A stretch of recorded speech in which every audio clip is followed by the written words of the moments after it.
Professor Arnold Ehret's Mucusless Diet Healing System. Narrated by Justin Fraction. The content found in this audiobook is based upon the opinions and research of the authors, and is strictly for informational and educational purposes only. If you choose to use the material in this audiobook on yourself, the authors and publishers take no responsibility for your actions and decisions or the consequences thereof. The content is not intended to replace a one-on-one relationship with a qualified healthcare professional or dietitian, and is not intended as medical advice. It is intended as a sharing of knowledge, information about health, and opinions based on the research and experiences of the authors and their collaborators.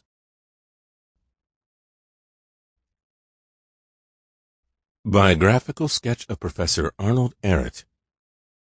Professor Arnold Ehret was a German healer, dietitian, philosopher, teacher, visionary, and one of the first people to advocate fasting and a plant-based, vegan, and mucus-free lifestyle as a therapy for healing.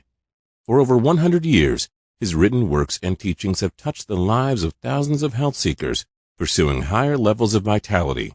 Ehret's most famous books, Mucusless Diet Healing System and Rational Fasting, continue to increase in popularity as plant-based, vegan, and raw food diets become more prevalent. Ehret believed that pus and mucus-forming foods were unnatural for humans to eat, and suggested that a diet of fruits and green leafy vegetables, i.e., mucus-free foods, are the most healing and powerful foods for humans. Ehret offers a sophisticated yet simple and safe transitional system for those who endeavor to stop eating pus and mucus-forming foods. Early life. Arnold Ehret was born July 29, 1866, near Freiburg in Baden, Germany. His father was a gifted farmer who was so technologically advanced that he crafted all of his own farming equipment. Like his father, Ehret would be endowed with a passion for studying the cause and effect of phenomena. His courses of interest were physics, chemistry, drawing, and painting. He also had an affinity for linguistics and could speak German, French, Italian, and English. At the age of 21, he graduated as a professor of drawing and was drafted into the military, only to be discharged because of heart trouble. At the age of 31, he was diagnosed with Bright's disease, inflammation of the kidneys, and pronounced incurable by 24 of Europe's most respected doctors. He then explored natural healing and visited sanitariums to learn holistic methods and philosophies. In a desperate attempt to quench his misery, Ehret decided to stop eating. To his amazement, he did not die, but gained strength and vitality. In 1899, he traveled to Berlin to study vegetarianism, followed by a trip to Algiers in northern Africa, where he experimented with fasting and fruit dieting. Due to his new lifestyle, Ehret completely cured himself of all of his diseases, and then could perform great feats of physiological strength, including an 800-mile bicycle trip from Algiers to Tunis. His discovery caused him to posit that pus and mucus-forming foods are the fundamental cause for all human illness, and that fasting, simply eating less, is nature's primary method of cleansing the body of the effects of unnatural eating.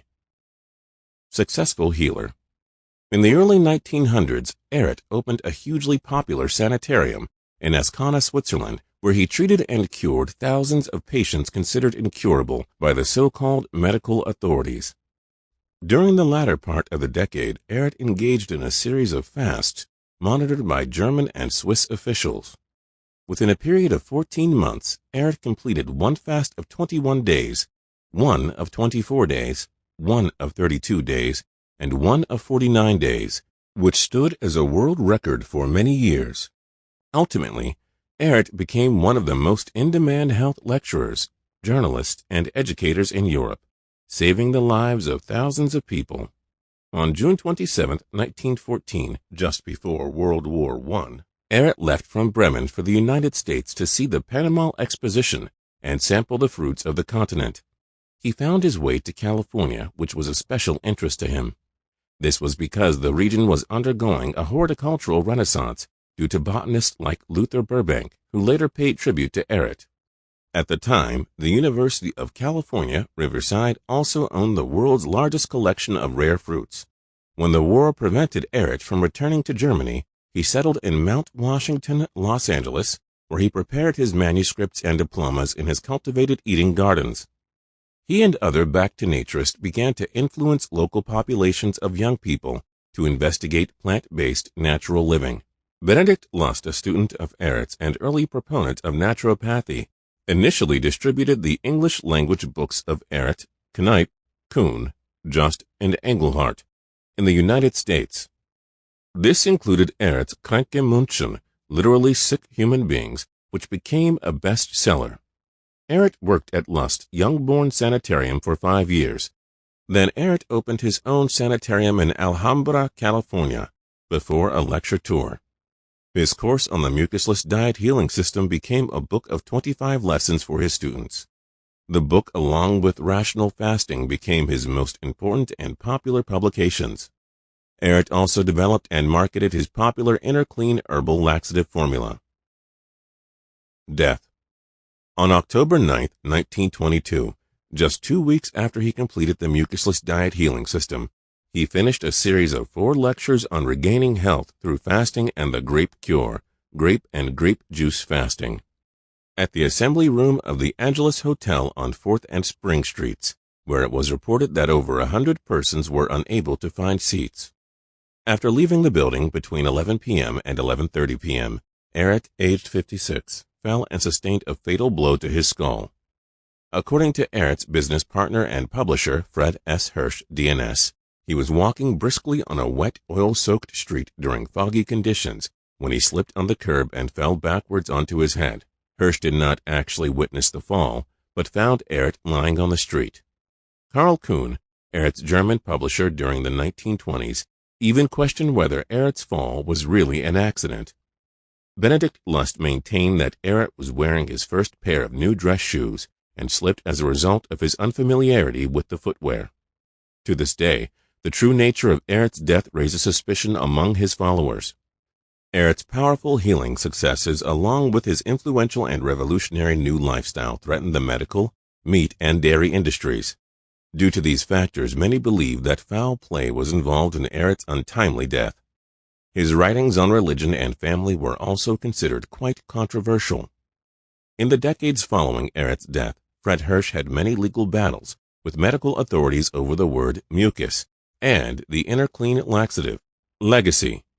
Arnold Ehret is a cultural icon and was an important protagonist of the emerging back-to-nature renaissance in Germany and Switzerland during the latter part of the 19th century.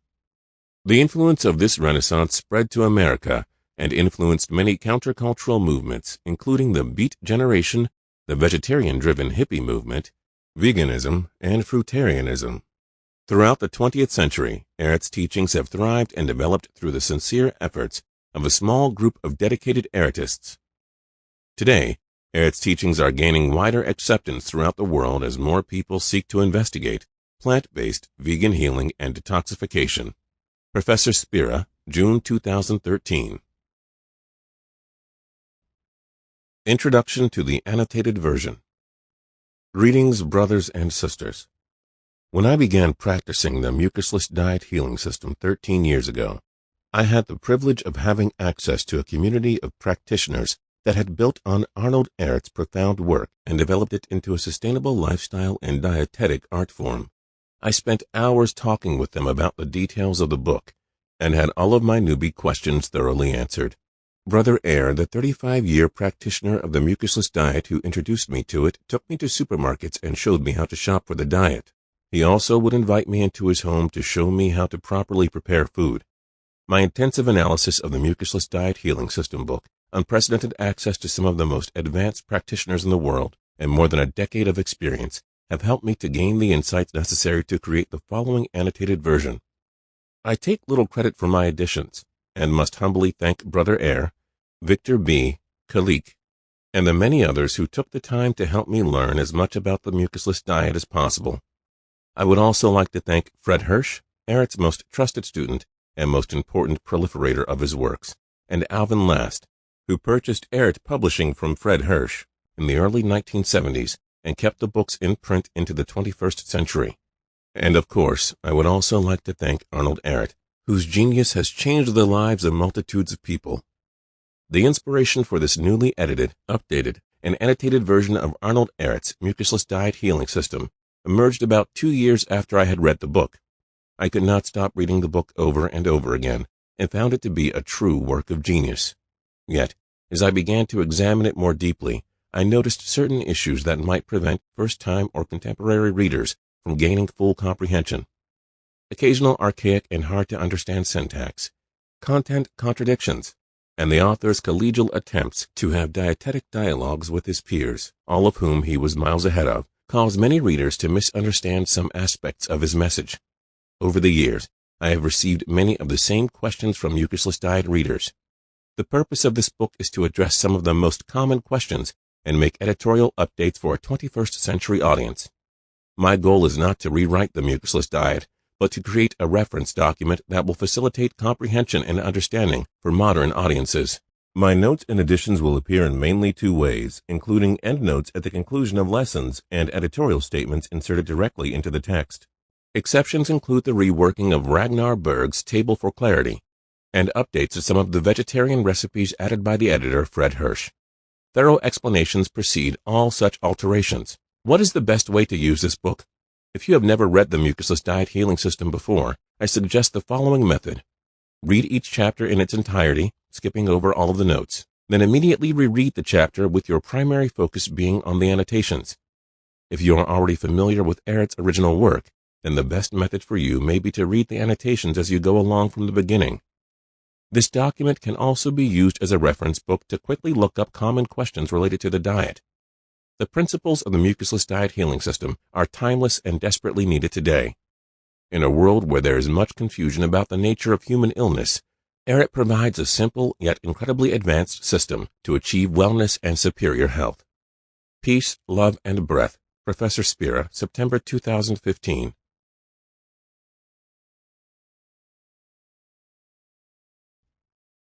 Foreword.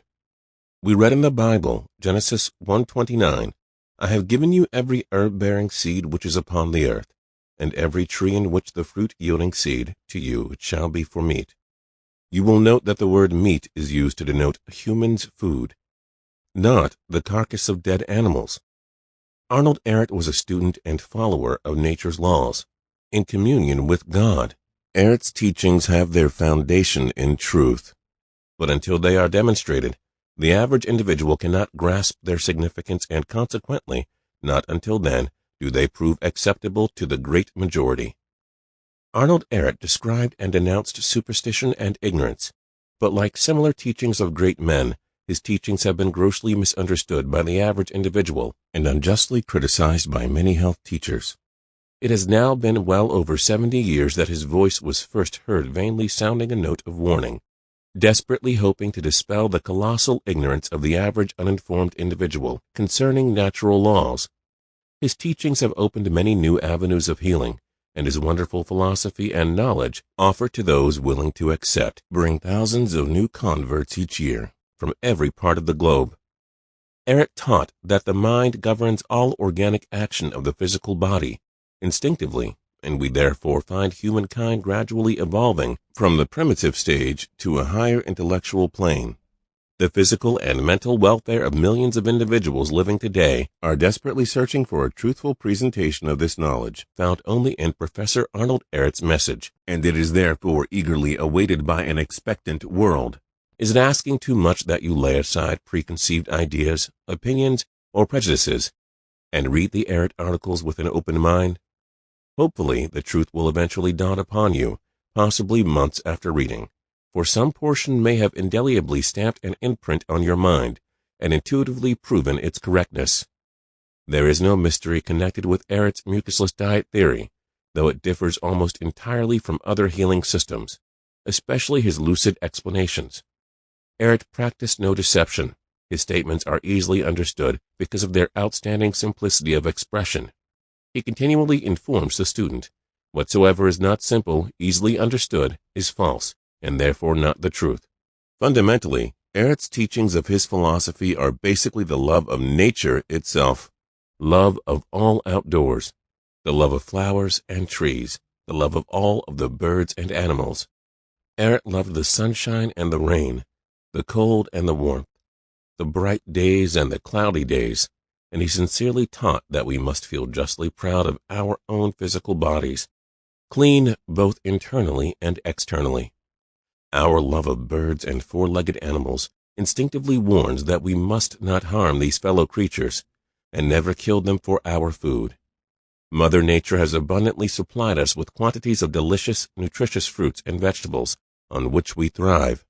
With a clean bloodstream coursing through our bodies, any thought of cannibalism becomes obnoxious. Arnold Ehret taught tolerance, respect for the rights of others, and acceptance of their rights to their own beliefs. Never attempt to force others to accept your beliefs, but rather through precept and example create a desire on the part of those interested in health to seek this great truth of their own free will.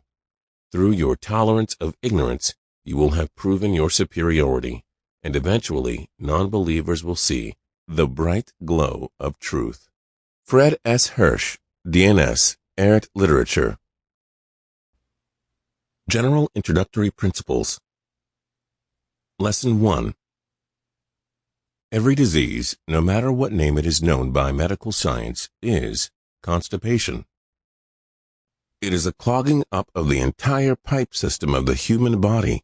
Any special symptom is therefore merely an extraordinary local constipation by more accumulated mucus at this particular place.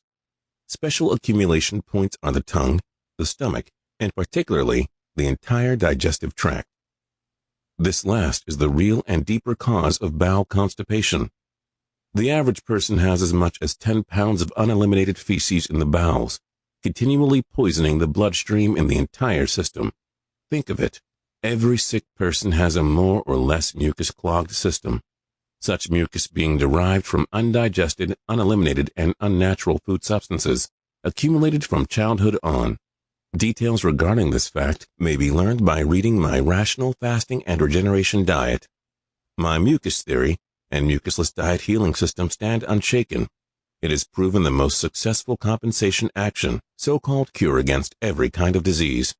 By its systematic application, thousands of declared incurable patients could be saved. The mucusless diet consists of all kinds of raw and cooked fruits, starchless vegetables, and cooked or raw, mostly green leaf vegetables. The mucusless diet healing system is a combination of individually advised, long or short fasts with progressively changing menus of non-mucus forming foods. This diet alone can heal every case of disease without fasting, although such a cure requires longer time.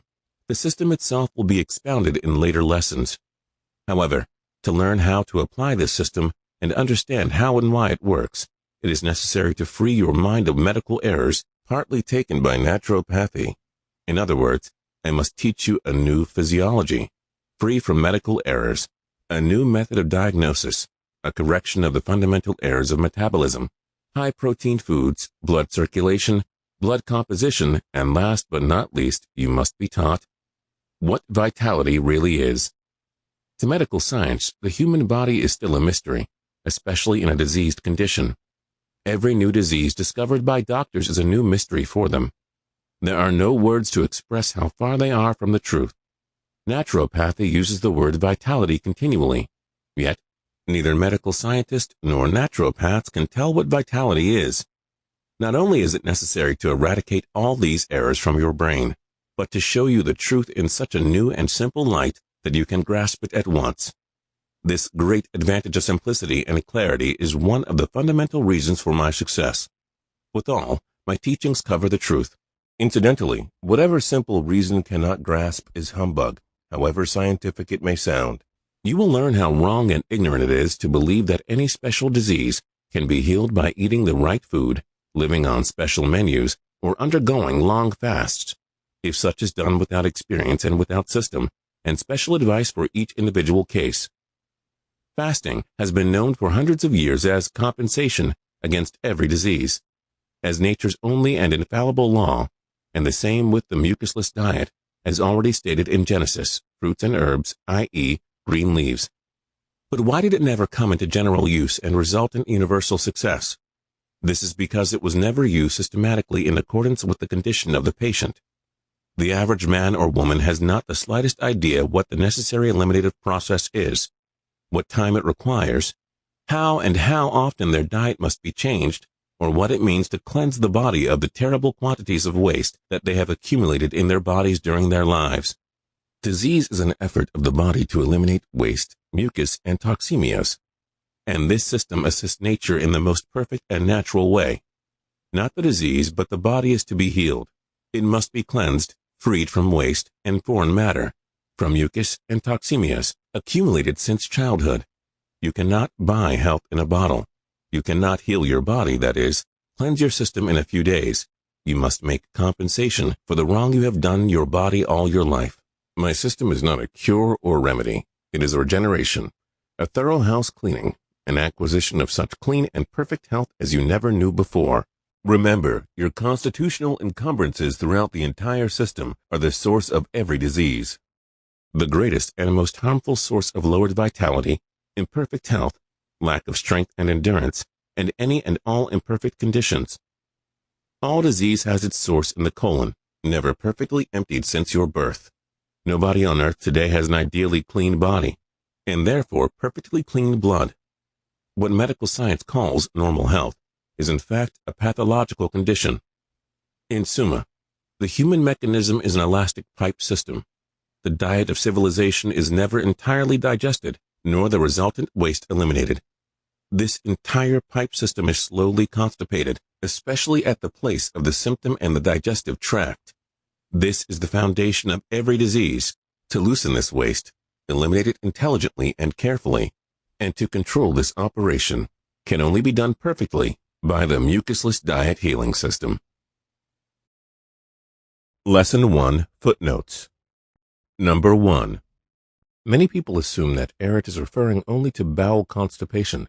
However, his use of the word is much broader in scope, referring to constitutional encumbrances on the cellular level that have been obstructing one's organism since birth. Although Ehret does assert that the foundation of cellular constipation is bowel constipation, which is the definite result of eating pus and mucus-forming foods, Ehret's concept of the term extends beyond the bowels. Number 2. The word mucus is from the Latin mucus, which means slime, mold, snot, etc.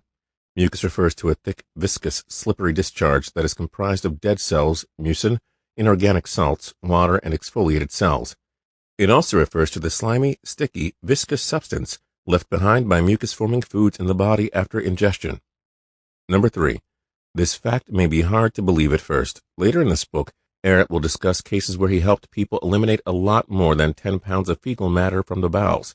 Also, since the time of Ehret, other naturopaths have observed and documented the elimination of pounds of mucoid plaque, rubber-like strings of rotting mucus found in the intestines, feces, decades-old feces stones, and other toxemias. To look at some compelling pictorial examples of such waste, see Bernard Jensen's Tissue Cleansing Through Bowel Management. Keep in mind that most of the dietary prescriptions in the book are problematic, and I do not recommend using them. However, the real pictures of the kind of internal waste that humans harbor are profound. Number 4. Mucusless refers to foods that are not mucus-forming. Such foods digest without leaving behind a thick, viscous, slimy substance called mucus. These foods include all kinds of fat-free and starchless fruits and vegetables. Number 5. The word fruit refers to the ripened ovary or ovaries of a seed-bearing plant, together with accessory parts containing the seeds and occurring in a wide variety of forms. Ehret is specifically referring to mucusless fruits, fat-free and starchless fruits that leave behind no mucus residue. An unripe banana is an example of a starchy fruit, while an avocado is a fatty one. Green leafy vegetables refers to various mucusless leafy plants or their leaves and stems that may be eaten as vegetables. Number 6. The word fast means to abstain from the intake of food and drink for a period of time. It may also refer to various forms of dietary restriction, which include abstaining from solid foods, juice or liquid fasting, mucus-forming foods, mucusless diet, animal products, and so forth. Fasting may also refer more broadly to abstaining from modern conveniences or unnatural additions. For example, a fast from electricity or the use of electronics for a period of time. Mucus forming refers to foods that create or leave behind uneliminated mucus in the human body. Such foods include meats, dairy, grains, starches, and fats. Ehret periodically uses the term disease to refer to human illness, yet Ehret suggests that the word is inherently problematic, hence appearing in quotations. With that said, Ehret does not ever purport to treat diseases, but to naturally heal human illness through a change in diet toward mucusless foods and short-term fasting. Since the initial publication of the mucusless diet, the use of the word disease by non-medical professionals has been vigorously contested. In many countries, people face legal consequences for diagnosing or claiming to cure what the medical profession refers to as disease. To gain insight into the meaning of the word disease, we must consider its etymology, historical origins. The term disease can be traced back to the early 14th century, when it meant discomfort or inconvenience. It derives from the Old French disease, meaning lack, want, discomfort, distress, trouble, misfortune, or sickness. Literally, dis, meaning without, away, and aise, or ease, meaning comfort, pleasure, or well-being. The word was still commonly used in its literal sense until the early part of the 17th century, and has been revived in modern usage with the spelling disease. By the 17th century, the word disease was also being used to identify specific conditions of the body, or of some body part or organ, in which its functions are disturbed or deranged. Over time, the word came to be used to identify a species of disorder or ailment, in which they exhibit special symptoms, or affect a specific organ. Customarily, the defining words of the disease either indicate its symptomatic nature, or derive from the surname of a person who has suffered from it, or the surname of the physician who first diagnosed it. For example, Bright's disease, the disease Ehret was diagnosed with, and which he cured himself of, was first described in 1827 by the English physician Richard Bright. Ehret tends to use the term disease in its original sense, which is to refer to a distressing or uncomfortable condition of the body. Yet, he identifies the express purpose of this condition to be an effort of the body to eliminate waste, mucus, and toxemias. This is a significant definition of disease because it is one of the foundational concepts for the mucusless diet, that we eat for the purpose of cleansing and not to obtain nutritional sustenance. Yet, in subsequent lessons, Ehret does critique the medical notion of diseases, and shows how a mucusless diet expert can use and interpret medical diagnoses to determine what type of transition diet and fasting protocols to suggest to their patients. Number 7. The term naturopathy was coined in 1895 by John Scheel and made famous in the United States by one of Ehret's students named Benedict Lust, who founded the first school of naturopathy in 1902. Naturopathic medicine favors a holistic and drugless approach to healing and seeks to find the least invasive measures necessary to relieve symptoms and heal human illness. Natural hygiene, or orthopathy, is a healing philosophy derived from naturopathy that advocates plant-based diets and periods of intermittent fasting. Although many prominent naturopaths and natural hygienic practitioners were, and continue to be, greatly influenced by Ehret's works, their healing practices and philosophies about nutrition usually greatly differ from Ehret's. Number 8. Science comes from the Latin scientia, meaning knowledge. The term refers to a systematic enterprise that builds and organizes knowledge in the form of testable explanations and predictions about the universe. Also, it may be identified to be the methodical study of the structure and behavior of the physical and natural world through observation and experimentation. Medical science refers to an institution specializing in the treatment of diseases. Number 9. The term system in this sense refers to a set of principles or procedures according to which something is done, and/or an organized scheme or method. It is important to remember that the mucusless diet is a systematic approach to eating. It is important to not become overzealous and rush through, or skip over aspects of the systematic transition discussed throughout the book. Number 10. In Genesis 1, section 29, the voice of God tells Adam and Eve that their diet should consist of fruit. Although there are many different translations of the verse, they all have a similar meaning that suggests the first humans were at best fruitarians, or at worst raw and mucusless fruit and vegetable eaters. One common variation is from the Vulgate, which is a late 4th century Latin translation of the Bible. And God said, Behold, I have given you every herb, plant bearing seed, which is upon the face of all the earth, and every tree, in which is the fruit of a tree yielding seed. To you it shall be for food, meat. Vulgate translation. According to this verse, the fruit of a tree yielding seed, as well as the seeded fruits from herbs, plants such as grapevine, are to be the food of humans. Such foods perfectly situate humans into the circle of plant and animal life on this planet. In theory, when humans living in nature eat fruit, they either consume its seeds or discard them onto the fertile ground. Seeds that were eaten would eventually return to the earth following a bowel movement. The seeds then have the potential to germinate and produce a new tree or plant which will grow more fruit. Humans cannot eat processed foods or dead animal flesh and hope to directly produce more packaged foods or living animals. Genesis 1, section 29, is the second utterance from God to humans.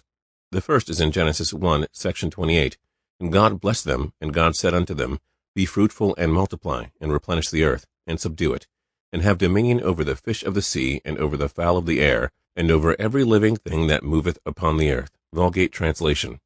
It must be pointed out that humans were to have dominion over animals, but not to eat them. In fact, animals did not even have the right to eat other animals in Eden. Genesis 1, section 30 states, And to every beast of the earth, and to every fowl of the air, and to everything that creepeth upon the earth, wherein there is life, I have given every green herb for meat, food, and it was so. Vulgate translation. This would suggest that the first animals were inherently herbivores when not fully fruitarian. I point this out because many readers have interpreted herbs in Genesis 1, section 29 to signify that humans are inherently vegetable eaters. My interpretation is that humans are to have the fruit from the herbs, plants. Thus, a grapevine is an herb that produces seed-bearing fruit.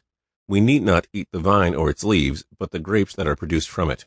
With that said, Genesis 1, section 29 and 1, section 30 together offer the proposition of a mucus-free world inhabited by mucusless humans and animals. In sum, volumes can and have been written about these several verses and principles of life on earth. Many spiritual and religious philosophies have suggested that superior humans are fruit eaters and frequent fasters. Christianity, Judaism, Jainism, Buddhism, Hinduism, Taoism, Islam, ancient Egyptian mystery schools, and more all have strong fasting traditions, and many propagate various forms or degrees of fruit dieting. Ehret, a student of world culture and religion, took note of this fact and would periodically invoke Genesis 1, section 29 and discuss various fasting traditions in his teachings. Latent, acute, and chronic diseases, no longer a mystery. Lesson 2. The first lesson has now given you an insight as to what disease actually is. In addition to mucus and its toxemias in the system, there are other foreign matters such as uric acid, toxins, etc., and especially drugs if ever used. I learned through years of practical experience that drugs are never eliminated, as is the waste from foods, but are stored up in the body for decades. Hundreds of cases have come under my observation, where drugs taken 10, 20, 30, and even 40 years ago were expelled together with mucus through this perfect healing system. This is a fact of basic importance, especially for the practitioner. When these chemical poisons, after being dissolved, are taken back into circulation for elimination through the kidneys, the nerves and heart are affected, causing extreme nervousness, dizziness, and excessive heartbeats, as well as other strange sensations. The uninformed stands before a mystery and probably calls the family doctor, who now diagnoses the condition as heart disease and blames the lack of food instead of the drugs he prescribed 10 years ago. The average normal man or woman, considered healthy, has a chronic stored-up accumulation of waste food, poisons, and drugs. This is his or her latent disease. When these latent disease matters are occasionally stirred up, for instance, by a cold, a person expels great quantities of mucus and feels unhappy, instead of enjoying nature's cleansing process. If the quantity of loosened mucus is great enough to more or less shock the entire system, but still not dangerous, it may be diagnosed as influenza. If the eliminating work of nature digs deeper into the system, especially into that important organ, the lungs, so much mucus and poisons are loosened at once that the circulation has to work under great friction, similar to a dirty machine, or, for example, an automobile running with its brakes set. The friction produces abnormal heat, which is called fever. The doctors call it pneumonia, which is really a feverish effort on nature's part to free the most vital organs from its waste.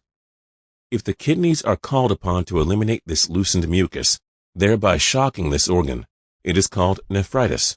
In other words, whenever nature endeavors to save a human life through her efforts to feverishly eliminate mucus and its toxic products, it is called acute disease.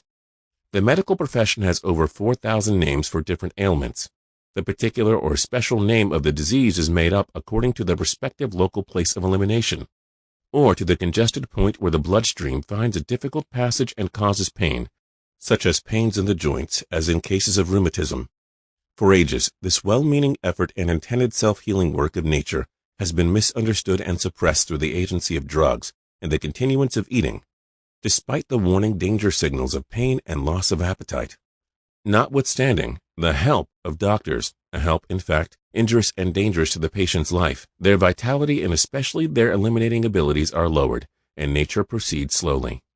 Under this handicap, nature cannot work as efficiently, requiring more time, and the case is called chronic. The word chronic is derived from the Greek word chronos, meaning time. You will be taught more about this mystery in Lessons 3 and 4. Lesson 2, Footnotes. Number 1.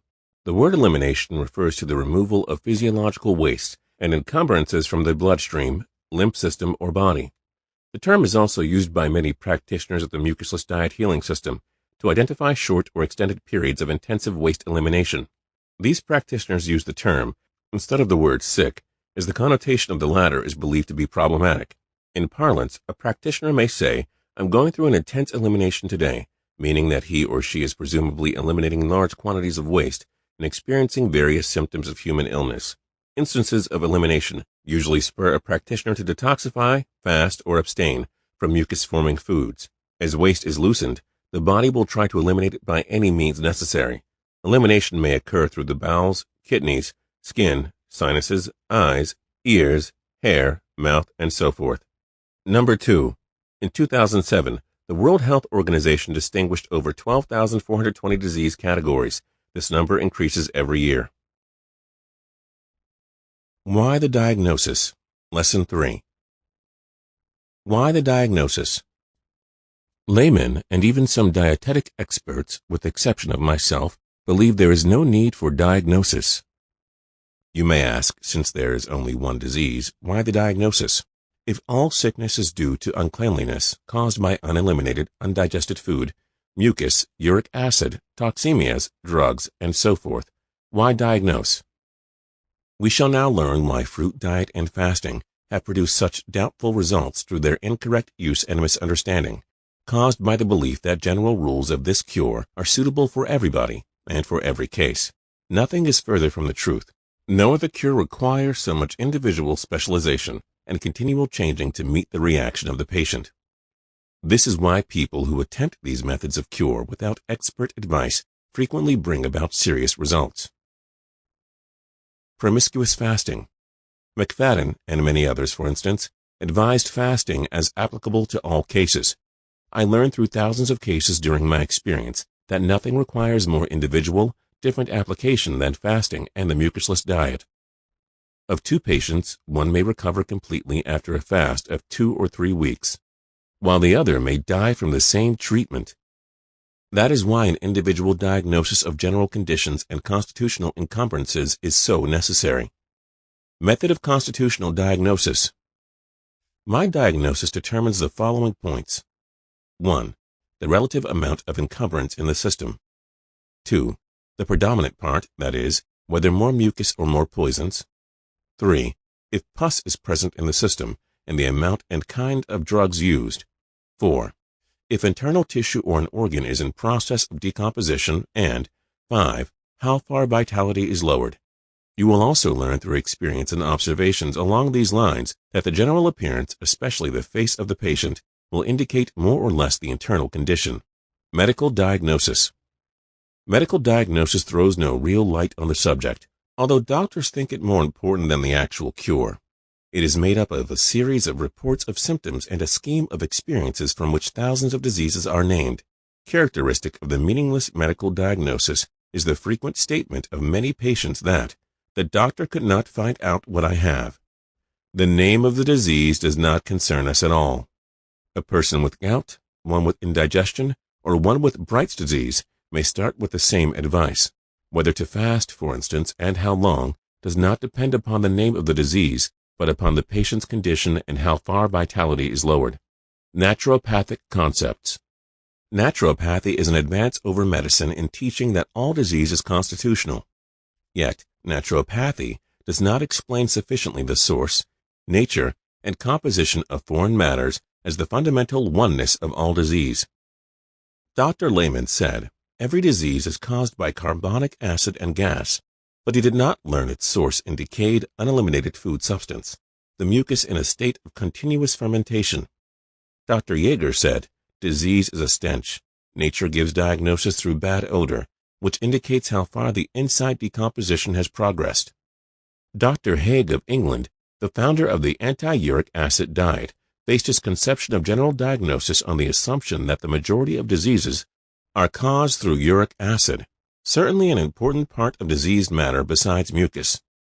Naturopathy puts considerable stress and importance on symptomatic diagnosis, in spite of the acknowledgement that there is only one disease, uric diagnosis. Medical doctors and many others consider this special kind of diagnosis as the most important one, but it is fundamentally misunderstood. Besides the digestive tract, the uric canal is the main avenue of elimination. As soon as anyone decreases their eating, fasts a little, or changes over to the natural diet, he or she has waste, mucus, poisons, uric acid, phosphates, and so on in their urine, and an analysis of this urine is alarming. The same thing happens in the majority of cases whenever anyone becomes sick. Everyone becomes alarmed at this effort of the body to eliminate waste, which is, in truth, the healing, cleansing process. Should sugar or albumin be found in the urine, the case is called very serious and diagnosed as diabetes or Bright's disease, respectively. Under medical treatment, the patient in the first named case dies through sugar starvation, caused through lack of sugar and sugar formers in the diet. In the latter diagnosis, the patient dies from forced albumin replacement, resulting from overfeeding of foods rich in albumin. Whatever the body expels is waste, decayed, dead, and simply indicates that the patient is in an advanced state of inside uncleanliness, already causing a decomposition of inside organs, producing rapid decay of all food taken into the body. These cases, like tuberculosis, must be treated very carefully and very slowly. How it looks in the human colon. It is of utmost importance that through our diagnosis, we must learn as much as possible the general appearance of the inside of the human body. Our diagnosis therefore consists in finding out the degree of quantities of individual waste matter of the patient. Experts in autopsy state they have found that from 60% to 70% of the colons examined have foreign matter such as worms and decades-old feces stones. The inside walls of the over-intestines are encrusted by old, hardened feces and resemble in appearance the inside of a filthy stovepipe. I had obese patients that eliminated from their body as much as 50 to 60 pounds of waste and 10 to 15 pounds alone from the colon, mainly consisting of foreign matters, especially old, hardened feces. The average so-called healthy person of today carries continually with them, since childhood, several pounds of never-eliminated feces. 1 good stool a day means nothing. A fat and sick person is in fact a living cesspool. A distinct surprise to me was that a number of my patients in such condition had already undertaken so-called nature cures. Lesson 3, Footnotes. Number 1. Neither Ehret nor the editor of this book purports to diagnose medical diseases. Ehret uses the word diagnosis to simply mean the interpretation of health issues based upon observable physiological factors. Ehret's approach may be identified as the mucusless diet healing system diagnosis, as it is different from medical and even many naturopathic diagnostic approaches. As mentioned in Lesson 2, the medical name of a disease is not particularly important, although such information may be used to determine the best way to apply the mucusless diet healing system. Number 2. Bernard McFadden, 1868 through 1955, was an influential American proponent of physical culture and health. He also founded the long-running magazine publishing company McFadden Publications. One of his most famous magazines, Physical Culture, was first published in 1899. He was the predecessor of Charles Atlas and Jack LaLanne, and has been credited with helping to begin the culture of health and fitness in the United States. McFadden was a strong proponent of fasting and felt that it was the best way to achieve physical health. Many of his subjects would fast for a week with the goal of rejuvenating their body. He claimed that a person could exercise unqualified control over virtually all types of disease while revealing a degree of strength and stamina such as would put others to shame through fasting. Number 3. The word pus is from the late 14th century Latin pus, related to puter, putrid, rotten, from Proto-Indo-European pu, compared to Sanskrit puyati, rots, stink, puti, stinking, foul. Pus often refers to a thick, white, yellowish, or greenish opaque liquid produced in infected tissue consisting of dead white blood cells, bacteria, tissue debris, and serum. It also refers to the substance that dead animal flesh is chemically changed to after being consumed or while rotting. Thus, the ingestion of meat and dairy products create pus residue in the body. Number 4. Johann Heinrich Lehmann, 1860 through 1905, was a German physician and pioneer of naturopathic medicine. He earned his medical doctorate at the University of Heidelberg and became a general practitioner in Stuttgart.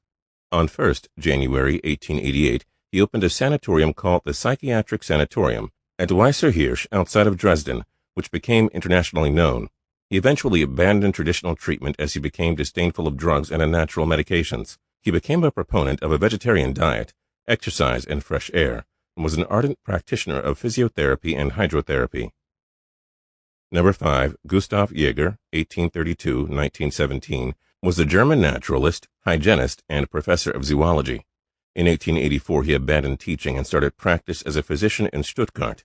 He advanced the first version of the pheromone concept and wrote various works on biological subjects. He also advocated wearing rough animal-based fabrics such as wool in close proximity to the skin and objected to the use of plant fibers like cotton. His teachings inspired the creation of the Jaeger clothing brand, 1884. Number 6. Alexander Haig, M.D., 1853 through 1924, was the author of several books on diet and human illness. He is known for his theory that uric acid and foods that promote uric acid in the body are the foundation of human illness. For further reading, see Uric Acid, An Epitome of the Subject, 1906, and Uric Acid as a Factor in the Causation of Disease, a contribution to the pathology of high blood pressure, headache, epilepsy, nervousness, mental disease, asthma, hay fever, paradoximal hemoglobinuria, anemia, Bright's disease, diabetes, gout, rheumatism, bronchitis, and other disorders, 1908. Number 7. Ehret is referring to the handful of illnesses in which medical doctors order people to avoid eating fruit and tell them to eat albuminous or pus-forming foods. From Ehret's perspective, this is very problematic, as he finds mucusless fruits to be the key to cleaning the body and healing it. In such cases where fruit produces uncomfortable and dangerous symptoms, Ehret suggests that the patient control their eliminations by eating a more vegetable-heavy transition diet, integrated with short periods of fasting. This will be covered in subsequent lessons. It must also be noted that simple sugars, carbohydrates, particularly fructose, which Ehret often refers to as grape or fruit sugar, is instrumental to healing. Simple sugars, monosaccharides, would never be confused with complex sugars or complex carbohydrates that come from starch, milk, etc., which are injurious to the body and should be avoided. Number 8. The word albumin, A-L-B-U-M-E-N, also spelled A-L-B-U-M-I-N, was originally used to refer to the white of an egg, deriving from Latin albumen, literally whiteness, from albus, white. It is a class of simple, water-soluble proteins that can be coagulated by heat and are found in egg whites, blood serum, milk, and many other animal and plant tissues. Albuminous refers to something consisting of, resembling, or containing albumin. Albuminous foods decompose into pus inside the body. The Diagnosis, Part 2, Lesson 4. Fat and lean types.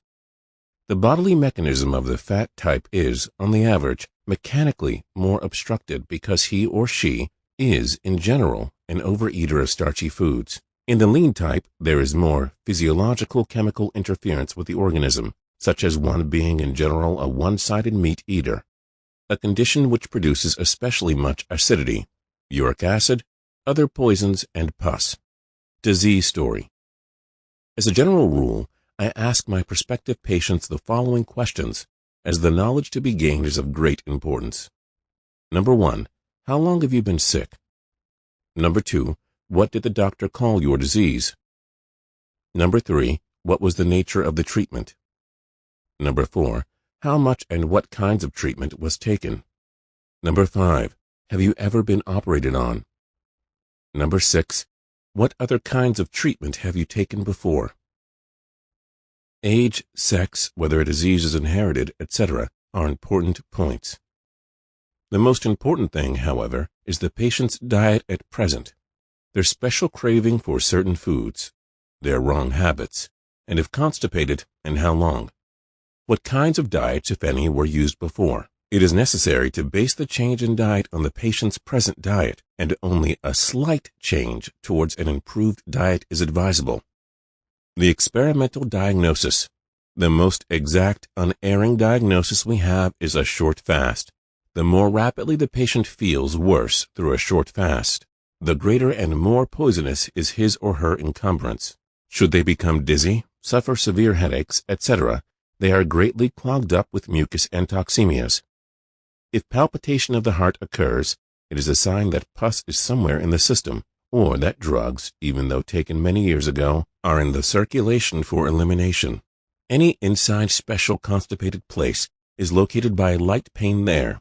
The experimental practitioner can ascertain better than with X-rays through nature's revelation after a short fast the true condition of the inside of the human body, and knows the real diagnosis more correctly than doctors can ascertain with all their expensive scientific equipment and instruments. If this short fast diagnosis is tried on the average person called normal and healthy, but in reality clogged up with mucus and latent disease, nature reveals the same in a moderate degree.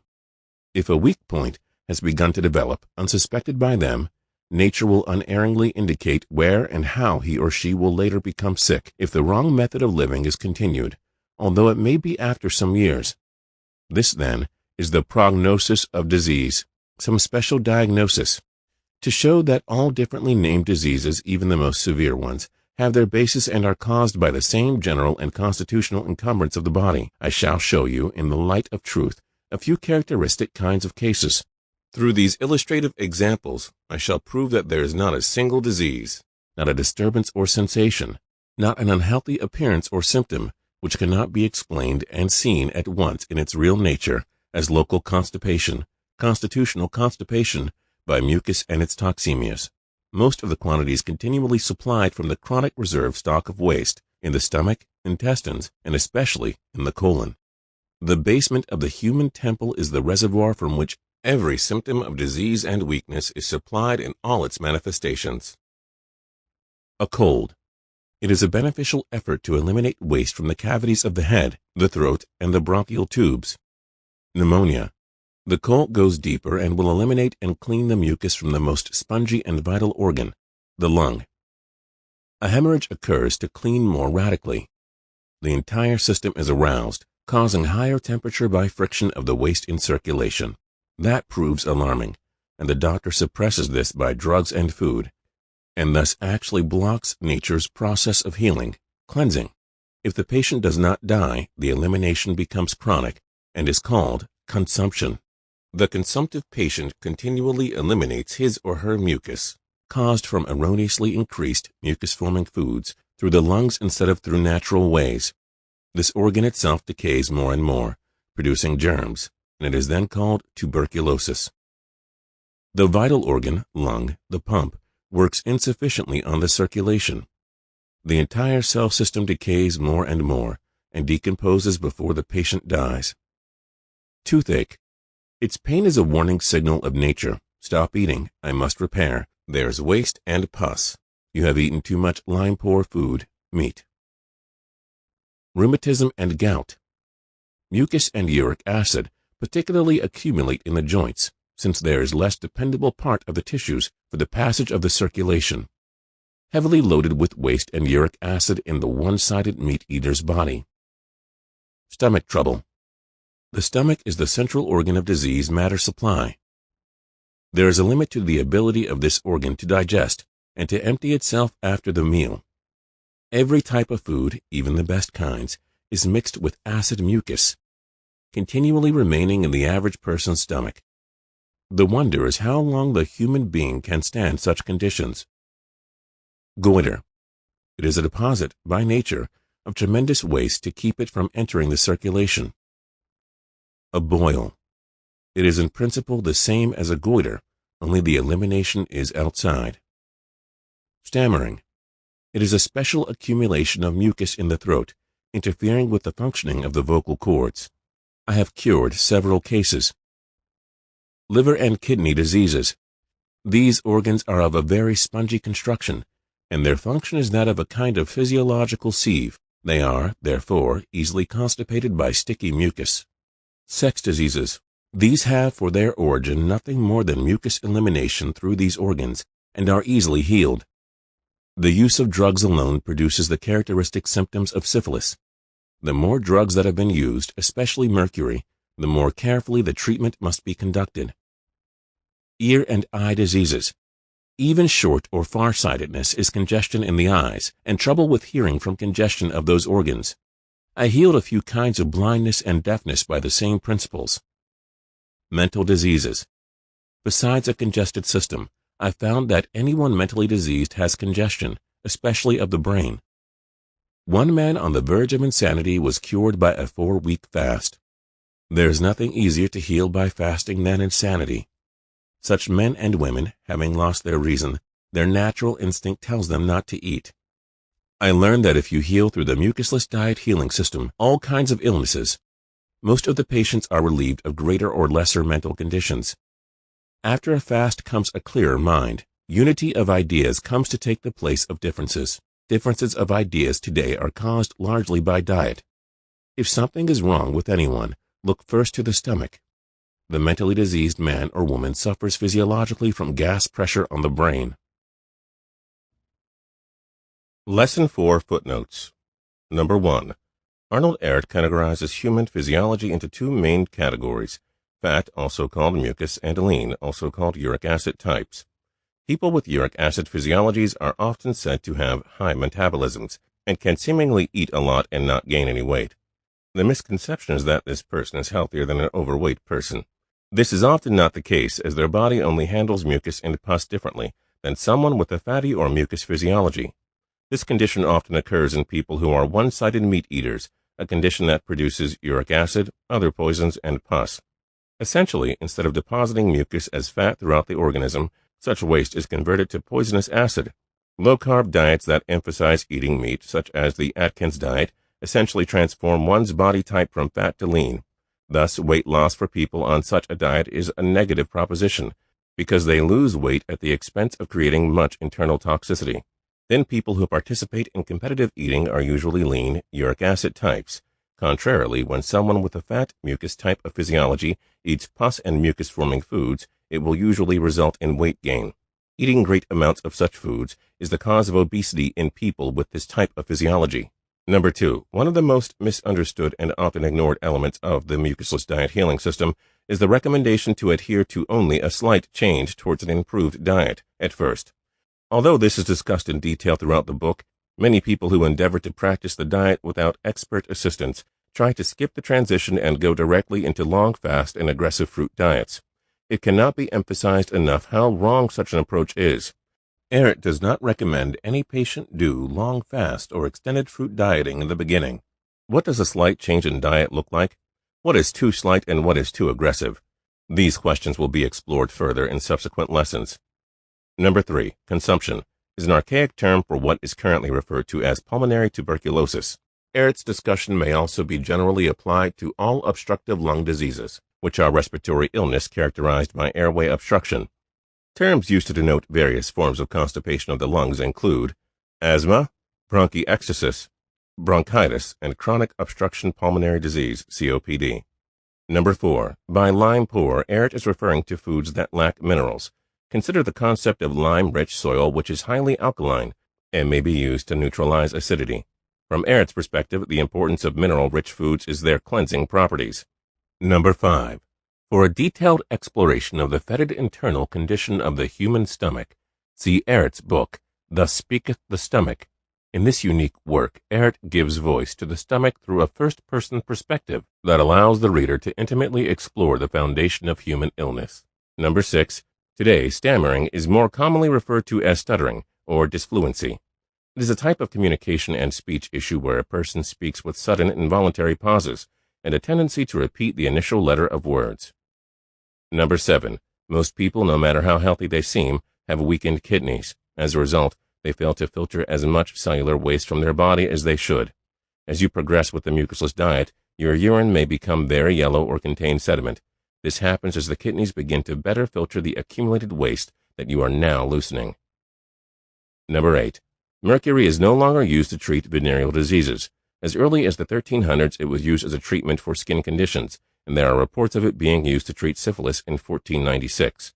Mercury is toxic to humans, and although the treatment harmed many people, it was commonly used for over 3 centuries.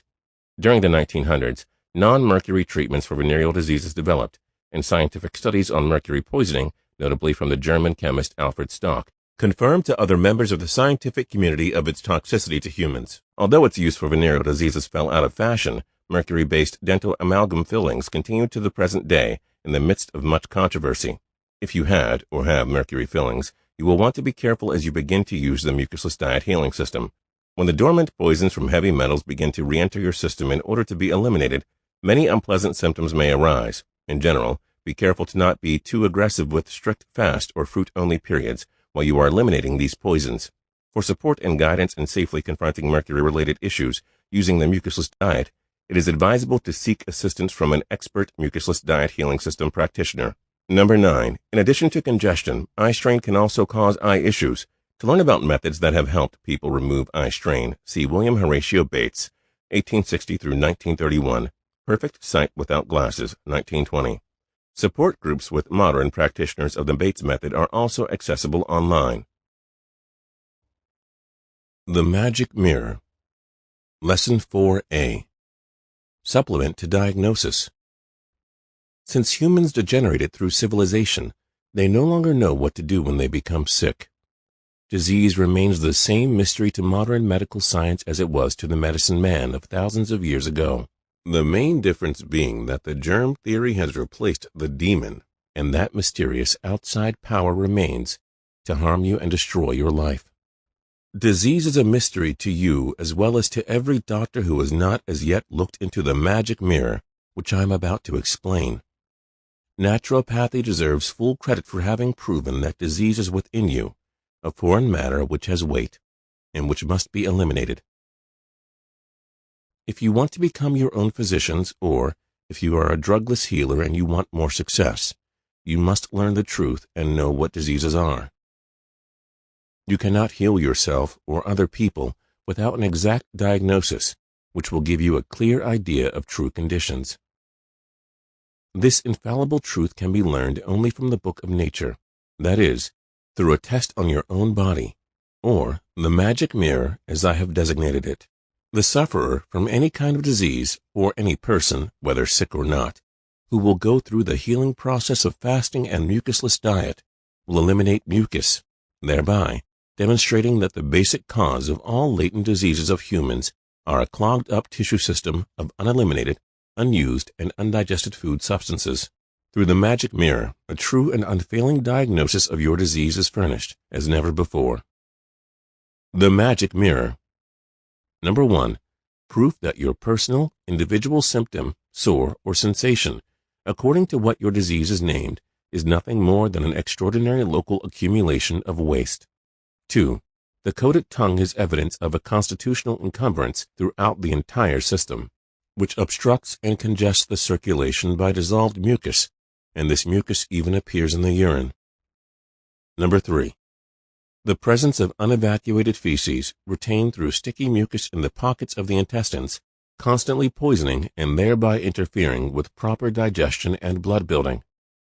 To look inside your body far better and clearer than can be done by doctors with expensive X-ray apparatus, and learn the cause of your disease, or even discover some hitherto unknown physical imperfection or mental condition, try this. Fast 1 or 2 days, or eat fruits only, such as oranges, apples, or any juicy fruit in season, for 2 or 3 days, and you will notice that your tongue will become heavily coated. When this happens to the acutely sick, the doctor's conclusion is always indigestion. The tongue is the mirror not only of the stomach, but of the entire membrane system as well.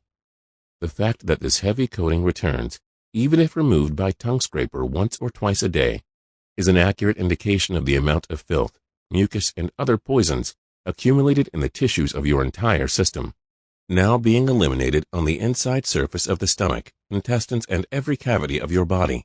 You will become further convinced of this fact, of this diagnosis of your disease, by another surprise in store for you, if you will empty your intestines both before and after the test.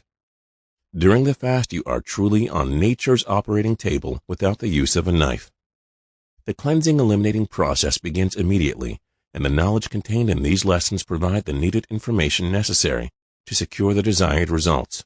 After you have fasted, it is advisable to decrease the quantity of your customary amount of food, and eat only natural, cleansing, mucusless foods, fruits, and starchless vegetables, thereby affording the body an opportunity to loosen and eliminate mucus, which is, in fact, the healing process.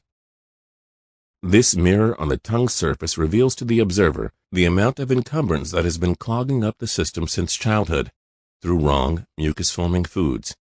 After observing the urine during this test, by allowing it to stand for a few hours, you will note the elimination of quantities of mucus in the same.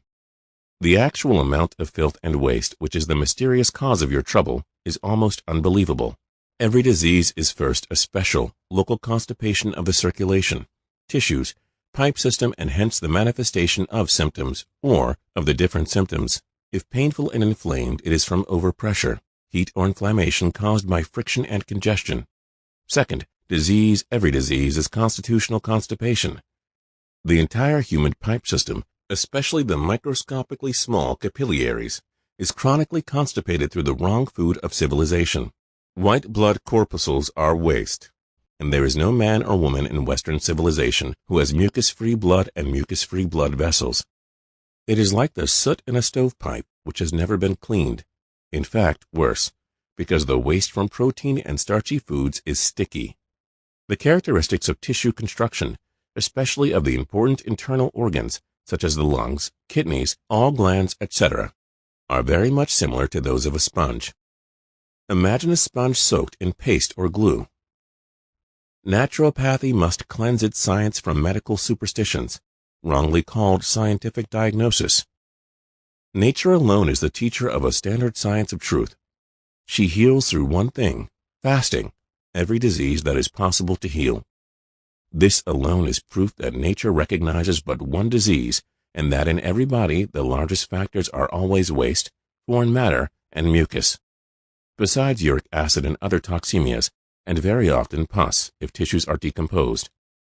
In order to realize how terribly clogged up the human body is, one must have seen thousands of people who fast, as I have. The almost inconceivable fact is, how can such quantities of waste be stored up in the body? Have you ever stopped to realize that masses of phlegm you expel during a cold, and just as it is taking place in your head, your bronchial tubes, lungs, stomach, kidneys, bladder, etc., have the same appearance? All are in the same condition, and the spongy organ known as the tongue accurately mirrors on its surface the appearance of every other part of your body. Medicine has devised a special science of laboratory tests, urinal diagnoses, and blood tests.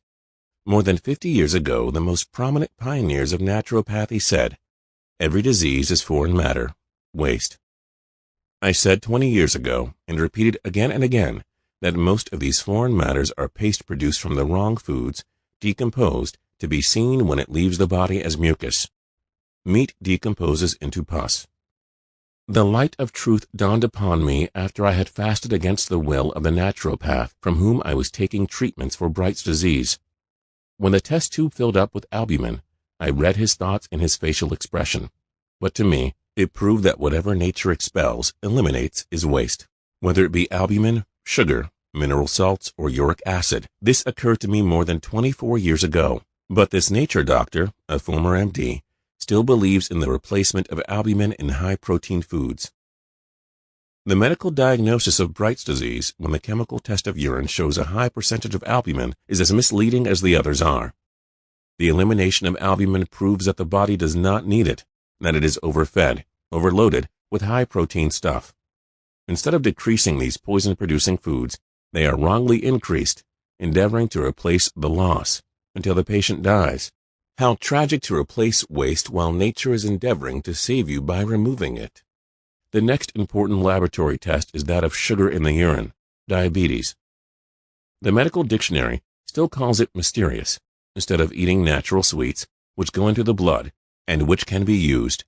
The diabetic patient is fed eggs, meat, bacon, etc., and, in fact, actually starves to death through lack of natural sugar-containing and sugar-producing foods, which have been withheld.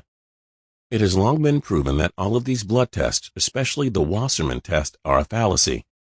We as naturopaths cannot ignore nature's teaching in any way, even though we may find it difficult to discard old errors hammered into us since childhood. One of the most misleading errors is the individual naming of all diseases. The name of any disease is not important, and not of any value whatsoever when starting a natural cure, especially through fasting and diet.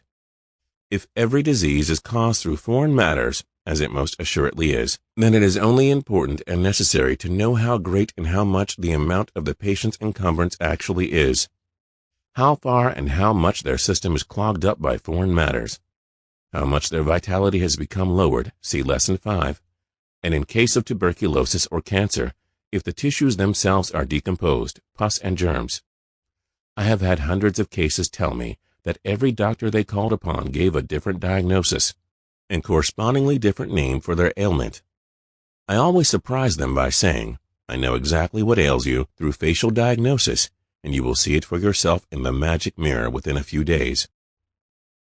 The experimental diagnosis. Just as I have already stated in the beginning of this lesson, you must fast for 2 or 3 days. The surface of the tongue will clearly indicate the appearance on the inside of the body, and the patient's breath will prove the amount and grade of decomposition. It is even possible to tell the kind of food they preferred most. Should pain be felt at any one place during the beginning of the fast, you may be sure that this is a weak point, and the symptom is not sufficiently developed for medical doctors to reveal it through their examination. Waste will show up in the urine with clouds of mucus, and mucus will be expelled from the nose, throat, and lungs, as well as in the feces. The weaker and more miserable the patient may feel during the fast, the greater is his or her encumbrance, and the weaker his or her vitality. This experimental diagnosis tells you exactly what the trouble is and how to correct it by starting with a moderate transition diet or a more radical one, and whether to continue or discontinue the fast. This experiment is the foundation, the basis of the development of the science of nature cure, physics, chemistry, etc. It is the question put to nature, and she replies with the same infallible answer, always and everywhere. If a patient becomes nervous, or symptoms of heart trouble occur, you may be sure that they have drugs stored up in their body. A consumptive patient starts with such terrible elimination after a short fast that it must be plain to all how ignorant and how impossible it is to try and cure him with good, nourishing foods, such as eggs and milk. The above explanation is the experimental diagnosis, and the only scientific one. You cannot secure a better view inside than by this simple method. No expensive apparatus can show more accurately the exact conditions as they exist inside the body. All other examination, including iris diagnosis, diagnosis of the spine, etc., are never exact, and therefore not dependable. Nature's mirrors, her revelations, her demonstrations, and her phenomena are magic only so long as you lack the correct interpretation of them. Nature shows and plainly reveals to you everything, far more exact, perfect, and better than all science of diagnosis put together. The prognosis of disease. And now we come to the prognosis of disease. We hear of latent disease. Everyone, no matter to what extent they may enjoy good health, has a latent sickness. And nature only awaits an opportunity to eliminate the waste stored up since childhood and on.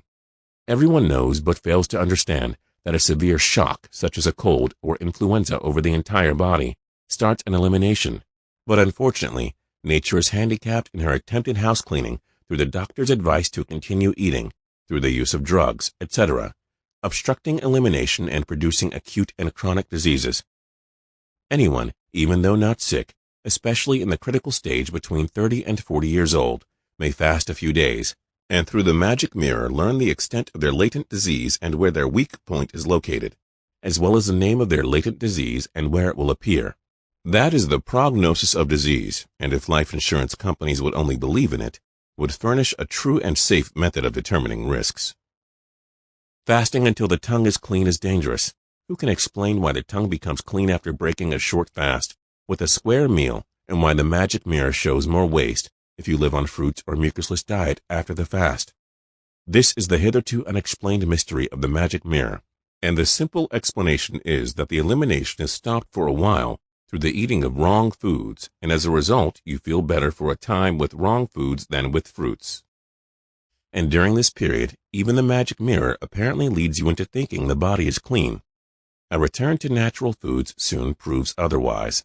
For the ordinary person, it will require from 1 to 3 years of systematically continued fasting and natural cleansing diet before the body is actually cleansed of foreign matters. You may then see how the body is constantly eliminating waste through the entire outside surface of the body, from every pore of the skin, the urinary canal, and the colon, from the eyes and ears, and from the nose and throat.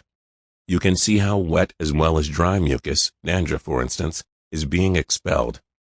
All diseases, therefore, are immense quantities of waste, chronically stored up, and through this artificial elimination of chronic disease, you will agree with me and realize that I am not exaggerating when I state the diagnosis of your disease, of all diseases of humankind, both mental and physical, since the beginning of civilization, proves that they all have the same foundational cause, whatever the symptoms may be. It is, without exception, one and the same general and universal condition, a oneness of all disease, that is, waste, foreign matter, mucus and its poisons. Internal impurity is too mild an expression for chronic constipation. Waste, filth, mucus, stench, offensive odor, or invisible waste are the true descriptions. Lesson 4a, Footnotes. Number 1. Earlier in the text, Ehret critiques naturopathy, suggesting that it does not explain sufficiently the source, nature, and composition of foreign matters as the fundamental oneness of all disease. See naturopathic concepts. Yet, Ehret does identify himself as a naturopath.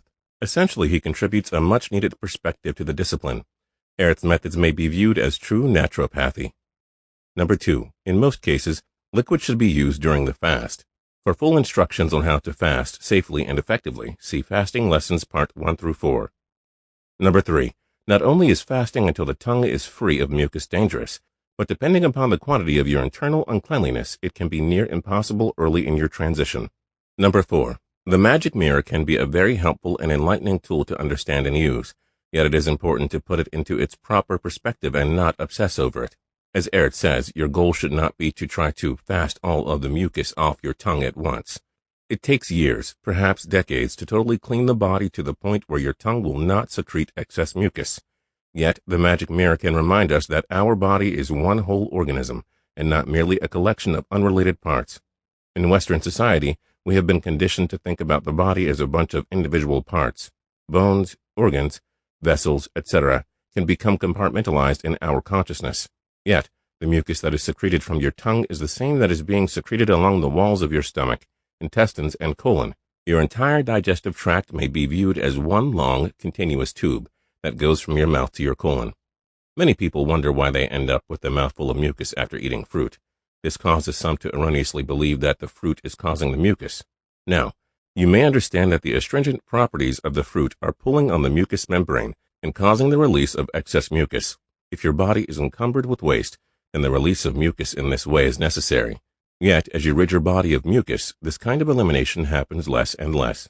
Number 5. Many beginners of the mucusless diet wonder how long it will take to totally cleanse the body. Ehret says, for the ordinary person, it will require from 1 to 3 years of systematically continued fasting and natural cleansing diet before the body is actually cleansed of foreign matters. However, this statement is often misinterpreted to mean that it will only take 1 to 3 years to reach the highest levels of a mucusless lifestyle. In actuality, transitioning for 1 to 3 years is only the beginning of the process. If you have followed the program within the first several years, you should have eliminated the pounds of excess fecal matter from your bowels and started to deeply cleanse on the cellular level. But, based on the experiences of many long-term practitioners of the mucusless diet, it takes decades to totally cleanse the body and reach the highest levels. Yet, this should not deter you, as I suggest that you not be concerned with how long the diet will take. Time is relative to each person, and we did not produce our physical ailments overnight.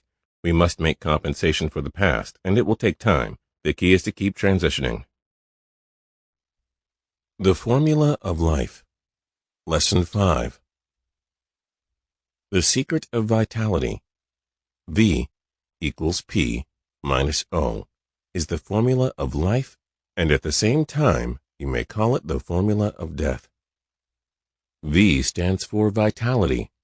P, or call it X, the unknown quantity in this question, is the power that drives the human machinery, which keeps you alive, which gives you strength and efficiency, endurance for, as yet an unknown length of time without food. O means obstruction, encumbrance, foreign matter, toxemias, mucus, in short, all internal impurities which obstruct the circulation. the function of internal organs especially, and the human engine in its entire functioning system. You can therefore see through this equation that as soon as O becomes greater than P, the human machine must come to a standstill. The engineer can figure exactly E equals P minus F, meaning that the amount of energy or efficiency, E, he or she secures from an engine is not equal to the power, P, without first deducting F, the friction. The ingenious idea of construction of the ideal engine is to make it work with the smallest amount of friction. Should we transfer this fundamental and principal idea to the human engine, we see that it involves the terrible ignorance of medical physiology, and that naturopathy found a true way of healing by removing or eliminating obstructions, that is, foreign matters of encumbrance, mucus, and its toxemias. But just what vitality really is and how tremendous it can become, what a higher, superior absolute health is, has not up to the present date been shown or proven. I will teach in the following lessons a principally different new physiology based on the correction of medical errors of blood circulation, blood composition, blood building, and metabolism. For this purpose, it is necessary that you first learn what vitality, what animal life really is. It is generally admitted that the secret of vitality, the secret of animal life, is unknown to science.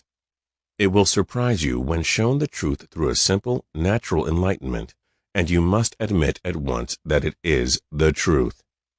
Always remember this fact. Whatever cannot be seen, conceived at once, through simple reasoning is humbug and not science. The human engine must first be seen before all other physiological considerations as an air-gas engine, constructed in its entirety, with the exception of the bones, from rubber-like, very elastic, spongy material called flesh and tissues. The next fact is that its function is that of a pump system by air pressure, and with an inside circulation of liquids, such as the blood and other saps, and that the lungs are the pump and the heart is the valve, and not the opposite, as erroneously taught by medical physiology for the past 400 years. A further fact, one that has been almost entirely overlooked, is the automatic atmospheric outside counterpressure, which is over 14 pounds to the square inch. Immediately upon and after each outbreath, a vacuum is created in the lung cavity. In other words, the human body animal organism in its entirety functions automatically by inhaling air pressure and expelling chemically changed air and outside atmospheric counterpressure on the vacuums of the body. That is, vitality, animal life in the first instance and importance. That is P, power, which keeps you alive, and without air you cannot live 5 minutes. But the unseen fact, let us say the secret, is that it works simply and automatically through atmospheric counterpressure, which is only possible because the engine consists of elastic, spongy material with a vital strain power, with an ability of vibration, expansion, and contraction. Those two facts were the unknown secrets concerning the automatic function of P as the phenomena of vitality. The chemist, Hensel, has proven through chemical physiological formulas that this special vital elasticity of the tissues is due to a lime-sugar combination. The Latin word spira means first air, and then spirit. The breath of God is in fact first, good fresh air. It has been said that breathing is life, and it is true that you develop vitality, health, through physical and breathing exercises. It is also true that you can remove O, obstruction, by higher air pressure and counter-pressure in this way. It is true that you remove and eliminate obstructions of foreign matter by local and constitutional vibrations consisting of all kinds of physical treatments. It is true that you eliminate disease matters and obstructions and therefore relieve every kind of disease through an artificial speeding of the circulation, giving more air gas and vibrating the tissues. You increase P, power, artificially for a certain time, but you decrease the vital ability of the function of counter-pressure, weakening the rubber-like elasticity of the tissues. In other words, you increase P, but not V.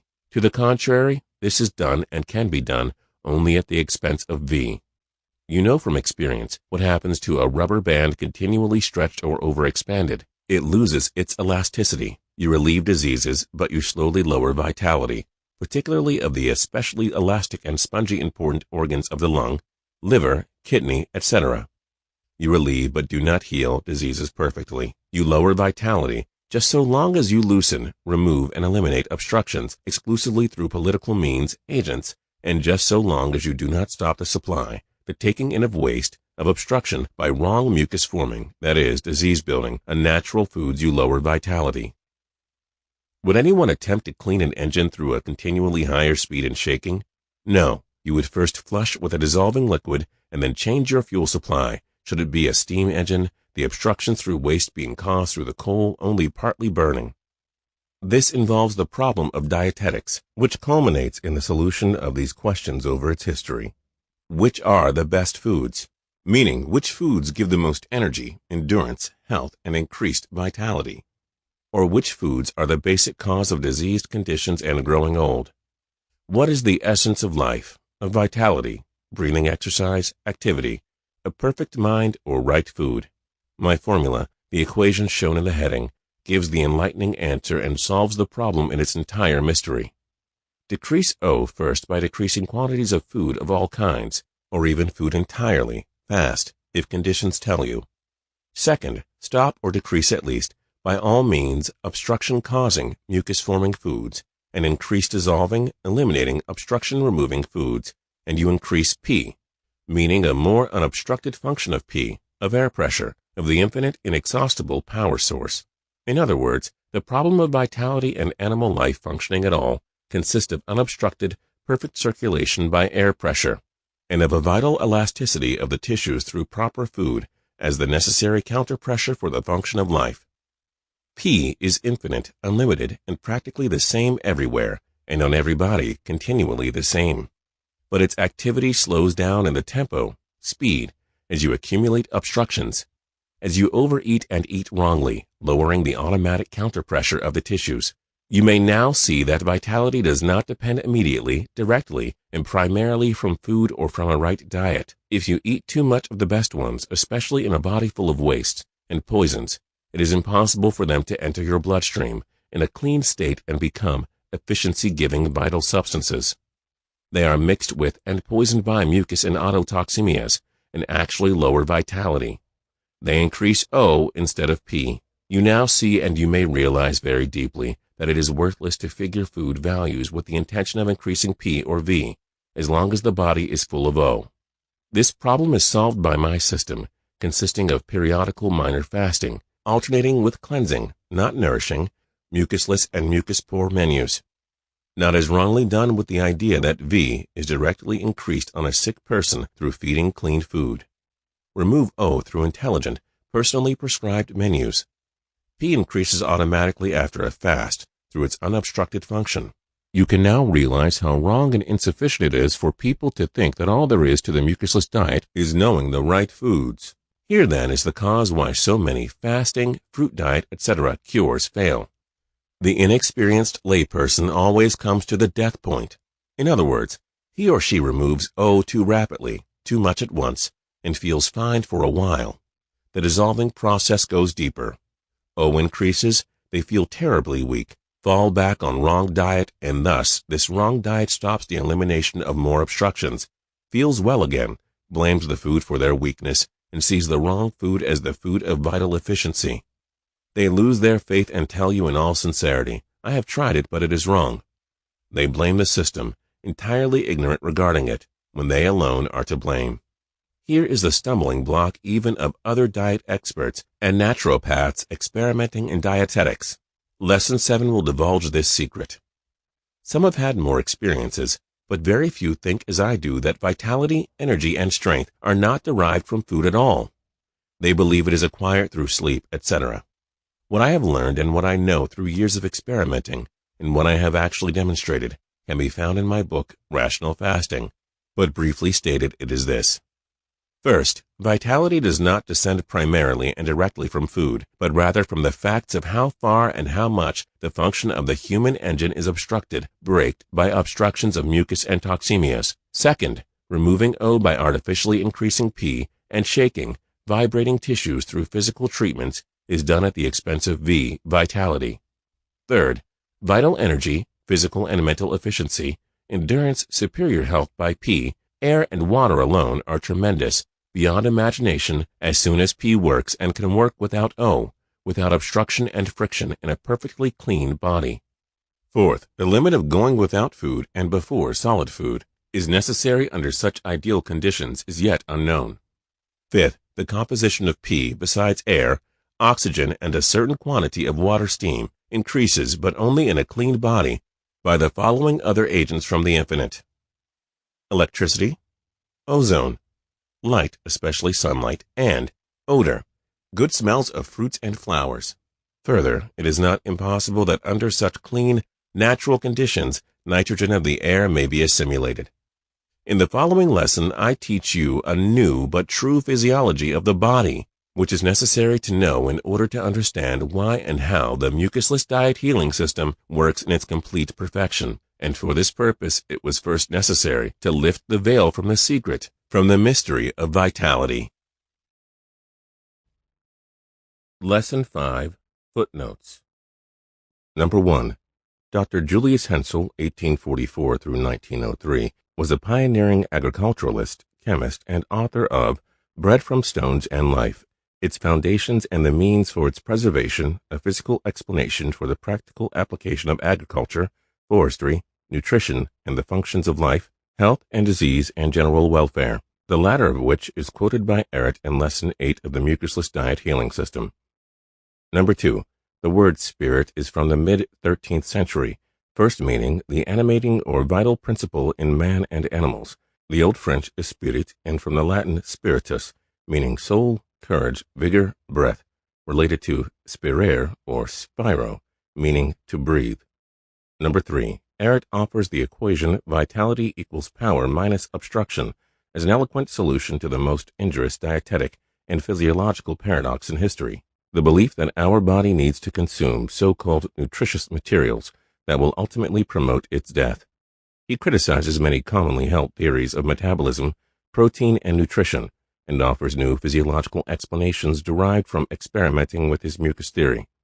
Ehret's findings suggest that our bodies do not need to take in substances that cause illness to live, and that pus and mucus-forming foods are the greatest proponents of human illness. Thus, the most fundamental human right is that we do not need to consume harmful, mucus-forming foods. In other words, we need not consume that which is unnecessary and damaging to human life. Instead of being obsessed with eating nutritiously, Ehret asserts that our focus should be on the most fundamental aspect of human life, which is breathing and the natural elimination of internal waste. What is meant by V equals P minus O, vitality equals power minus obstruction? It is an equation devised by Ehret that he calls the formula of life. Ehret's proposition is that the human body is a perpetual motion air-gas engine that is powered exclusively by oxygen, and that the body ceases to function when obstructed with waste. He asserts that mucus-forming foods create obstruction in the human body, and that a diet consisting of starchless, fat-free fruits and green, leafy vegetables is the only diet that does not leave behind obstructive residues in the body and will aid the body in the process of natural healing. If these acidic obstructions are not able to be eliminated from the body, the deterioration of internal organs becomes almost inevitable. If you were to put sand into a gas tank of your car, how far do you think your car would go? If your car engine is caked with gunk because you have not had the oil changed in years, how well does the car work? Chances are, it would work much better if gasoline was used instead of sand, and the gunk obstruction was eliminated with a good oil change. If the basic laws are ignored, the obstruction in the engine becomes too great, and it cannot function and ultimately dies. The engine of your body acts the same way. Your body is an air-gas engine that was never designed to take in mucus-forming foods. Over time, these mucus-forming foods create so much obstruction that your body can no longer receive efficient amounts of oxygen into the bloodstream. This obstruction is then given some name, such as heart attack, stroke, high cholesterol, etc. To describe this basic principle, Ehret created the equation vitality equals power minus obstruction, i.e., V equals P minus O. As soon as obstruction O becomes greater than the body's power P, deriving from the breath, the body comes to a standstill. It takes many people a great deal of time to truly understand vitality equals power minus obstruction. It is very simple yet elegant and profound. People often ask the difference between vitality and power, more specifically how power should be defined. Energy/vitality is the ability to do work, i.e., the more energy a device has, the more work it can do. Energy cannot be created or destroyed. but only changed or diverted. Power is the amount of work that can be done within a particular unit of time. Obstruction is the friction that prevents this work from functioning properly, therefore negatively impacting energy/vitality. In sum, energy/vitality is what is transferred, and power is the rate at which it is delivered. In physics, power is the rate at which energy is transferred, used, or transformed. In this equation, vitality may be likened to energy, and obstruction to friction, i.e. energy equals power minus friction. From Ehret's perspective, power is the unknown constant, and the rate of its transfer is based on the amount of friction afforded by an obstructing medium. Essentially, vitality equals power would suggest that the human body is a perpetual motion air-gas machine that continues indefinitely without any external source of energy or change. In other words, the motion of a hypothetical machine that, once activated, would run indefinitely unless subject to an external force or to wear. The New Physiology. Lesson 6.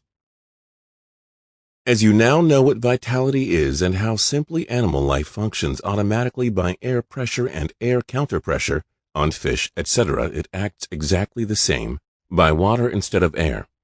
You may realize that medical physiology, the science of animal functions, is fundamentally wrong based on the following errors which have to be corrected by a new physiology. Number 1, the theory of blood circulation. Number 2, metabolism of the change of matter. Number 3, high-protein foods. Number 4, blood composition. And number 5, blood building. The error of blood circulation. Medical physiology, pathological physiology, continues to find diseases, i.e., the cause of disease, with the microscope, and germ theory is now fashionable. They will never find the truth and never understand what disease is, as long as they have a fundamentally wrong conception of blood circulation. As I have already explained, the fact has been overlooked that the lungs are the motoric organs of circulation, and the circulating blood drives the heart, the same as the regulating valve in an engine. That the bloodstream drives the heart and not the opposite can be seen through the two following facts. Number 1, as soon as you increase air pressure by increased breathing, you speed the circulation and therefore the number of heartbeats. Number 2, as soon as you take into the circulation a stimulating poison, alcohol for example, you increase the speed of the heart. As soon as you take a nerve and a muscle band paralyzing poison, for example digitalis, you decrease the speed of the heart. The medical profession has this exact knowledge, but in spite of their knowledge, arrives at the wrong conclusion that a mysterious power acts on the heart muscle driving the blood circulation. Prominent engineers among my patients agreed with my concept after learning this new physiology, saying that the heart would make a model valve for any kind of engine. How can it be logically proven that the heart controls the circulation if through the circulating blood you can control the heart? Increased air pressure through climbing a hill or running increases heart action, for the speed of the valve, as in an engine, depends upon the pressure.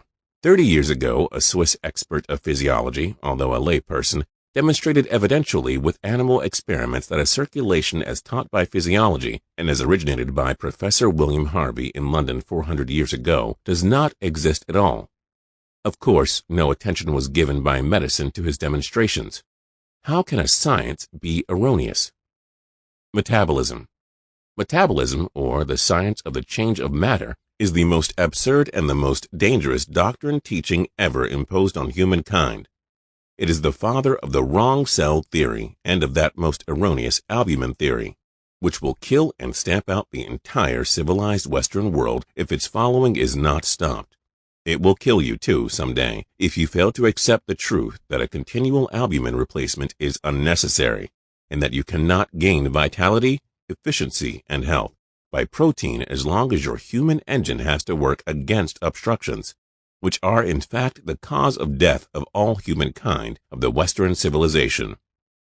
The erroneous idea that the cells of the body are continually used up by the process of life in their essential substance of protein and must be continually replaced by high-protein foods can be and are evidentially refuted by my investigations, experiments, and observations on some 100 fasters.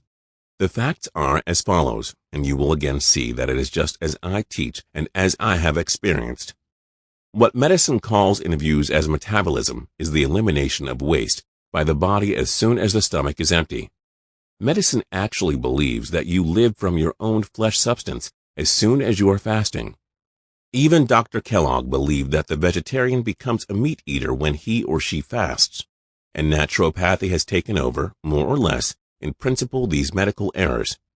One believes that the human engine cannot run a minute without solid food, protein, and fat, and makes the erroneous conclusion that humans die and must die from starvation as soon as all their fat and protein is used up during a fast. I found and have this to state. Lean people can fast easier and longer than fat ones.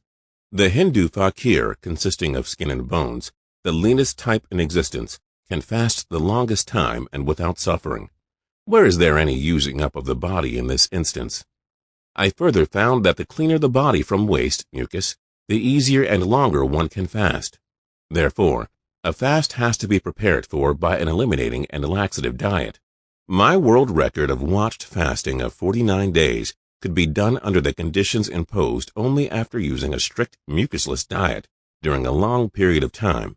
In other words, I could stand this long fast, and you could stand a fast much easier and much longer, the more the body is free from fat, which is partly decomposed watery flesh. The more the body is free from mucus and poisons, which are eliminated as soon as eating is stopped, entirely or partly. The human body does not expel, burn up, or use up a single cell that is in vital condition. The cleaner, the freer from obstructions, from waste the body is, the easier and the longer you can fast with water and air alone. The limit where real starvation sets in is yet unknown. The Catholic Church claims tests of holy people who fasted during decades. But the medical error even grows by teaching metabolism, claiming that you must replace cells, which are not used up as you can plainly see, with high-protein food from a cadaver, partly decomposed meat, and which has gone through a most destructive process of cooking. The fact is that you accumulate more or less of the waste in your system in the shape of mucus and its poisons as the slowly growing foundation of your disease and the ultimate cause of your death. Human imagination is evidently not sufficient to conceive the tremendous foolishness of this doctrine and its consequences, unmindful that its teachings are actually said to kill the individual and to finally kill all humankind. Medicine and the average person, of course, also believes that you are growing flesh and increasing good health if you daily increase your weight by good eating. If the colon of a so-called healthy fat man or woman is cleansed of their accumulated feces, even though they have regular stools, he or she at once loses from 5 to 10 pounds of the weight called health. Weight of feces figured by doctors as health. Can you imagine anything more erroneous, more wrong, more foolish, and at the same time, more dangerous to your health and life? That is the medical science of metabolism. Lesson 6. Footnotes. Number 1. William Harvey, 1578 to 1657, was an English physician and professor noted for being the first to completely describe the systematic circulation and properties of human blood in detail. However, earlier writers had provided precursors of the theory. Number 2. Albumin theory, or nitrogenous albumin metallic theory, purports that humans must eat protein-rich, pus and mucus-forming foods to provide fuel for, rebuild, and sustain the body. Number 3. John Harvey Kellogg, 1852 through 1943, was an American medical doctor in Battle Creek, Michigan, who ran a sanitarium using holistic methods with a particular focus on diet, enemas, and exercise. Kellogg was an advocate of vegetarianism and is best known for the invention of the Corn Flakes breakfast cereal with his brother Will Keith Kellogg. Number 4. The term vegetarian refers to a variety of dietetic modalities that include the eating of plant-based foods, fruits and vegetables, and certain mucus-forming foods, starches or grains and fats. Some vegetarians may or may not also choose to include pus-forming foods, such as dairy products, eggs, or fish. 5. The additive principle is a term used by modern-day practitioners of the mucusless diet healing system to refer to the belief that humans need to consume, accumulate, and use various forms of material matter to exist. Modern theories of nutrition and metabolism emerge from an additive concept, whereby it is thought that the human body must take in and metabolize various elements not obtained through the process of breathing to live. Ehret rejects the foundation of the additive principle and proposes his formula to life: vitality equals power minus obstruction, which asserts that human life exists as a result of the non-accumulation and elimination of unnecessary matter. Therefore, emphasis is put on using food to help the body eliminate waste rather than obtaining nutrition. Number 6. A fakir is an ascetic mendicant or holy person, especially one who performs feats of endurance, rejects worldly pleasures, and lives solely on alms. The New Physiology, Part 2, Lesson 7. High-protein foods.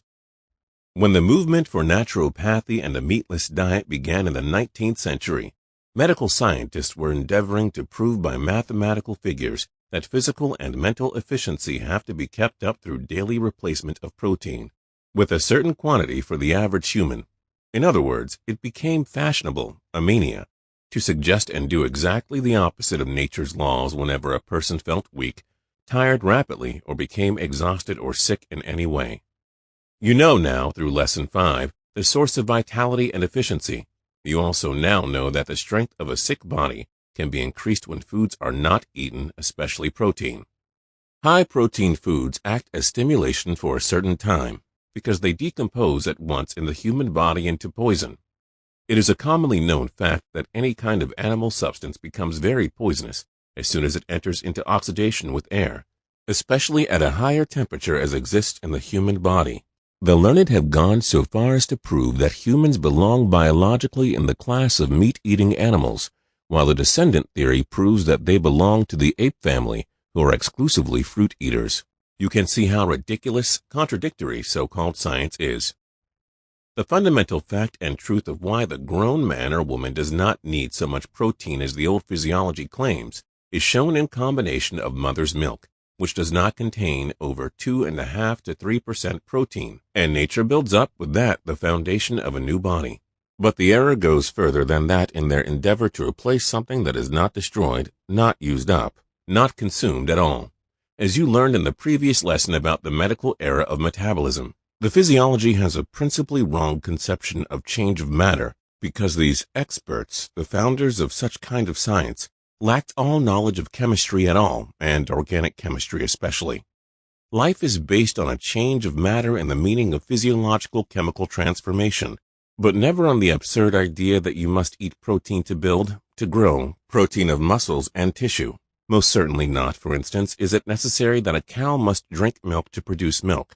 A prominent expert of physiological chemistry, Dr. von Bunge, professor of physiological chemistry at the University of Basel, Switzerland, whose books do not endorse the average standing of medical teaching, says that life, vitality, is based on transformation of substances, foods, through which power, heat, and electricity become free and act as efficiency in the animal body. You will learn in the lesson about blood building that a certain change of matter happens in the human body and how protein is produced through transformation from other food substances. This change of matter takes place not by replacement of old cells by new ones, but that mineral substances are the building blocks of animal and vegetable life, and the replacement is of much smaller quantities than is now taught. The reason a one-sided meat eater can live a relatively longer time than the vegetarian starch eater is easy to understand after having learned Lesson 5. The first one produces less solid obstructions by smaller quantities of meat foods than the starch overeater, but their later diseases are more dangerous because they accumulate more poisons, pus, and uric acid. If you know the truth about human nourishment, and you are going to learn it later, you will be amused to note how physiologists grope in darkness, how they made up a standard quantity of necessary albumin for the average human, which standard, by the way, is slowly getting smaller. They and even advanced diet experts estimate without knowing the great unknown, i.e. the waste in the human body. For thousands of previous years, humans have lived healthier without food value formulas, and I doubt very much if a single one of these physiologists ever gave their chef a suggestion of food values. The entire proposition is a farce, masquerading as a so-called science. A few like Professor Chittenden found through experimenting that energy and endurance increased with less food, especially less protein. Professor Hind had proved that albumin need hardly be considered, and Fletcher outdid them all.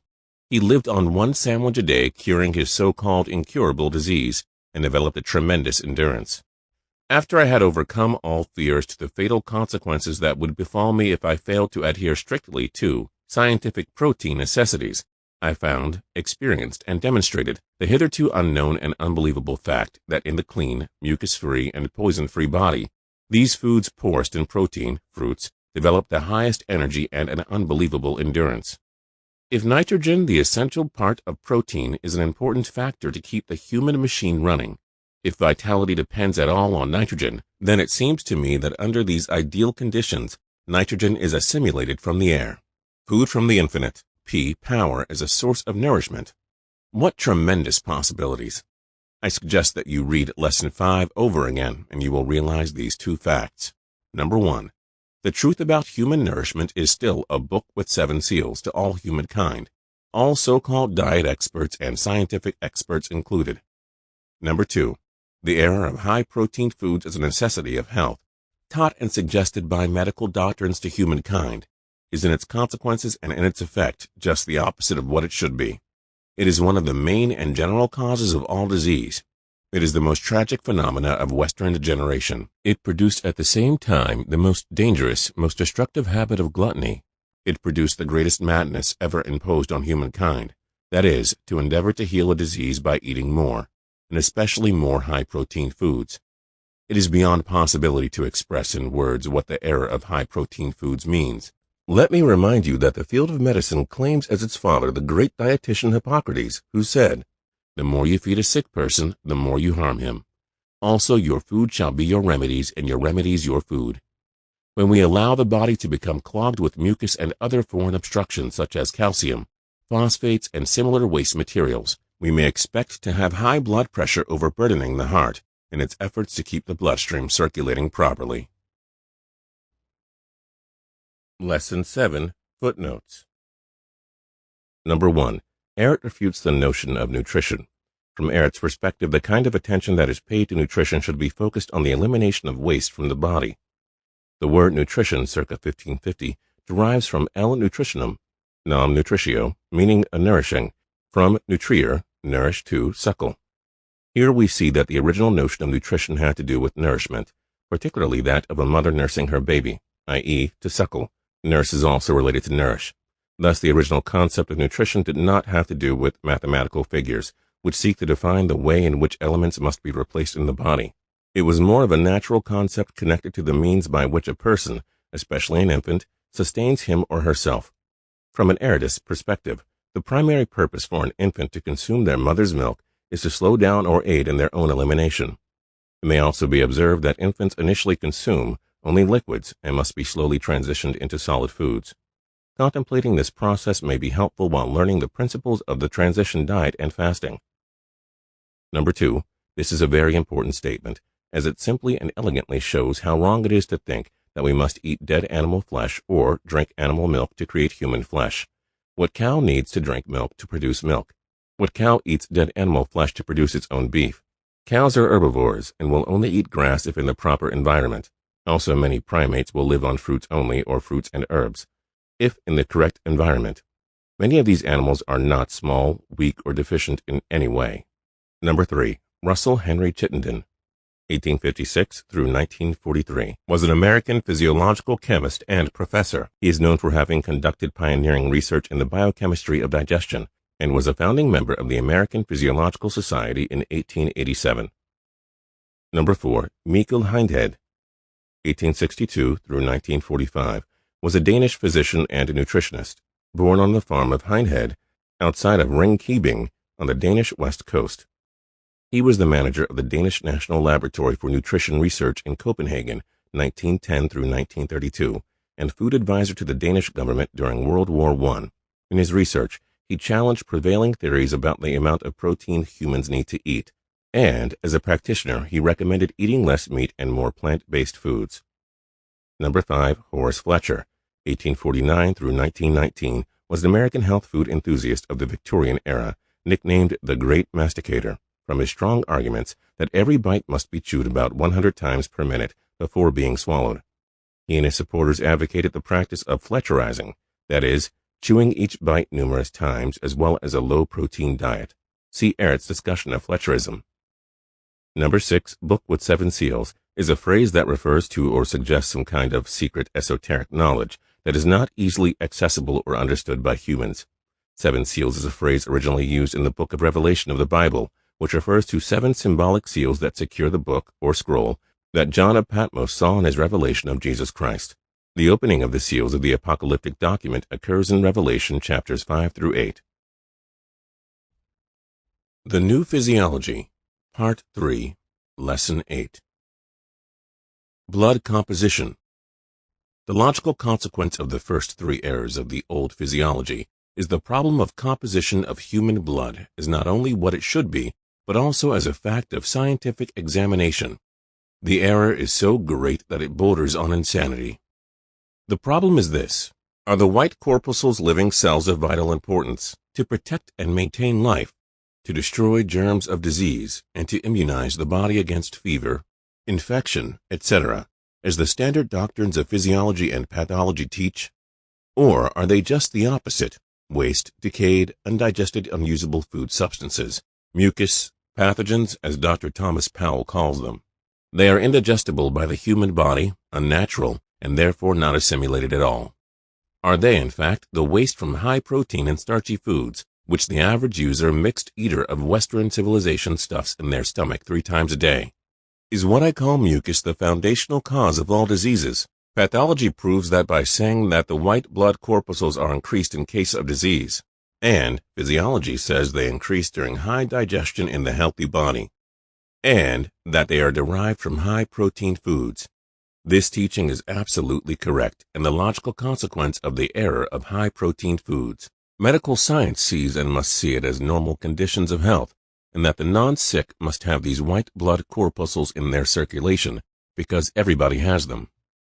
There is no person in existence in the Western civilization whose body has not been continually stuffed since childhood with cow milk, meat, eggs, potatoes, and cereal products. No person today without mucus. In my first published article, I promulgated the gigantic idea that the white race is an unnatural, a sick, and a pathological one.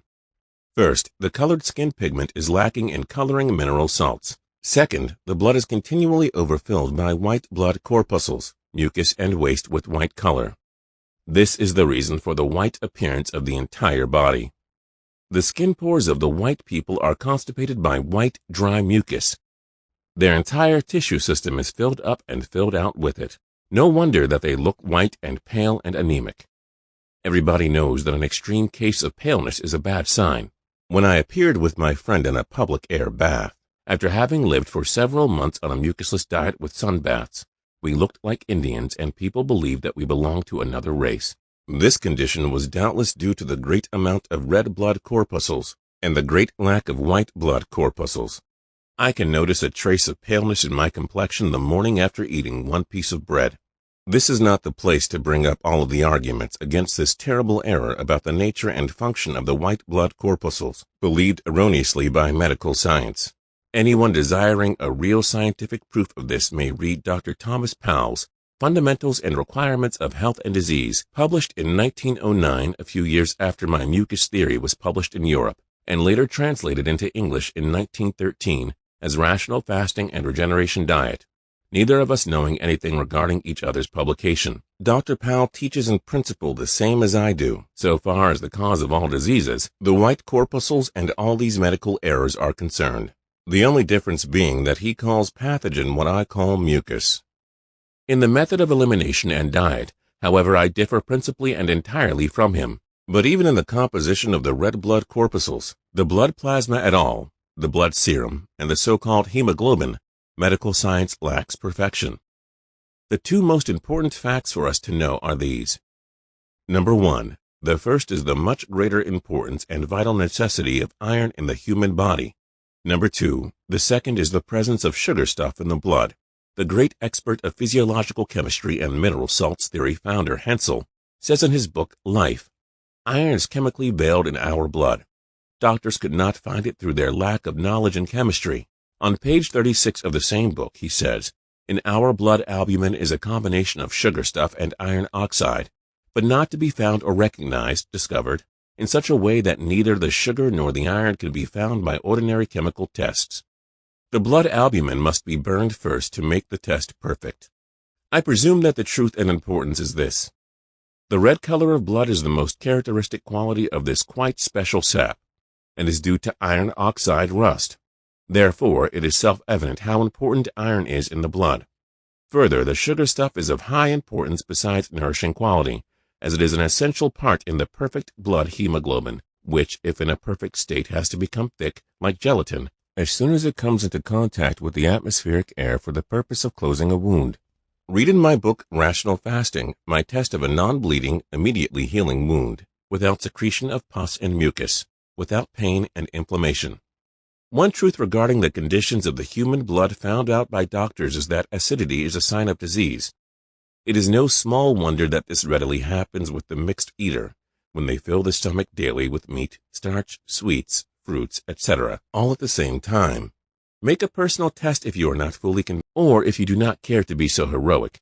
Try the following experiment. Next time you sit down to your Sunday dinner, have the menu served for an imaginary guest.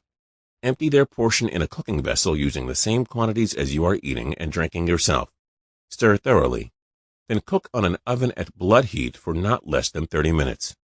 Place a cover on the vessel and leave overnight. When you remove the cover in the morning, a distinct surprise will await you. Lesson 8. Footnotes. Number 1. In the late 19th and early 20th centuries, a surge of medical researchers whose evidence challenged the newly developed theories of protein and albuminous foods emerged.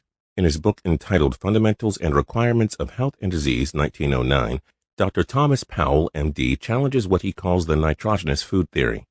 He states this theory has enjoyed a long season of popularity, and yet it is an undeniable fact that the notion that nitrogen is the prime essential of food is wholly fallacious, having no other foundation than an erroneous supposition and a misinterpretation of facts, errors which have led to a desperate misuse or abuse of the most valuable of all foods. Powell, 41. He goes on to challenge the germ theory and asserts that albuminous foods play the most important role in human illness. The biologic, physiologic, and much of the dietetic and pathological teaching of this day and age is founded upon the assumptions that the white blood corpuscle is a living cell, that it is differentiated into the tissues of the body, that it is a phagocyte or germ devourer, and that the material in which it is found and from which it is formed is the physical basis of life. Powell, 263. He then asks the following question. Is it not entirely reasonable to suppose that the motility of the white blood corpuscle is due to the forces not of life, but of death, to the processes not of vital duplication, but of chemical dissolution, that is, to the combined effects of chemotaxis, disintegration, and gaseous expansion? Powell, 275. Powell's argument parallels Ehret's by asserting that the leukocyte, white corpuscle, is not a living cell, but a particle of dead and perishable material. Powell, 292. He adds that the irony of the situation into which the leukocyte addendum to the cell theory has led us is not only perfectly discernible, but as cruel and relentless as the grave, since it is to the effect that the more tissue-building material, white corpuscles, the sick person carries in his circulation, that more pronounced is his debility and emaciation, and that the more vigilant policeman, phagocytes, he has to guard and defend him, that more certain and speedy is his destruction. Powell, 294. For further reading, please see Powell, the Cell Theory in Fundamentals and Requirements of Health and Disease, 263 through 294. Number 2. Ehret's proposition is that skin color and other physiological traits primarily reflect the degree to which a person is internally encumbered with waste on the cellular level. It challenges the popular notion that the radical physical morphology of humans occurred based primarily on adapting to non-tropical climates further away from the equator. Number 3. To understand this statement, it is important to consider the role of iron in the blood. When iron that is mined from the earth comes into contact with oxygen, dark rust is produced, iron oxide. When our blood iron comes into contact with air, i.e. oxygen, it also rusts. Clean blood that is free of waste easily rusts when oxidized. To demonstrate this argument, Ehret tells of his experiments with self-inflicted bleeding. He found that when he ate a mucusless diet for an extended period of time, a knife wound would heal immediately with no secretion of pus and mucus. He would also suffer no pain or inflammation. Thus, the oxygen would mix with the iron in the blood and rust immediately. However, when he ate mucus-forming foods, his wounds did not easily heal and he suffered from pain. He also became paler. This experiment suggests that 1. A mucusless diet promotes clean blood, 2. Clean blood is free of white waste materials, and 3. Clean blood becomes darker when oxidized. Given that blood becomes dark when mixed with oxygen on the outside of the body, to what extent does this happen inside the body? When clean blood is oxidized through the act of breathing, can it rust and darken? Hensel's argument may shed some light on these questions. In our blood, albumin is a combination of sugar stuff and iron oxide, but not to be found or discovered, in such a way that neither the sugar nor the iron can be found by ordinary chemical tests. The blood albumin must be burned first to make the test perfect. Ehret summarizing Hensel's life, Lesson 8. Consequently, the red color of blood is due to iron oxide, i.e. rust. Furthermore, the ability for red blood to become oxidized is dependent upon the absence of albumin, i.e. mucus/waste. Ehret's perspectives on the nature of blood are controversial and challenging, but one does not need to initially believe in them to benefit from practicing the mucusless diet. Ehret offers a fresh perspective, and it is important to keep an open mind as you move forward. It is helpful to remember that Ehret is a masterful philosopher of diet and physiology. As a philosopher, Ehret's work questions and challenges the very foundation of Western dietetic theory and physiological science. Yet, in order to truly understand many of these concepts, it will be important to practice and experience the diet. Much of what Ehret discusses tends to become self-evident through a dedicated adherence to his dietetic principles. The New Physiology, Part 4, Lesson 9. Blood building. The problem of blood building in the human body involves all problems of health and disease. In other words, your health and disease depend almost entirely on your diet, whether you eat right or wrong foods, which foods harm you, thereby building and producing disease, and which foods heal and keep your body in ideal condition, which ones build natural, good blood, and which ones build wrong, bad, acid, diseased blood. These questions and their correct answers are the fundamentals of dietetics and of my mucusless diet healing system. In this lesson, I teach only the principal truth in general. All particulars and details are covered in the entire course. In fact, my diet of healing in its main and essential part consists of building a new, perfect blood with continual supply from natural foods with vital elements through which the bloodstream is enabled to dissolve and eliminate all waste, all mucus, all poisons, and all drugs ever taken during a lifetime, wherever and for as long as a time as they may have been stored up as latent disease in the body. What the official physiology of nourishment teaches for best blood building is doubly wrong. First, it is wrong principally as a problem of physiological chemistry, and second, from the truth of nature. Here again I must quote that great authority of physiological chemistry, Professor von Bunge, who personally told me that he does not endorse official medical teaching. Says von Bunge, life is based on transformation of substances, through which process power, efficiency, becomes free, just as it takes place in every chemical process of transformation, from one chemical entity of atoms and molecules into another one. The authors that started physiological science lacked principally knowledge in chemistry due to a more humanistic education rather than in science of nature. On the other hand, inorganic chemistry was not sufficiently developed at this time. The misleading idea was again protein. They reasoned as follows: muscles, tissues, the entire body's essential substance is protein. Therefore, this substance must be introduced into the blood in order to build, to grow. In other words, you must eat muscles to build muscles. You must eat protein to build protein. You must eat fat to build fat. And in the case of a nursing mother, she must drink milk to make milk. As they believed and still believe in metabolism and the necessity of replacing everyday used-up cells, these principles are followed in the diet of the average mixed eater. To take an inorganic iron, lime, etc., in an endeavor to replace the same substance in the body is a similar error.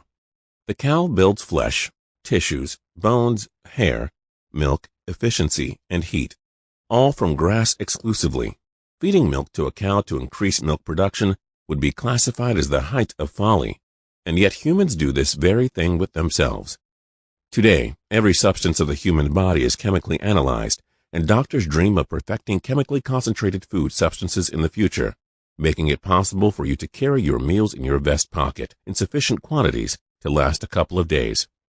That will never happen for the human body, as it does not assimilate a single atom of any food substance that is not derived from the vegetable or fruit kingdom. All manufactured food mixtures, when too concentrated, either of the animal or vegetable kingdom, does not build blood but stimulate only. Animal foods cannot build good blood. In fact, they do not build human blood at all, because of the biological fact that humans are by nature fruit eaters. Look at the juice of a ripe blackberry, black cherry, or black grapes. Doesn't it almost resemble your blood? Can any reasonable person prove that half-decayed muscle tissues build better blood? Just as soon as the animal is killed, that flesh is more or less in decomposition, and they are put through the destructive process of cooking. No meat-eating animal can live on cooked meat. They must eat it fresh and raw, blood, bones, and all. Complete details about the right and natural foods will be taught later, and you will learn the truth. I will only mention at this time one important fact, which is essential in my dietetic teaching, and by which I differ from all others, even from other dietetic experts who still believe in concentrated albumin, concentrated mineral salts, etc., being required for good blood building. Albumin is not the most important substance for our blood, nor is it mineral salts alone that build perfect blood. The cardinal standard substance for human blood is the highest developed form of carbohydrate, chemically called sugar stuff, grape or fruit sugar, as contained more or less in all ripe fruits, and in the next lower state in vegetables. The newer advanced science teaches that even the small amount of protein that is necessary is developed from grape sugar. Vegetable-eating animals transform these foods first into grape sugar, and then, as a matter of fact, the body in its entirety. But the essential point of disagreement regarding this particular problem is not in the food blood-building problem. Whoever does not know disease, latent, acute, and chronic as taught in Lesson 5 will never believe in the truth of human nourishment. As you now know through past lessons, just as soon as the blood is improved through fruits, the average person immediately starts the elimination of obstructions, feels better for a while, but when more and more waste is dissolved and with the resultant next shock of obstruction in the circulation, all faith is lost, and they, the doctor and all, blame the lack of efficiency food. They think and everyone suggests that they need regular food, which stimulates them for a while and causes them to believe that it must be the meat and eggs that build good blood. In other words, the problem of blood building through right and proper food, the dietetic problem in its entirety, will not be solved, and the truth will not be accepted nor believed and practiced by those who have not learned what happens, and just what it means to heal by the new and real blood-building foods. This is the deeper reason why doctors believe in and recommend destructive foods, and why the average person keeps them up and increases them continually, for they do not possess the slightest idea of what disease is and how they pollute their blood on a daily basis. Lesson 9, Footnotes. Number 1. In other words, your health and the diseases you suffer depend almost entirely on your diet. The wrong foods harm you and produce disease, while the right foods heal you and keep your body in an ideal condition through building natural, good blood. The harmful foods build wrong, bad, acidic, diseased blood. 2. Stimulation means to temporarily increase the activity of an organism, or its body organ. Ehret's proposition is that mucus-forming foods are not nurturing or nutritious, but serve only to unnaturally stimulate the body like a poisonous drug. 3. Carbohydrates, more commonly referred to as carbohydrates, are any of a large class of organic compounds consisting of carbon, hydrogen, and oxygen. They are produced in green plants by photosynthesis. Sugars, starches, and cellulose are all carbohydrates. For Ehret, the highest form of carbohydrate-containing foods for humans are fresh, fat-free fruits derived of simple sugars. Critique of all other healing systems and unbiased, unprejudiced reviews. Lesson 10. The methods of healing are numberless. Outside of a great domination of superstition in this field, the serious methods can be divided into two principally different classes. Number 1, medicine. Number 2, drugless healing. The history of medicine shows that, especially in the past, drugs and other mysterious inventions were taken from quacks. A great number of medicines, standard remedies, for example, mercury, were introduced by quacks. The modern serums, etc., are not better, regardless of their being scientifically prepared. As we now know exactly what disease is, we may understand a fact medicine cannot explain. and that is why symptoms of disease can be suppressed by drugs and serums to a certain limit. The results are known only through experiences, but medicine does not know why these results, special effects, happen. This is the secret. If the body of any sick person endeavors to eliminate poisons manifested by any kind of symptoms, and a new dangerous poison is introduced into the circulation, that elimination through the system is more or less stopped because the body instinctively sets to work to neutralize these poisons as far as it is possible. The symptoms return just as soon as the life is saved, and the same procedure is repeated until the patient dies, or, if intelligent enough, casts medicine aside in time and seeks to save himself by drugless healing. The methods of drugless healing are also very numerous, and they can be divided into three parts. Number 1, physical treatments. Number 2, mental treatments. And number 3, dietetic treatments. Physical treatments. In general, all physical treatments have a tendency to loosen local constitutional encumbrances through various kinds of vibrations and thermal differences. The Kneipp cure, for instance, is in fact an application of artificial colds, which stimulates the circulation, and through that, the elimination. Exercise, calisthenics, breathing exercises, massage, osteopathy, physical therapy, etc. perform in principle the same. However, chiropractic claims a special scheme. The subluxation is removed, but chiropractics, similarly to drugs, may give immediate successful relief from painful symptoms, but as a matter of fact, they return sooner or later if the adjustments are discontinued and wrong method of living is persisted in. The cause of subluxation is an accumulation of foreign matters between the bones of the spine, and we know that they all have their source through wrong eating. The same as all other symptoms of disease. No doubt, the overweight of the average human in general is another cause of subluxation. Under longer fastings, I saw many deformed spines improve wonderfully. There are various other methods used to shake the tissues and stimulate circulation, i.e., electricity, electric light, sunlight, etc. All of these methods help and relieve more or less, but they can never heal perfectly, just as long as they fail to pay sufficient attention to a correct diet. In other words, the elimination of disease or foreign matters will never be complete as long as the intake through wrong foods is not discontinued and an entirely new blood building is established through real, natural, and clean mucusless foods. Mental treatments. It cannot be denied that the condition of the mind has an influence on every kind of disease. It is proven that fear, sorrows, and worries have a bad influence not only on the heart and nerves, but on the circulation, digestion, etc. Psychotherapy, mental and divine healing, Christian Science, have this one great advantage. They save the unfortunate sick from the injuries of drugs. On the other hand, I cannot grant them too much credit. For while they are harmless in a certain sense, they have a tendency, consciously or unconsciously, to keep people in complete darkness as to what disease really is. We who know exactly what disease is cannot agree with a teaching that endeavors to make sick people believe they can be healed by a miracle or a forced imagination, that they are not sick at all, even though they are actually dying that very minute. It is farcical, not to say pitiful, to pray to the Creator for a miraculous healing, rejecting and disregarding real divine foods, the fruits of paradise, the bread of heaven, and instead stuff your stomach 3 times daily with harmful prepared foods, manufactured by humans for commercial purposes, and never designed by the Creator to be humans' food at all. It is rather difficult to believe in mental healing at all, after knowing as I do through actual experiences with thousands of patients that the average chronic sick, especially the well-fed one, is in fact a living cesspool. Nature is the manifestation of the divine laws, and there are no miracles in nature. If you have eaten wrong for 30, 40, 50 years, thereby producing your disease, you must do the necessary compensation as reparation for your sins. You must do the opposite by eating clean, natural divine food, which will produce health instead of disease. That is as clear as sunlight and as logical as 2 times 2 equals 4. The philosophy of Miss Eddy is a poor copy of Schopenhauer's world of imagination, that the mind only is real and not the physical. Her logic would be correct if she had said, it was never the intention nor in the plan of God to produce disease, but as a logical consequence through disobedience of the divine laws of life, disease is produced. There could be no disease if humans lived right in accordance with the divine story of the Genesis arguments.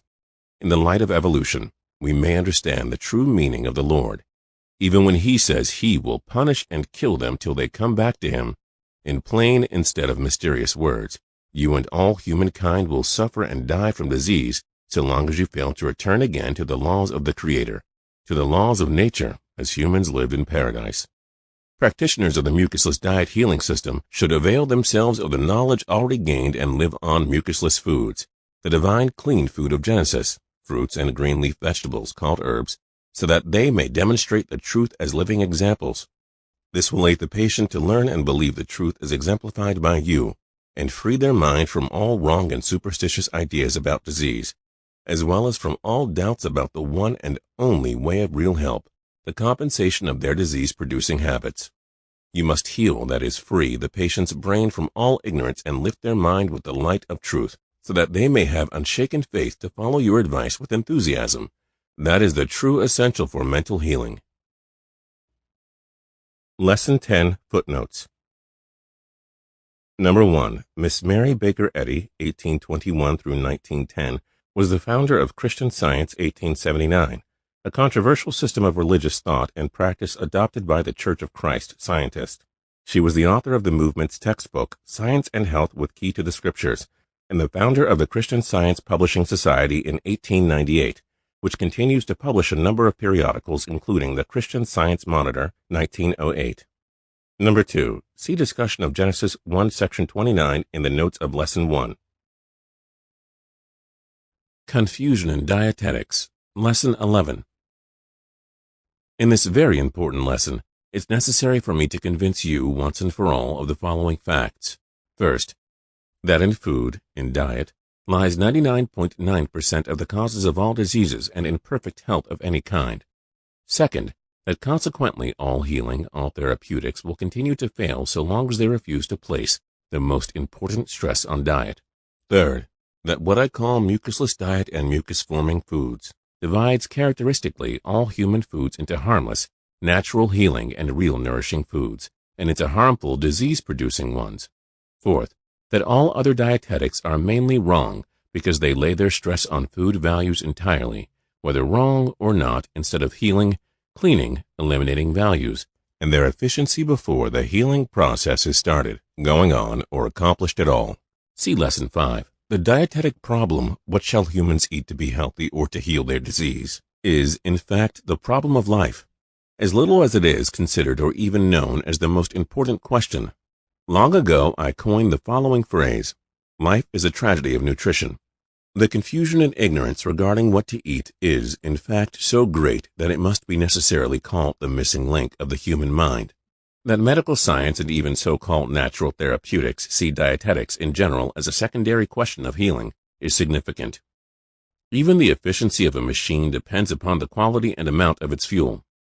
There is no longer any doubt existing regarding the fact that a plant depends more on the kind of soil rather than the climate to produce a high-quality fruit. Farmers understand thoroughly that everything depends on what they feed their livestock. Health and disease of the animal and human body is 99.99% dependent on food. This is tremendously manifested by nature through the simple fact that every animal refuses food when sick. The animal instinct of responding to every disease or even accident by fasting is nature's demonstration that health and disease depend mainly and entirely from eating or not eating, as well as the kind of foods. That the average person, and even the reformed doctors, blames everything on earth, excepting food, as the cause of their disease is due to the tragic fact that disease is as yet a mystery in their minds. They don't know how terribly unclean the inside of the body is, caused through the lifelong habit of overeating 10 times as much as required. In many cases, harmful foods, mostly or even exclusively. If the average eater, even in so-called perfect health, fasts 3 or 4 days, their breath and the entire body as well as their discharges are of an offensive odor which signifies, demonstrates, and indicates that his or her system is filled up with decayed, uneliminated substances, brought in through no other manner than by eating. This accumulated and continually increasing waste is his or her latent unknown disease, and when nature wants to eliminate it by any kind of a shock, commonly known as disease, they first try everything to heal themselves, excepting to fast, to stop increasing the cause of the disease, the inside waste. You now have learned how wrong medicine is trying to stop nature's healing, eliminating process called disease, and thereby increasing the inside waste through drugs and serums. But natural therapeutics of all kinds of elimination will never heal perfectly, just so long as you fail to discontinue the supply of inside waste caused by eating and wrong eating. You may clean and continue to clean indefinitely, but never with complete results up to a perfect cleanliness, as long as the intake of wrong or even too much right foods is not stopped. If it is a fact that food alone is chiefly to blame for all disease, as nature so clearly demonstrates, then it is logical and self-evident that you can heal only by fat, and radically only, if necessary, with the most rational diet, fasting, nature's only remedy in the animal kingdom. Therefore, if any kind of diet shall heal, it must consist of food, not according to food values as to their nourishing and rebuilding qualities, but according to qualities of healing, of cleaning, and of elimination. Here is the cardinal reason why, as well as where, all other dietetics fail. My diet of healing, the mucusless diet, divides, as stated above, all foods strictly into two kinds, certain ones which heal, and certain ones which produce disease. It is not sufficient, as the layperson imagines, to only know which foods are mucusless, and which are mucus-forming, but, number 1, how far and how fast the change can successfully be made. Number 2, how the combination of different foods has to be arranged, and, number 3, how long and how often fasting must be introduced and combined during the healing diet if found necessary. This is the system of the mucusless diet and fasting. It represents what the practitioner has to study and must learn, and what the layperson does not know, and consequently why they must inevitably fail when trying to cure a person with good foods. After the foregoing explanation, you will at once see in the following critique of the best-known dietetics why they are imperfect and why the confusion is so great. In later lessons, you will also learn of every kind of food, why it is good, and why bad. In case you are still unaware which of the foods are mucusless and which are mucus-forming, they are as follows. All fruits, raw or cooked, also nuts and green leaf vegetables, are mucus-free. All other foods of civilization, without exception, are mucus and acid-forming, and therefore are harmful. Lesson 11. Footnotes. Number 1. The meaning of Ehret's statement, a tragedy of nutrition, is often misunderstood, especially by those not familiar with his work. Many assume that Ehret is suggesting that the tragedy refers to the idea that people are not getting enough, or the right kind of, nutrition. But as articulated in previous chapters, Ehret denounces what has become the traditional Western dietetic theory of nutrition. If Ehret does not support most concepts of nutrition, then what does he mean by a tragedy of nutrition? Historically, the word tragedy initially referred to a play or other serious literary works with an unhappy ending. Later, it also came to be used to identify any unhappy event or disaster. My proposition is that the tragedy of nutrition is not about the lack or poor choice of nutritious foods. The tragedy is that the concept of nutrition, 1, erroneously exists, and 2, is dietetically opposed to the truth of natural laws governing animal life on earth. In other words, the tragedy is not only that people eat poorly and die, but think that they are eating healthy, or taking drugs responsibly, and die not realizing that pus, mucus-forming foods, and drugs are the foundation of their demise. Nutrition is the great scientific paradox of our time, insofar as its doctrines teach that we must eat certain mucus-forming foods to survive, yet mucus-forming foods are not only unnatural for humans, but the foundation of human illness. For more of my thoughts on the concept of nutrition, see Spira Speaks.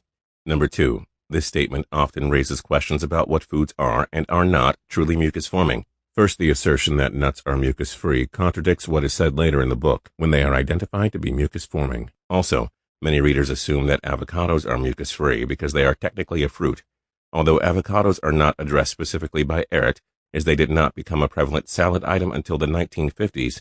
Ehret's discussion about nuts can help us to understand the mucus-forming nature of avocados and other fatty fruits or vegetables. With that said, the mucusless diet does contradict itself regarding nuts. In Lesson 16 on the transition diet, Ehret writes, other kinds of grated nuts or nut butter may be served once in a while for this purpose, transition diet, but are too rich in protein and will produce, if continually used, mucus and uric acid. In Lesson 22, Destructive Diet of Civilization, he explains, all nuts are too rich in protein and fat, and should be eaten only in winter, and then only sparingly. Nuts should be chewed together with some dried sweet fruits or honey, never with juicy fruits, because water and fat do not mix. With the possible exception of nuts, the above represent about all of the foods which have to be prepared in some manner for eating. In fact, they are tasteless unless specially prepared. Lesson 22.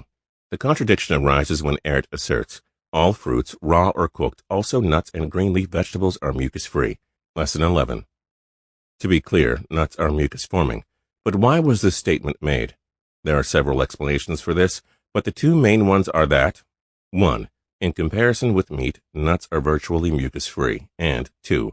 That Ehret's editor, Fred Hirsch, took certain liberties during the assemblage of early editions of the mucusless diet, and may be responsible for the mishap. Some of these changes or contributions can be easily identified, as we will see later in the vegetarian recipe section, whereby the editor, obviously Hirsch, explains why he added the mucus-lean menus, although Ehret resisted requests to do so. Ehret ultimately asserts that fats of any kind, including the ordinary butter, are unnatural and therefore should not be eaten. Lesson 15. All fats are acid-forming, even those of vegetable origin, and are not used by the body. You will like, crave, and use them only as long as you can still see mucus in the magic mirror. Lesson 22. This principle extends to all fatty fruits or vegetables, including avocados, nuts, coconut meat, olives, durian, etc. Confusion in Dietetics, Part 2, Lesson 12. The average vegetarian diet omits only meat from the menu, and their mixture of larger quantities of fruits, good foods, with eggs and milk cause overeating, in most cases being worse than moderate meat eating and a less mixed diet. 3 prominent physicians improved the vegetarian diet, but they fail like all other dietitians on the following single point. They believe more or less in high-protein foods during the diet of healing. In other words, all dietitians without a single exception outside of myself think that the body, and especially the sick and weak one, requires good, nourishing food to be healed, overlooking the fact that nature alone heals and does it best by fasting. Please read Lesson 5 again so that you may fully comprehend the reason. Dr. Lehmann, a German physician, proved in his Dietetical Disinformation of Blood that carbonic acid is the cause of all diseases, but he failed to see the deeper cause, the fermentation caused through mucus-forming foods mixed with fruits. He believed in, and fell a victim to, the protein theory, in spite of his greatly advanced knowledge. Dr. Haig, an English physician, with his anti-uric acid diet, showed much improvement, but failed in the same manner as Dr. Lehmann. Dr. Catani, an Italian physician, made up a diet of fruits, green vegetables, and meat, eliminating all starch, and healed more or less, including cases of rheumatism and gout, which Dr. Haig blamed meat solely for these diseases. The secret of Dr. Catani's starchless diet is its laxative effect. It relieves like the laxatives contained in mineral water springs, but does not heal perfectly. You can see where the point of confusion lies. Dr. S. Graham, an American physician whose Physiology of Nourishment was fundamental at the time, improved the bread especially. But the improvement consists not in the fact that Graham, bran, and whole wheat bread is more valuable than ordinary white bread, but through its efficiency owing to a less constipating quality than white bread. White flour makes good paste. Graham or the whole wheat flour does not. Dr. Graham found an opponent in Dr. Densmore of England, who claimed that overeating of bran, whole cereals, and Graham bread caused inflammation of the intestines. This is, of course, an exaggeration, but Dr. Densmore helped the general improvement of dietetics by advocating more fruits and vegetables. Dr. Lehmann, the German chemist Hensel, and some authorities in the United States are the founders of what may be called the mineral salt movement. The stress in this dietetic reasoning is placed upon the fact that all acid and mucus-forming foods lack the necessary mineral salts. But it proved a fad, like the protein fad, thinking health could be regained by overflowing the body with artificially manufactured mineral salts preparations, and keeping up your old wrong habits at the same time. You improve, relieve to a certain limit, but never heal perfectly. In a later lesson, you will learn how chemist Ragnar Berg improved this system to a certain degree. A person neutralizes acid-forming foods with mineral salt-rich ones. Raw food diet. At present, among the vegetarian health seekers, raw food diet is in fashion. No doubt it represents great progress, but the arguments are partly wrong and lead to mistaken and fanatic extremes. They claim all cooking destroys food values, but it should be said properly. Wrong cooking destroys healing value qualities, efficiency of foods, and can even cause them to become acid-forming. The raw food experts hint on the same wrong stress as all others, i.e. the higher food value. The entire effect or benefit from raw food is the rough fiber of uncooked vegetables, which relieves constipation and acts as an ideal mucus broom in the intestines. I do not believe that the human body assimilates food value vegetables, such as cauliflower, asparagus, turnips, potatoes, or from uncooked cereals. After a certain beneficial mechanical cleansing of the bowels through these raw foods, the one-sided raw food eater lacks, in fact, the most important food substance, and that is grape or fruit sugar, unless they eat sufficient fruits. Significant and instructive is this experiment. Put a lemon in a moderate dry heat a few minutes, and it becomes sweet, like an orange. You develop grape sugar, but let it bake a little too long, or if cooked, it becomes bitter. On the same principle, all vegetables when baked improve by developing the more or less starch they contain into grape sugar. This is true of carrots, beets, turnips, cauliflower, etc. Raw fruits and, if desired, raw green leafy vegetables form the ideal food for humans, that is, the mucusless diet. But the mucusless diet as a healing system uses raw, rough vegetables for their cleansing qualities, baked ones as food, and baked and stewed fruits, as a less aggressive dissolver of poisons and mucus, to moderate the elimination in severe cases. That is one of the most important principles of the system, a point the raw food fanatic ignores entirely. Eating raw potatoes, raw cereals, and unfired pies is, in my opinion, absurd, and worse than if they are carefully baked, which means developing the starch into at least partly digestible gluten and grape sugar. Fletcherism. The American Horace Fletcher developed a complete dietetic healing system in itself, with great success on himself and others. His theory was to eat what kind of food you desired, but chew every bite 10 to 15 minutes. You may eat one sandwich a day and get rid of your trouble. The secret is simply this. It is a camouflaged fast. The stomach and intestines have a rest, the same as when fasting, and elimination is promoted, and the vital organs recuperate. But when continued longer, the bowels constipate from a lack of solid food, and it is said that Fletcher himself died through severe trouble in these organs. Another camouflaged fast in its effect is the Salisbury cure. A small piece of beefsteak and a little toast, once a day, nothing else, relieves, improves, but never heals perfectly. Under the same classification as the milk diet, which puzzles even the most advanced experts of fasting and dietetics by its partial success in many cases. The secret is this. If you replace 3 square meals a day consisting of at least 3 courses each with a few quarts of milk liquid, the obstructions in the human engine are much less. Read Lesson 5. You feel better, and the body partially eliminates and in many cases relieves your trouble. But all milk dieting patients suffer sooner or later from terrible constipation because milk is a first-class, sticky mucus former. Schroth cure. This so-called dry cure, founded by one of the greatest pioneers of naturopathy, is in its effect also a camouflaged fast. 3 days eating nothing other than dry bread, with nothing to drink. The 4th day, a limited drink of light wine and some food, combined with all-night wet packs. This causes a tremendous elimination, if you can stand the severity of this horse cure. Schroth had marvelous success and a worldwide reputation, but many who had gone through this quick help many times came to my sanitarium, and I found they had very weak hearts and lacked more or less the elasticity of the tissues. Read Lesson 5 again and you will understand the reason at once. I used the same principles of this cure in an improved form in cases where there was no reaction with the drink fast, or by the mucusless diet as follows. 2 or 3 days, nothing but dried fruits, followed by 1 day of juicy fruits and starchless vegetables, produces a most efficient elimination, but is only advisable for relatively strong people.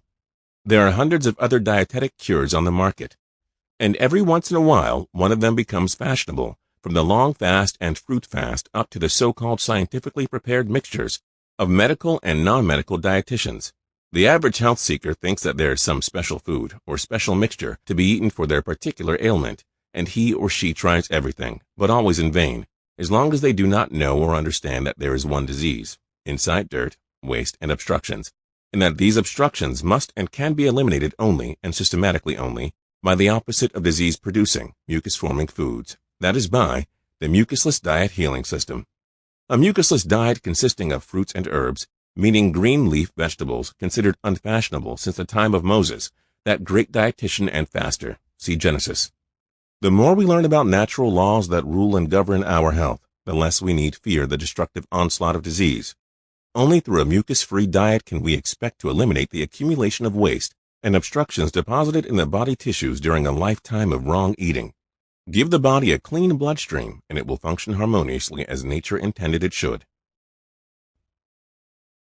Lesson 12, Footnotes. Number 1. Reverend Sylvester Graham, 1794 through 1851, was a Presbyterian minister and dietary reformer in the United States. He advocated vegetarianism, temperance, and the control of sexual urges through a clean lifestyle. Today he is most known for inventing graham bread and crackers. Dr. Emmett Densmore, 1837 through 1911, was a medical doctor, inventor, author, and strong advocate for a progressive fruit and vegetable diet. He authored several influential books on health, including The Natural Food of Man, a brief statement of the principal arguments against the use of bread, cereals, pulses, and all other starch foods, 1890, and How Nature Cures, Compromising a New System of Hygiene, 1892. With his brother, he also invented the Densmore typewriter. Number 2. Raw food diet or raw vegan diet refers to the practice of consuming uncooked, unprocessed, plant-based, and often organic foods as a large percentage of one's diet. In practice, some raw foodists find it acceptable to frequently use blenders, food processors, juicers, and dehydrators, although some other practitioners view these as forms of processing and avoid them. Some will also periodically eat cooked foods or mucus-forming raw foods. The term vegan was coined by Donald Watson in 1944 to draw a distinction between a person who abstains from all animal products, including eggs, cheese, fish, etc., from vegetarians who avoid eating meat but still consume certain animal products.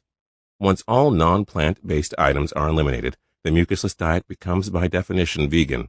Yet, many foods thought to be acceptable in veganism and raw foodism should be avoided or systematically transitioned away from when practicing the mucusless diet healing system. Number 3. Many people mistakenly believe that Ehret's work is inherently or only raw foodism or fruitarianism. Yet, as you can see, Ehret emphasizes moving away from mucus-forming foods above all else. Although the highest levels of the mucusless diet are raw, mucus-free foods, Ehret advocates using cooked mucusless foods and even some mildly mucus-forming items when necessary during the transition diet. Details about the transition diet will be discussed later in the book. Number 4. Johann Schroth, 1798 through 1856, was a pioneering Austrian naturopath and haulage contractor. At age 18, his knee was badly injured by a horse, and he successfully treated the affliction using cold compresses. Initially, he met a monk who advised him to wash his stiff joint with wet cloths several times a day. But as Schroth became tired of the repetitious activity, he developed a method of wearing cold compresses for several hours before changing them. Ultimately, the stiffness went away. Now, being aware of the effectiveness of the newfound method, he started using compresses for wounds, bruises, swellings, and stiffness of the joints for both humans and animals. He eventually earned a reputation as a healer of domestic animals, and subsequently used his methods on injured humans. Around 1830, Schroth founded a health spa at Bad Lindewies that gradually grew to prominence. He introduced the use of stem baths and full-body wraps as forms of naturopathic healing. After he had observed that sick animals refused to eat, Schroth propagated the idea of a strict diet for humans that included a regimen of intermittent days of dry and liquid fasting. His methods were touted as a means of purification and detoxification of the entire body by seekers of natural healing. Confusion in Dietetics, Part 3, Lesson 13. After this severe critique of all important dietetics, I must admit that I do not deny that all of them have, and have done, considerable good towards the development of the dietetic solution of the food problem and healing of diseases by diet. Reviewing the entire development during the past 25 years, this fact remains. With the progress of chemistry, medical experts arrived at the following conclusion. We now know exactly all of the elements contained in the human body, and therefore know what must be eaten for upbuilding, for replacement of used-up cells, and for producing vitality, efficiency, strength, and heat. You were taught in former lessons why these conclusions are wrong, and have produced the protein fad and later the mineral salt fad, and now the very latest fashion, i.e., the raw food fad. Without knowledge of the great unknown, their conclusions must be wrong. This great unknown, unknown to the chemical and medical experts, unknown to the average person and health seeker, unknown to the layperson dietitian, unknown to the general dietetic systems now in vogue, and this great unknown O in my formula, V equals P minus O, is the waste, the mucus, acids and poisons, the obstructions or O, in the sick and also in the average so-called healthy human body. In other words, if human nourishment could ever be figured by mathematical and chemical formulas telling exactly what to eat, you will still be fooled by nature, just so long as any ideal food is mixed with and put into this waste of mucus and acids already in the human system through years of wrong living. Nature confuses you so long as you fail to recognize her facts and her truths. But nature herself is not fooled. To the average layperson, raw food reacts more or less mysteriously, as long as it is mixed with your own mucus, as long as it stirs up mucus and its toxemias in the unclean diseased body and eliminates these poisons. All laymen and experts covering the entire dietetic movement up to the present time are puzzled, confused, ignorant, and still in complete darkness of the fact that, in general, the average person first becomes worse, sometimes developing boils and all kinds of sores, troubles from indigestion, when they start what they believe to be a correct and best diet, living on a radical fruit, mucusless or raw food diet. Tell me what to eat, wail the sick. I want a daily menu for my special disease, like a drug prescription, and they then consider that as all sufficient. When the elimination sets in, they say, these foods don't agree with me, instead of recognizing that the transition diet has already started in a moderate way to dissolve and to eliminate the old waste in the body, with some disturbance, of course. You must make them realize the necessity of putting up with this temporary inconvenience and consider themselves fortunate indeed to be able to continue with their daily work instead of undergoing an operation, which would mean months in a hospital. The foods agree with them, but they do not agree with the foods. Now you may understand why the mucusless diet is a system in which every change in diet has certain duties to perform, is a diet of healing to be applied systematically according to the condition of the sick. You will now understand why and in what manner I differ from all others. The mucusless diet healing system is not a collection of different menus for every disease. It is not made-up combinations of valuable and nourishing foods. It is not like a medical prescription or a compilation of the standard diets suitable for all diseases. But it is a system of dietetic changes and dietetic improvements. A system of dietetic elimination of disease matter, waste, mucus, and poisons. A system of slowly changing and improving the diet as a diet of healing towards and up to the ideal and natural food of humans, fruits only, or fruits and green leaf vegetables, the mucusless diet. It is therefore a personally supervised and in every case different, modified, scientific, systematical, progressive method of eating your way to health, combined, if found necessary, with short or longer fasts. It is a healing process which every sick person must undergo if they want to be perfectly healed. It is an exclusive dietetic, curing and healing, rebranding and regeneration process, based on the use of harmless and natural food for humankind, coined and set biologically by the Creator in Genesis, fruits and herbs or mucusless diet. Nature will do her part if we but give her half a chance. Try it out for yourself and watch for the results. Lesson 13, Footnotes. Number 1. In general, the removal of physiological waste and encumbrances is referred to as elimination by modern-day practitioners of the mucusless diet. In addition to the removal of physical waste from the body, the term may also be associated with the uncomfortable symptoms that may arise during a period of great healing. The term healing crisis is a commonly used and related naturopathic term that refers to a period of intensive physical and emotional cleansing. Common symptoms include the expectoration of various colors of mucus from all orifices, fever, aches and pains, headaches, dizziness and vertigo, mood swings, diarrhea, vomiting, loss of appetite, depression or anxieties, heart palpitations, localized pain at the area of obstruction, etc. Ragnar Berg's Table, Revisited. Lesson 14. You can now understand that the dietetic problem is not solved, as the average person imagines, through simply knowing which foods are best and the kind of food the mucusless diet consists of. In the previous lesson, you were taught knowledge unknown to all others.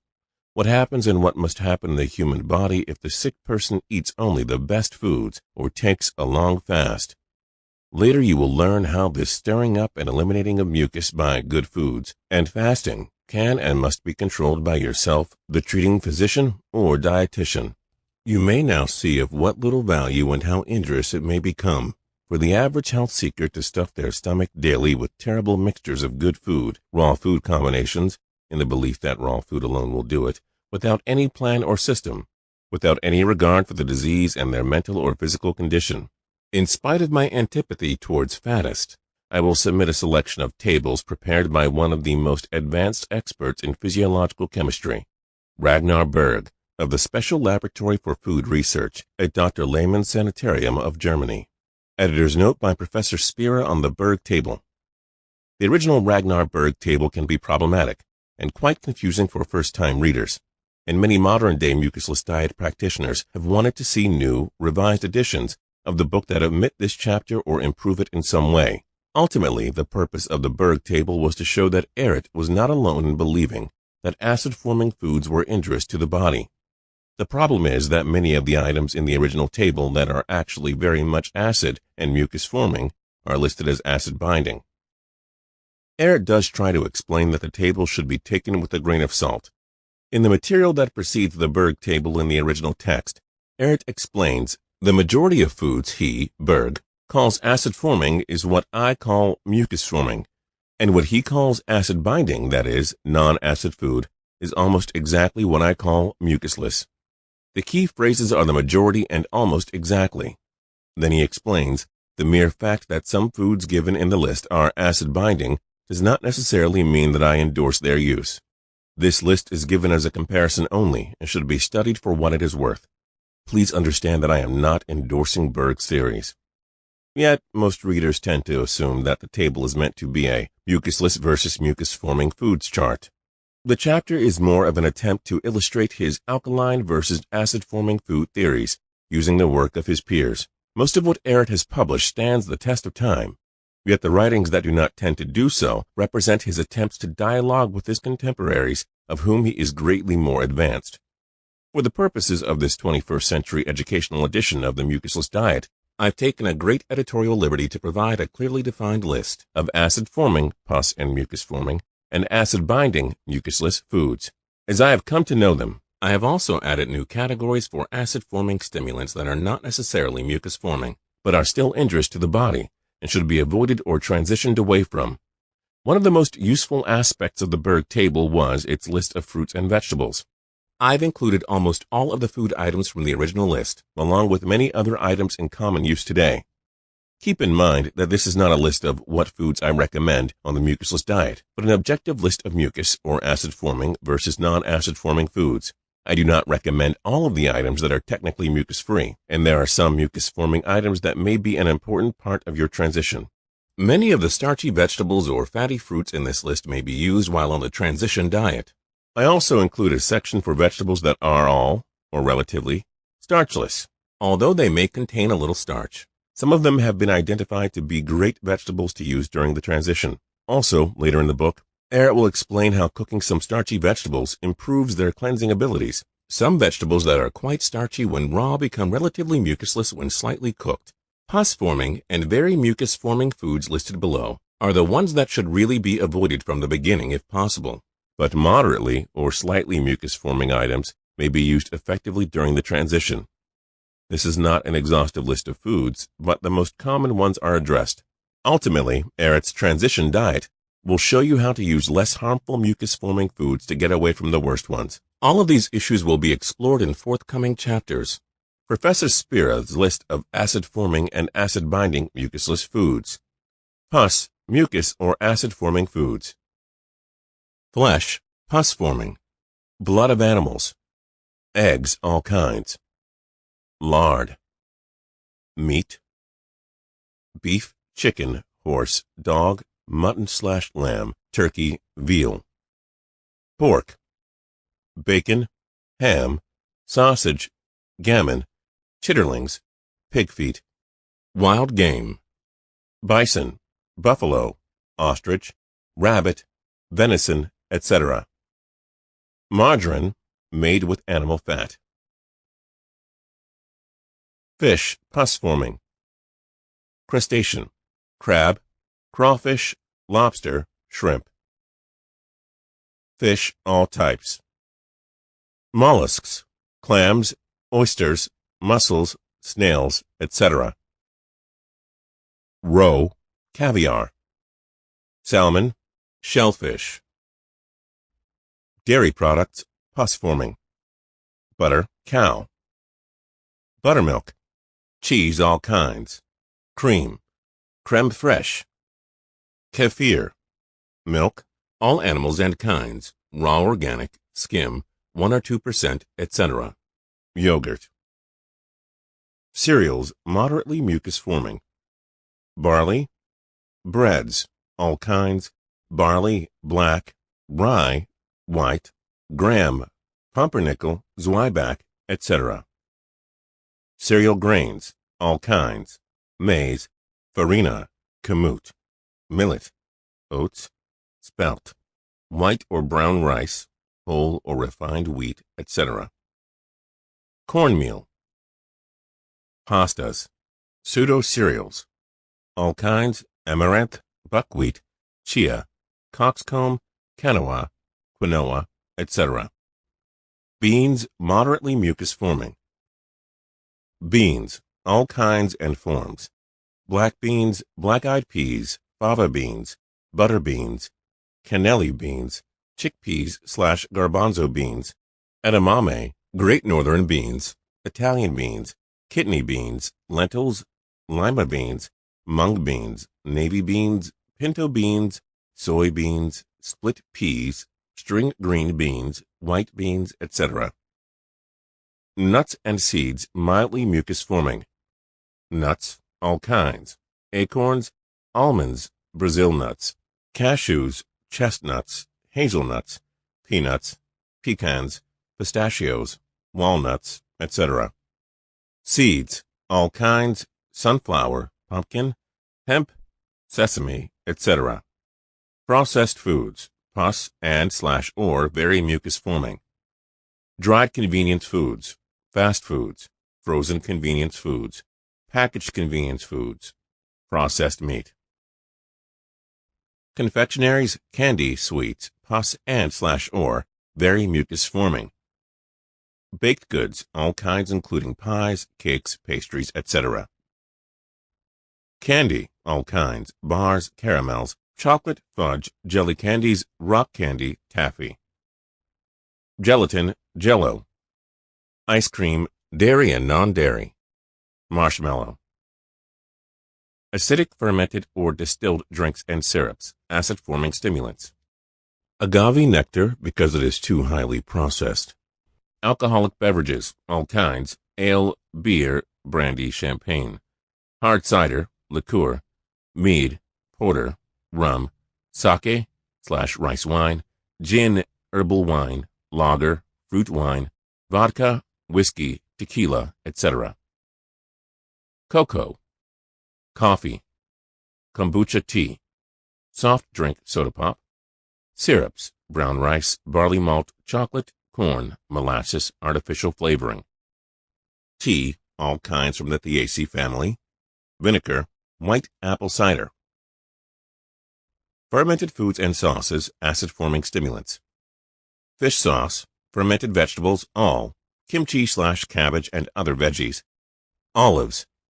Pickles/cucumbers, sauerkraut/cabbage, etc. Miso. Sauces with vinegar, hot sauce, ketchup, mustard, mayonnaise, relish, tartar, barbecue, salad dressings, salsa, etc. Soy sauce. Vegetarian and vegan processed foods, moderately mucus-forming. Chips, corn, potato, plantain, etc. Frozen vegan breakfast foods, waffles, etc. Hummus, processed chickpeas. Lab-grown animal tissue. Margarine, nutritional yeast. Pasta, egg-free. Pasteurized 100% fruit juice, potentially acid-forming. Plant milks, grains, nuts, seeds, and legumes, including soy, rice, etc. Plant-based butters. Nuts, seeds, and legumes, including soy, peanut, etc. Plant-based creamers. Soy lecithin, food additives. Tempeh. Texturized vegetable protein, mock meats, including soy, etc.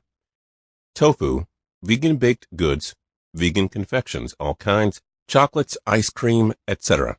Vegan cheese substitutes, vegan mayonnaise, vegan whipped cream, yogurts plant-based.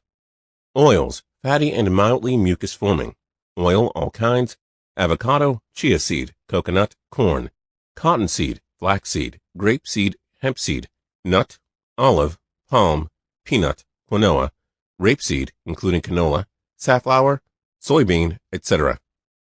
Salts and spices, stimulants, and potentially acid-forming. Black peppercorns, cayenne pepper, chili powder, cream of tartar, curry powder, nutmeg, paprika, pepper, salt, celery crystal, iodized C, vanilla extract. Starchy or fatty vegetables and fruits, slightly mucus-forming. Artichoke, avocados, banana unripe, carrots raw, cassava, cauliflower, coconut meat, corn, durian, fungus, mushrooms, green peas, olives, vegan breakfast foods, waffles, etc. Hummus, processed chickpeas, lab-grown animal tissue, margarine, nutritional yeast, pasta, egg-free, pasteurized 100% fruit juice, potentially acid-forming, plant milks, grains, nuts, seeds, and legumes, including soy, rice, etc. Plant-based butters, nuts, seeds, and legumes, including soy, peanut, etc. Plant-based creamers, soy lecithin, food additives, tempeh, texturized vegetable protein, mock meats, including soy, etc. Tofu, vegan baked goods, vegan confections, all kinds, chocolates, ice cream, etc. Vegan cheese substitutes, vegan mayonnaise, vegan whipped cream, yogurts plant-based. Oils, fatty and mildly mucus-forming, oil, all kinds, avocado, chia seed, coconut, corn, cottonseed, flaxseed, grapeseed, hempseed, nut, olive, palm, peanut, quinoa, rapeseed, including canola, safflower, soybean, etc. Salts and spices, stimulants, and potentially acid-forming. Black peppercorns, cayenne pepper, chili powder, cream of tartar, curry powder, nutmeg, paprika, pepper, salt, celery crystal, iodized C, vanilla extract. Starchy or fatty vegetables and fruits, slightly mucus-forming. Artichoke, avocados, banana unripe, carrots raw, cassava, cauliflower, coconut meat, corn, durian, fungus, mushrooms, green peas, olives, parsnips, plantains, pumpkins, raw or baked white potatoes, raw squashes, winter acorn, butternut, etc., raw sweet potatoes, rutabaga, turnip. Acid-binding, non-mucus-forming or mucusless mucus-free foods. Green leaf vegetables, mucusless, arugula, bok choy, cabbage, collard, dandelion leaf, kale, leafy herbs, basil, parsley, cilantro, rosemary, thyme, etc. Lettuce, green, red, romaine, Boston bib, iceberg, mustard, spinach, Swiss chard, turnip, watercress. Raw vegetables, root, stem, fruit, all are relatively starchless and mucusless. Asparagus, black radish with skin, broccoli, Brussels sprouts, celery, cucumbers, dandelion, dill, endives, green onions, horseradish with skin, leeks, onions, peppers, green, red, yellow, or orange, red beets, rhubarb, sea vegetables, sprouts, alfalfa, brassica, green leaf, radish, sugar beets, tomatoes, young radish, zucchini. Baked vegetables, root, stem, fruit, all are relatively starchless and mucusless. Acorn squash baked, asparagus, broccoli steamed or baked, Brussels sprouts steamed, butternut squash baked, carrots steamed, cauliflower steamed or baked, green peas steamed, peppers green, red, yellow, or orange, pumpkins steamed or baked, spaghetti squash baked, sweet potato baked, zucchini steamed or baked. Ripe fruits mucusless. Apples, apricots, banana, black cherries, black berries, blood orange, cantaloupe, cherries, grapefruit, grapes, honeybell tangelos, honeydew, lemons, mandarin, mangoes, nectarine, oranges, peaches, pears, pineapple, plums, pomegranates, prunes, raisins, raspberries, sour cherries, strawberries, sweet cherries, tangerines, watermelon. Dried or baked fruits, mucusless. Apples, apricots, bananas, blueberries, cherries, cranberries, currants, currants dried, dates, dates dried, figs, figs dried, grapes/raisins, kiwi, mango, papaya, peaches, pears, persimmon, pineapple, plums/prunes, strawberries, 100% fruit jellies, syrups, and honey, coconut water, fruit jellies, no sugar added, real maple syrup, 100%, no preservatives, honey, B. Transition Diet. Lesson 15. In the preceding lessons, you were taught the foods that are best, as well as those that are bad and which are the worst ones. You know the exact reason why, and also what is going on in the system, what happens with good foods as well as with bad ones in the human body. You have learned that even the best foods, which have the highest, most vigorous healing properties, can become harmful, even dangerous in the beginning if not carefully used, that they become mixed with the filthy mucus and poisons that they loosen up in the body, and thereby become poisoned, entering the bloodstream in this poisoned condition. Everything is perfectly performed by nature through evolutional, progressive changes, developments, and accomplishments, and not by catastrophes. Nothing is more incorrect than the mistaken idea that a decades-old chronic disease can be healed through a very long fast or radically extended strict fruit diet. Nature's mills grind slow but sure. My experience of over 20 years, covering for the most part the extremely severe cases of all kinds of diseases, has proven that a carefully selected and progressively changing transition diet is the best and surest way for every patient to start a cure, especially for the average mixed eater. As long as wrong foods, foods of civilization, are partly used, I call it a mucus-lean diet. Transition means the slow change from disease-producing foods to disease-healing foods, which I call the mucusless diet. The speed of elimination depends upon quantities and qualities of food, and can therefore be controlled and regulated according to the condition of the patient. The worst and by far the unhealthiest habit is the heavy breakfast. No solid food should be eaten in the early morning at all if you desire to secure the best results. It is permissible to take the drink that you are accustomed to, but nothing else. If you find this difficult to do in the beginning, you may drink again later on, so that your lunch is taken in the empty stomach. This is so very important that a number of light diseases can be cured by the so-called no breakfast plan alone. This subject is more fully covered in fasting lessons 18, 19, 20, and 21. It is best that no more than 2 meals a day be eaten, even though the quantity you eat is as much as if 3 or even 4 meals were eaten. Later, when the stomach is cleaner, a small dish of fresh fruits when in season may be eaten for breakfast if desired. If possible, the first meal, lunch, should be eaten between 10 and 11 in the morning, and supper not sooner than 5 or 6 in the afternoon. Another very important rule when eating for health is simplicity. In other words, do not mix too many kinds of food at one meal. Count the different number of items in the average meal of today, and the total will startle you. Never drink during a meal. If accustomed to a beverage with your meal, wait a short while after you have eaten before drinking. Soup should be avoided with meals, as the more liquid taken, the more difficult for proper digestion. If a warm drink is desired, for instance, as a breakfast drink during the winter time, make a broth by cooking for a long time different kinds of vegetables, such as spinach, onions, carrots, cabbages, etc., and drink the juice only. Menus for the first 2 weeks. Lunch. A combination salad consisting of raw grated carrots or coleslaw or both, half and half, and 2 or 3 spoonfuls of a stewed or canned vegetable, such as green peas, string beans, or spinach. Add to this one of the following items, whatever is in season: cucumbers, tomatoes, green onions, lettuce, or other green leafy vegetables, celery, etc., but only a sufficient quantity for flavoring. You may make an oil dressing according to your taste if desired, using lemon juice instead of vinegar, for flavoring purposes only. The rest of the meal should consist of 1 baked or stewed vegetable such as cauliflower, beets, parsnips, turnips, squash, etc. If you still feel as though you were hungry, you may eat a small baked sweet potato or 1 slice of toasted bran or whole wheat bread. Fats of any kind, including ordinary butter, are unnatural and therefore should not be eaten. However, should you crave fats, it is best to use peanut butter or some other nut butter on your bread.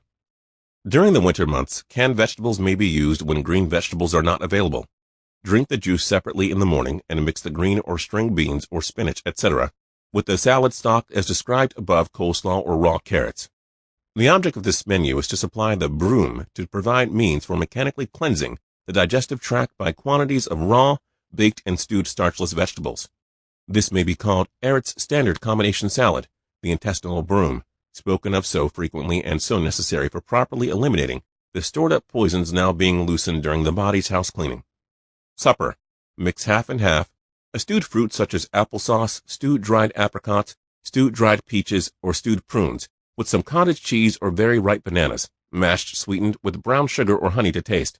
The bananas would be for a less mucused or less acid stomach.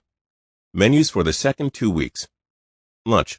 First, a baked apple, applesauce, or other stewed dried fruit. After 10 or 15 minutes, a combination salad is suggested in the first menu, and bran or whole wheat bread toasted if still hungry. Cow butter should be gradually avoided and replaced by a vegetable or nut butter during the transition. By allowing the cooked vegetables to soak on the salad for 10 to 15 minutes, it serves the purpose of a dressing. Supper. A baked or stewed vegetable, as suggested in the first menu, followed with a vegetable salad made of lettuce and cucumber or raw celery or a little coleslaw. Menus for the third 2 weeks. Lunch. During the summer, this should be an exclusive fruit meal, one kind only. In the winter, a sweet dried fruit, for example, prunes, figs, raisins, or dates, eaten with apples or oranges, or the dried fruits can be chewed together, with a very few nuts, and then followed by the fresh fruits. If in the beginning this fails to satisfy, wait for 10 to 15 minutes, and then eat a few leaves of lettuce or a cold vegetable either cooked or raw, but just a small quantity. Supper. A combination salad as suggested in the first menu, followed by a baked vegetable. Menus for the fourth 2 weeks. Lunch. Fruits as in previous menus. Supper. First eat fruits, either baked or stewed or fresh, followed a little later by a cold cooked vegetable, or better still, a vegetable salad.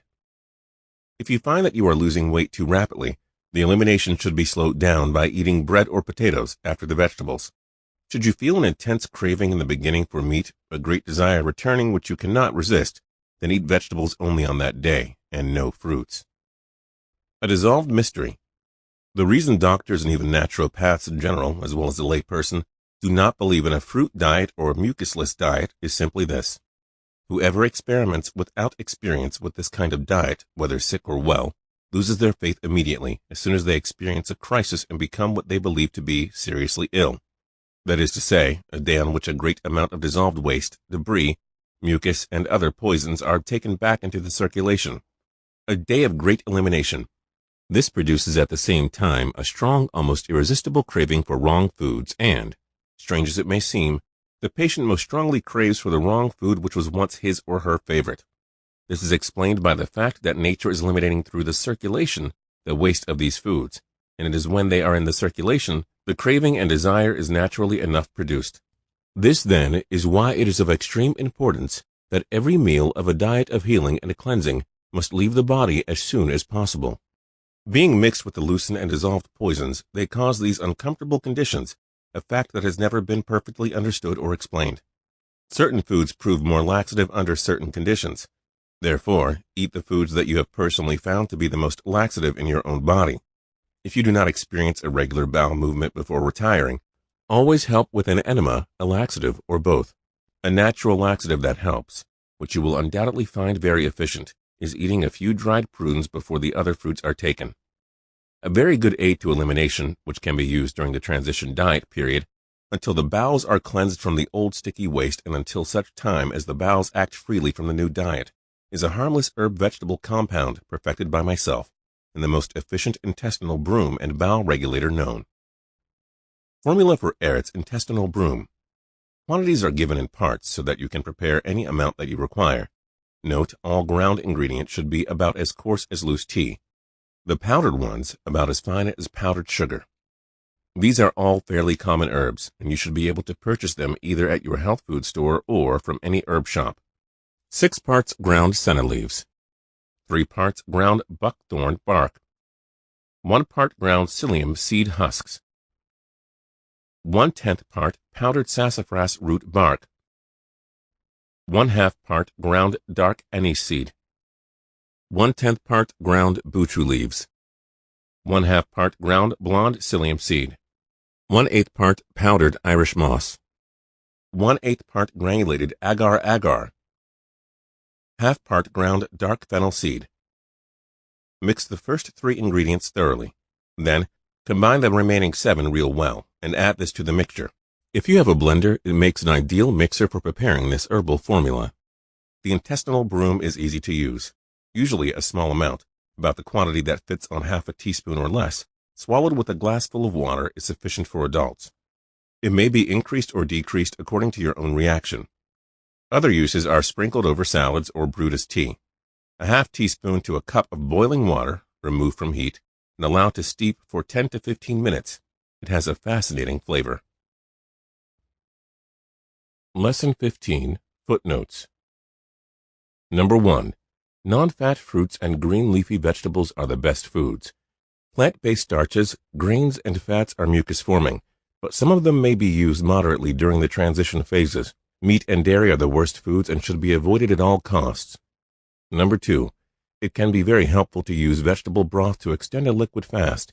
However, be mindful not to lose control and eat the cooked vegetables used to make the broth. Overcooked vegetables would not be the best foods with which to break any kind of fast. Number 3. When Ehret mentions coleslaw, he is referring to shredded cabbage without mayonnaise or dressing. Number 4. Ehret is against vinegar, although he does not explicitly say so. Twice he mentions that lemon juice should be used instead of vinegar for dressings.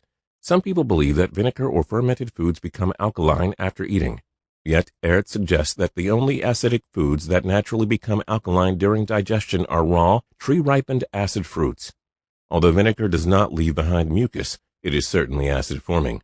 It is also a common relapse trigger that causes a mucusless diet practitioner to crave worse mucus formers. Thus, it is best to avoid vinegar. Number 5. Many mucusless diet practitioners are able to use wheat products during the transition with no major problems. But like lactose intolerance, people's ability to tolerate certain mucus-forming foods is beginning to wane. In recent years, more attention has been paid to the negative effects of wheat products as more people are starting to experience negative physiological reactions toward them. If you are sensitive toward wheat gluten, mucus, then avoid using it. Find bread that is made from gluten-free grains such as quinoa or buckwheat. However, avoid gluten-free items that use rice flour, potato starch, or other excessively gluey items. It must be stressed that if any kind of bread is used during the transition, it be very well toasted to aid in elimination. It should be 100% grain, sprouted is preferable, have as few ingredients as possible, toasted well, and eaten toward the end of your vegetable meal. Also, it is advantageous to not eat any toast in the vegetable meals that follow a fast, especially as you become more advanced. It is best that such meals be mucusless. Keep in mind that wheat-free mucus-forming items may have the same negative physiological effects as those with gluten. If this is the case, then these kinds of mucus formers will need to be eliminated earlier in your transition. Number 6. Ehret wrote the mucusless diet before the existence of modern-day supermarkets that offer a wide variety of fresh fruits and vegetables from around the world year-round. When available, it is always better to use raw fruits and vegetables for your transitional meals. Frozen fruits and vegetables may also be used when there are few fresh vegetables. If no fresh produce is available, canned items can be used as Ehret specifies. If used, be sure to obtain cans that have no preservatives, sugar, or corn syrup. Number 7. One surprising item that Ehret suggests people use in the early stages of the transition is cottage cheese. Although it is dairy and certainly mucus-forming, it eliminates relatively better than other dairy products. Yogurt also falls into this small category of transitional dairy products. This may be something to explore if you are coming from a particularly bad diet. However, it is certainly not a requirement. If you do not crave or feel the need to use cottage cheese, it is advisable not to do so, and it is certainly not something to be eaten after you have been transitioning on the diet for an extended period of time. Number 8. As a rule of thumb, it is advisable to transition to baked sweet potatoes as soon as possible. Number 9. The word enema refers to the injection of liquid into the rectum through the anus for the purpose of cleansing and evacuating the bowels. Many practitioners of the mucusless diet regularly use enemas and view it as a form of general hygiene. Enemas or internal baths will be discussed by Ehret in forthcoming lessons. The word laxative refers to a food that stimulates the evacuation of the bowels. It must be stressed that Ehret does not promote the use of unnatural laxative medications or store-bought saline enemas, such as fleet enemas. Many modern-day practitioners of the mucusless diet exclusively use lemon juice enemas. For detailed instructions about how to perform lemon juice enemas, see Spira Speaks, Dialogues and Essays on the Mucusless Diet Healing System by Professor Spira. Number 10. Ehret does not discuss the use of medicinal herbs in detail within the mucusless diet, except in this section pertaining to his intestinal broom formula. In the definite cure of chronic constipation, after discussing the danger of unnatural laxatives, Ehret says this about his formula. Among numerous laxatives on the market, those of botanical origin are the least harmful. After many years of experience, I have prepared a special mixture of this kind. It has the advantage of removing the old, solid feces, obstructions, and mucus from the intestines without causing the usual diarrhea and constipation as an after effect. It is to be used in the beginning only, as an aid, and will not have to be used continually. As soon as the intestines are cleansed from the retained masses of feces and other obstructions, and the mucusless or mucusling diet is taken up, you will realize the truth of the previously stated facts, the definite cure of chronic constipation. Overall, Ehret supports the use of rational ancillaries that aid cleansing, such as herbs, sunbathing, exercise, colon irrigation, breathing exercises, etc. The criterion is that they help the practitioner safely eliminate constitutional waste and transition toward a mucus-free diet. It must be understood that these ancillaries do not perform the healing, but the body heals itself once cleansed of waste. It would not be advisable to rely too heavily or to develop a physical or mental dependency on any particular ancillary, including medicinal herbs. With the proliferation of modern medicine, people have become all too accustomed to getting immediate gratification from popping pills, and herbs should never be thought about or treated in this manner. True healing is not a quick fix, but a regeneration that comes from removing all waste from the body. Ehret also does not advocate the use of any kind of nutritional supplements, as he does not believe the body can use unnatural, isolated chemicals that do not come from fresh fruits and vegetables. According to Ehret, the primary power of healing comes from a mucusless diet with periods of rational fasting, or as Hippocrates said, "Let food be thy medicine and medicine be thy food." Transition Diet, Part 2. Lesson 16. Special Transition Recipes. Being known as a diet expert, I receive continual requests for a diet book, or at least a collection of food combinations, mucusless recipes, and menus. Many volumes have already been published by numerous dietitians, which are now on the market. They call them scientific diets, but not one of them is in accord with nature, such as exist in the animal kingdom, and which is simplicity, with absolutely no mixtures at all. I must again remind you that cattle, for instance, when in the wilderness, eat absolutely nothing else other than grass during their entire life. No animal when eating combines different foods at the same time or even drinks between mouthfuls of food, with the possible exception of domesticated animals, changed into mixed eaters by civilized humans. The ideal, and at the same time most natural, method of eating for humans is one kind of fresh fruit in season, and you will soon notice after you have been living on the transition diet for a while that you will feel more satisfied and in fact are better nourished with one kind of fruit than with all kinds of scientific mixtures or prepared made-up foods. This condition cannot, of course, take place until your body is perfectly clean. During the transition diet, I use food combinations and mixtures prepared from cooked, steamed, or baked foods for technical reasons, to better perform the healing process intelligently, systematically, and under control. Vegetables and fruits. My experience has taught me that only raw celery, lettuce, carrots, and beets combine well with fruits. In general, it is best never to use more than 3 kinds with the same combination. Always use one kind as the prevailing stock or base. For a bad, acid, or mucus stomach, use menus consisting of more vegetables and very little fruits. For a stomach in better condition, or the average stomach, use more fruits and fewer vegetables. The following is an example. Number 1. For a bad stomach, take as stock 2/3 grated or shredded raw carrots, or grated celery or grated beets may be used. Although carrots are best, add 1/3 of finely sliced very ripe bananas and a few raisins or sliced dried figs. No nuts or cereals. Never mix nuts with wet fruits. Number 2. For a better stomach, take as stock 2/3 sliced or grated apples, 1/3 shredded carrots or celery or beets, to increase the efficiency of this combination in its aggressive, dissolving functions as a mucus and poison eliminator. Add more raisins, sliced dried figs, honey, or fruit jelly. Fruit acid dissolves waste and forms gases. Fruit sugar ferments in the waste and stirs it up, also forming gases.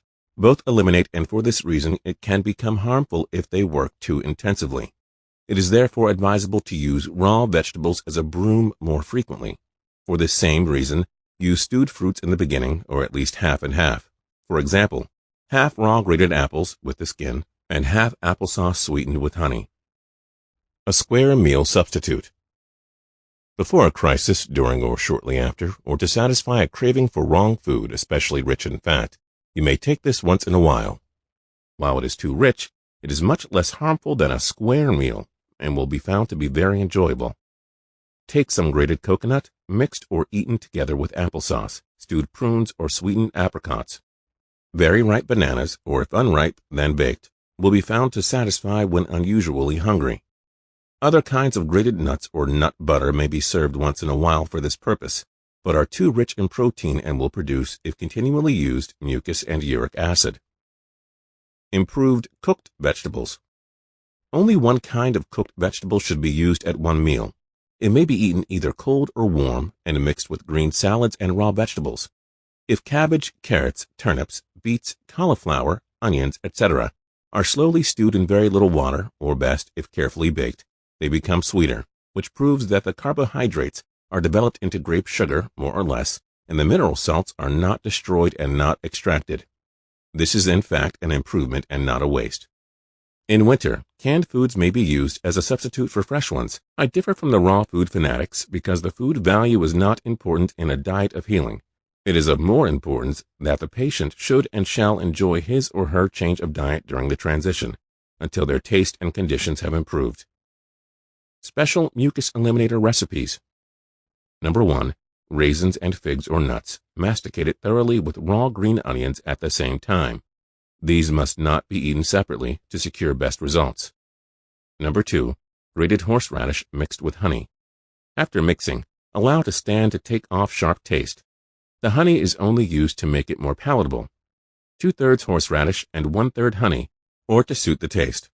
The ordinary radish, especially the black radish, may also be used the same way, or finely sliced and eaten alone as a salad. For consumptives who cough without spitting, give 1 spoonful every once in a while. There is a surprising amount of mineral salts in radishes, especially the black radish. Recipe for a special dissolver of hardened mucus and uric acid. With the following recipe, I once healed a woman who, after 6 years of paralysis, became entirely normal when both fasting and the mucusless diet failed to effect a recovery. It cannot be taken into a mucus-filled stomach. The recipe follows. Take the juice and pulp of 4 lemons. Grate and peel 1 lemon and mix with the juice. Sweeten with honey, brown sugar, or fruit jelly to taste. The object of the sweetening is to make the mixture less sour and bitter. Dressings. This is really a question of personal taste. A good salad or olive oil with lemon juice to taste is simple and good. A spoonful of peanut butter or nut butter dissolved in water and with a little lemon juice added is another simple recipe. Add finely sliced onions, green if desired. Homemade mayonnaise that uses lemon instead of vinegar is not especially harmful during the transition diet and can be used if you enjoy it. Tomatoes cooked into a sauce or a good canned tomato soup mixed with the dressing may help you enjoy the transition diet. Drinks. Even if the use of a good table salt is discontinued, you will sometimes be thirsty during your transition diet because your mucus, now back in the circulation, and the waste of decayed unnatural foods eaten with salt during your former life is very salty. When in the circulation, you will suffer from a natural thirst. A light lemonade with a little honey or brown sugar will relieve the thirst much better than plain water. The juice of any of the acid or sub-acid fruits makes a good drink, and the best is sweet apple cider if not too sweet. Postum, cereal coffee, or even light genuine coffee, if this was your customary drink, can be used during the transition period. Supplement to transition diet menus and combinations. The standard menu of the day in my sanitarium, besides special prescriptions for patients under personal treatment, was as follows. A drink in the morning. Lunch, 1 or 2 kinds of fruits. Supper, vegetables, mucus-lean or mucusless. This diet quickly brings the average person, not called sick, into better condition. Slight spells may be manifested in some manner or other, but an old chronic or severe disease, caused chiefly through a drug-poisoned body, must be treated by systematically and individually prescribed daily menus continually changing same, speeding up and slowing down, according to the patient's changing condition. The mucusless diet healing system is not propaganda, like vegetarianism or the raw food movement. It is a clinical therapy of eating that has to be studied and intelligently advised and prescribed personally, the same as is being done by all other methods of drugless healing and therapeutics. This diet heals every disease if it is possible to be healed at all, because all disease-producing foods are finally eliminated from the diet menus, and the new ones loosen, stir up, remove, and eliminate, clean, heal, and cure the body. You build up a new, and for the first time in your life, a perfect natural blood composition, such as the one defined in Lesson 8. This new blood removes and eliminates finally and unfailingly every disease matter, even though your doctor failed to locate exactly where it was. The function of healing, the operation without the knife, the cleansing, eliminating process begins almost immediately and must of necessity be conducted, controlled, and supervised for weeks and even months to secure proper results. The knowledge contained in these lessons is sufficient to enable the student to properly supervise their own individual case. The menus, combinations, mixtures, and recipes are therapeutic adjustments to enforce the self-healing of the body, called disease, and not to suppress or to stop it as done with drugs. The average patient expects the right diet to help him at once, therefore the great desire for curative menus and mixtures. Even most of the advanced doctors imagine that a few menus and combinations from one day to the other is all the knowledge necessary. As yet, they don't know the truth that you have learned in the previous lessons, that physiology and pathology are fundamentally wrong, that all present-day ideas about food and nourishment are entirely wrong and diametrically opposite to the truth. Therefore, they do not have the slightest idea what happens and what must happen in the human system if, for the first time in the patient's life, the decades-old waste and poisons are stirred up and have to be eliminated through the circulation. You must realize and perceive that you are starting on an entirely new and perfect revolution, regeneration, and rejuvenation of your body when you change your diet in this way. And it cannot be accomplished within a few days by simply eating some good menus and mixtures. Mucus-lean recipes. If a little starchy food is eaten after a meal, it can be called a mucus-lean diet. But these starchy foods can be made less harmful by destroying or neutralizing, more or less, the sticky properties of the pasty starch. The more the potato is baked, the better. Toast well done is best. Raw cereal should be roasted first, whenever desired, and will be found to work as a good intestinal broom, although they contain stimulants. Rice is a great mucus former because it makes the best paste, but it can be improved by soaking overnight in water. You will notice that the water becomes very sticky and slimy and of an awful odor. Pour off the water from the rice and either fry or bake it a little. A mucus-lean bread recipe. Mix a rough bran flour or whole wheat flour with raw grated carrots half and half. Add only as much white flour as necessary to keep the dough. Add somewhat grated apples and a handful of grated nuts, also if desired, some raisins. Bake very slowly and well. This is best eaten when 2 or 3 days old, or well toasted. Lesson 16, Footnotes. Number 1. Ehret points out here that eating too many nuts will eventually create uric acid in the body due to their rich fat content. This is one of several statements that clarify the nut contradiction spoken of earlier in the notes. Number 2. This is one of the most misunderstood aspects of Ehret's work. He does not view nutritional values to be important. What is important is food's ability to leave the body without leaving behind a great deal of metabolic waste. From this perspective, even canned mucus-free foods would potentially be better than raw mucus-forming ones.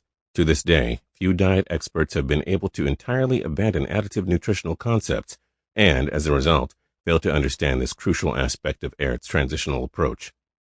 Number 3. The juice of fruit such as apples or grapes may also be used as a sweetening agent. You may also dilute the drink with distilled water to form lemonade, although this will make the drink much less aggressive. Number 4. It is advisable to not use mayonnaise that contains eggs or vinegar. Today, vegetarian egg-free mayonnaise is available, although it is hard to find without vinegar. Overall, I found that using a sugar-free fresh tomato sauce during transition is a more sustainable and much cleaner condiment. Number 5. Postum is a caffeine-free powdered roasted grain beverage, often used as a coffee substitute created by Postum Cereal Company founder C.W. Post in 1895. Post was a student of John Harvey Kellogg, who believed caffeine to be unhealthy. The Postum Cereal Company eventually became General Foods, which was bought by Kraft Foods. Kraft discontinued making Postum in 2007 and sold its production rights to Eliza's Quest Food in 2013. Number 6. It is advisable to transition off of coffee as soon as possible. It is a very addictive and an acidic stimulant. The cleaner your stomach becomes, the more irritating such drinks will get. Water or freshly squeezed fruit or vegetable juice is always the best and most satisfying beverages. Once you are in the habit of juicing, and you experience the great taste of real juice, it will be hard to go back to coffee-like stimulants. Number 7. This may be used as an overall rule of thumb for the transition diet. Sustaining this menu for extended periods of time is a good short or long-term goal. Number 8. The word mucus lean refers to the period of dietary transition in the mucusless diet when mucus-forming foods are used along with mucusless ones. Mucus lean menus are generally less harmful than standard mucus-forming eating habits by non-practitioners, and are an important part of the overall transition and systematic healing methods employed in the mucusless diet healing system. Number 9. Today, many 100% grain breads can be bought in the store. They are usually found in the health food or organic section, often in the freezer. Always look at the ingredients and avoid loaves with unrecognizable ingredients. In general, the fewer the ingredients on the label, the better it is. Transition Diet Part 3. Lesson 17. Vegetarian Recipes Revisited. Some improved recipes of salad dressings. Condiments are much less harmful than mucus-forming foods. The so-called poisonous table salt is a very good mucus dissolver. The average mixed starch eater could not stand this diet without salt. Of course, with the perfect mucusless diet, the want and need of salt will be eliminated automatically, and with that, the unnatural thirst. French dressing.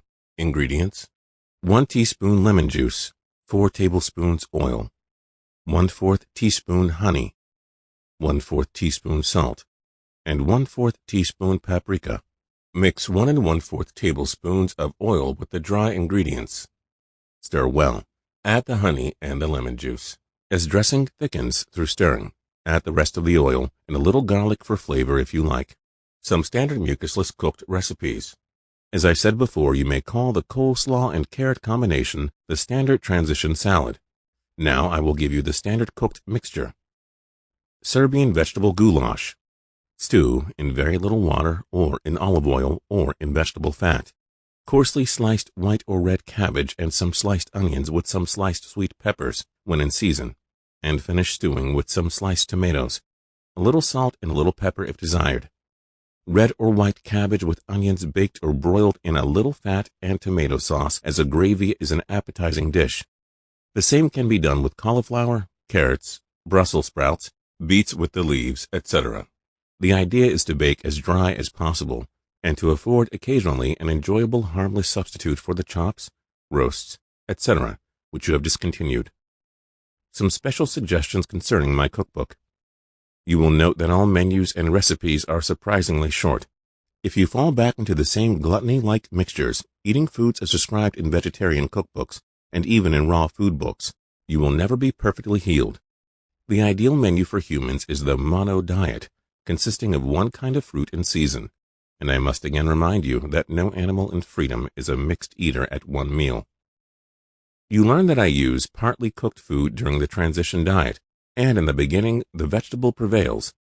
This has for its purpose the slowing down of elimination, for it is well known that people can't stand a stewed or baked fruit, whereas they cannot stand the same kind when fresh. Vital food is not the entire object to be gained at first, but rather their property to dissolve and to eliminate. This vital healing efficiency is most perfect in all kinds of fresh fruits, and will be found to be too aggressive for the majority of patients. This is undoubtedly the cause of the wrong ideas and reason for the fruit fast being an ill repute, and it is the same reason why I use stewed and baked fruits in the beginning to slow down the elimination. Whenever you feel bad, the cause is that you have too much dissolved mucus and probably old drugs in the circulation. Then slow down the elimination by not eating raw fruits or even cooked fruits at all, and for a few days eat cooked or raw vegetables only. Vegetables work more mechanically and dissolve less. Later on, when the roughest waste is eliminated from your body and it becomes necessary, like in all cases of a severe chronic disease, To carry the elimination by the new blood deeper and deeper into the tissue system, the diet must be restricted more and more as the healing process continues. In the following lessons, you will learn how a fruit fast must be undertaken, what scientific therapeutic fasting is, and last but not least, how the mucusless diet is properly combined with fasting if found necessary, or the principles and details of the mucusless diet healing system. Note by Fred Hirsch. Professor Ehret frequently refers to having purposely omitted recipes, in spite of repeated requests, and gave as his reason, in nature, such as exist in the animal kingdom, there are absolutely no mixtures at all. The ideal and most natural method of eating is the mono diet. One kind of fresh fruit, when in season, should constitute a meal, and you will find yourself better nourished. This condition, of course, cannot take place until you have thoroughly cleansed your body of toxemic poisons, mucus, or call it foreign substances. We feel sure that Professor Ehret would have approved and granted permission to include a few mucus-lean recipes, particularly of salads, in this edition of his mucusless diet healing system, after being convinced as we have been that the public demand requires substitutes from the present day, acknowledged method of food preparation if they are to successfully take up the Ehret method. And so, with this thought in view, and with the hopes of converting many more to the Ehret system, we present a few tested recipes, successfully used at health cafeterias, where the tasty, delicious cooked combinations prove an agreeable surprise to the skeptic. Numerous other equally tasty menus can be arranged by simply changing either the cooked vegetable or combination of raw vegetables. The ideal diet for humans is the mono diet, and mixtures are prone to lead to gluttony, so that this should be remembered when arranging the meal. Number 1. Always eat fruit first. The digestion of ripe fruits takes place within a normal stomach within a few minutes after eating. Wait 5 to 10 minutes before eating your vegetable course. Number 2. Do not drink liquids of any kind with the meal. Liquids of all kinds, including soups, interfere with proper digestion of the meal. At least 30 minutes should elapse before drinking, both before and after eating. Number 3. Humans' food is fruits and herbs. Genesis 1:29.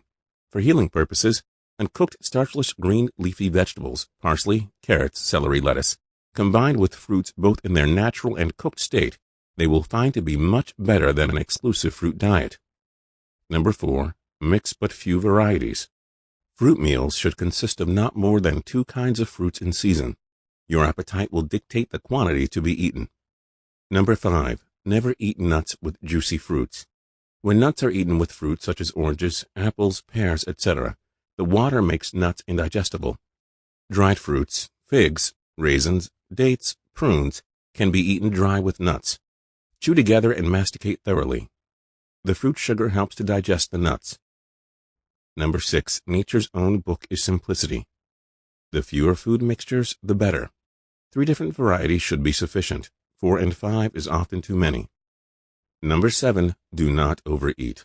Mother Nature requires moderation in all things. The following menus are simply given as examples of how to combine and prepare a meal. Sample meals. Cottage cheese and applesauce mixture. Add raisins if desired. Place on bed of lettuce and serve. A 10-minute intermission between the fruit and salad courses may afford the family an opportunity of talking over the pleasant happenings of the day. And always bear in mind that laughter aids digestion. Salad natural vegetable combination salad. Baked cauliflower. Boil cauliflower until about half done, and then bake in oven until brown. Use a suitable vegetable shortening when baking in preference to butter fat. Serve either hot or cold and add dressing to suit. 2 pieces of whole wheat or grain toast. Dried fruits such as raisins, dates and figs, and walnuts or pecans, chewed together. Salad cooked combination salad served on lettuce leaves. Baked sweet potato. Fresh fruit in season such as peaches, apricots, grapes, etc. Russian salad, tomatoes, carrots, celery, watercress, onions, whole grain toast. Carrot and raisin salad. Ehret Serbian goulash. Whole grain toast. Applesauce with raisins. Coleslaw salad. Finely slice raw cabbage. Add lemon juice to soften and allow to stand at least 1 hour before serving. Add chopped onions, celery, and cold cooked carrots or peas. Add dressing to taste. Baked sweet potato. Mashed ripe bananas with fresh strawberries and honey to sweeten. Mexican coleslaw, baked banana squash. Cottage cheese and apricot jam. Lettuce and tomato salad with ripe olives. 1 cooked vegetable, such as baked squash. Baked sweet potato. Baked apple with honey. Elimination salad. Baked artichoke. Whole grain toast. Baked apple or applesauce. Baked beet tops. Whole grain toast. Salad recipes. Natural combination salad. Mix a large bowl of finely cut lettuce, 4 handfuls finely cut radishes, 4 handfuls chopped tomatoes, and 2 handfuls very finely cut parsley. Add oil and lemon juice, mix thoroughly, let stand for 15 minutes. Serve with dressing or tomato sauce if desired. May salad. Large bowl of chopped cabbage, 1 cup finely cut radishes, ½ cup finely chopped sweet green peppers, 1 1/2 cups chopped tomatoes, 1 cup finely chopped green onions, ½ cup finely chopped parsley, and 1 cup chopped cucumbers if in season.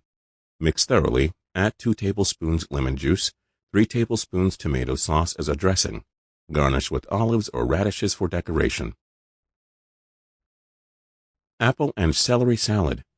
Mix thoroughly 2 cups cubed apples to which lemon juice has been added to keep from discoloring. 1 cup chopped celery, 1/4 cup finely chopped parsley, 1 handful seedless raisins, and 2 tablespoons fresh oil dressing. Serve on crisp lettuce leaves. Cabbage salad, delicious. Mix 2 cups shredded cabbage, 1 cup finely chopped green peppers, and 1 tart apple. Cut into strips about 1 inch long, salt to taste. Add 2 tablespoons lemon juice, soak for 10 minutes. Add 2 tablespoons dressing, mix thoroughly. Serve on crisp lettuce leaves, decorate with chopped pimento. Carrot and raisin salad. Soak ½ cup seedless raisins in water about 2 hours. Mix thoroughly with 2 cups coarsely shredded carrots and ½ cup finely chopped celery. Add 2 tablespoons of fresh dressing. Cooked combination salad. Mix thoroughly 1 cup diced cooked carrots, 1 cup cooked peas, 1 cup chopped cooked string beans, and ½ cup finely chopped raw celery. Add dressing or tomato sauce to taste. Serve on crisp lettuce leaves. Serbian slaw. Mix 1 cup coarsely chopped celery, 1 cup finely sliced cabbage, 1/4 cup finely chopped onions, 1/4 cup minced olives, and 1 tablespoon chopped pimento. Add oil and lemon juice. Fruit salad served in apple shells. Select good-looking apples. Cut off the tops of the apples and remove the apple meat. Chop together equal parts apple hearts, pineapple, grapefruit, and cherries. Add lemon juice, sprinkle with grated coconut. Mexican coleslaw.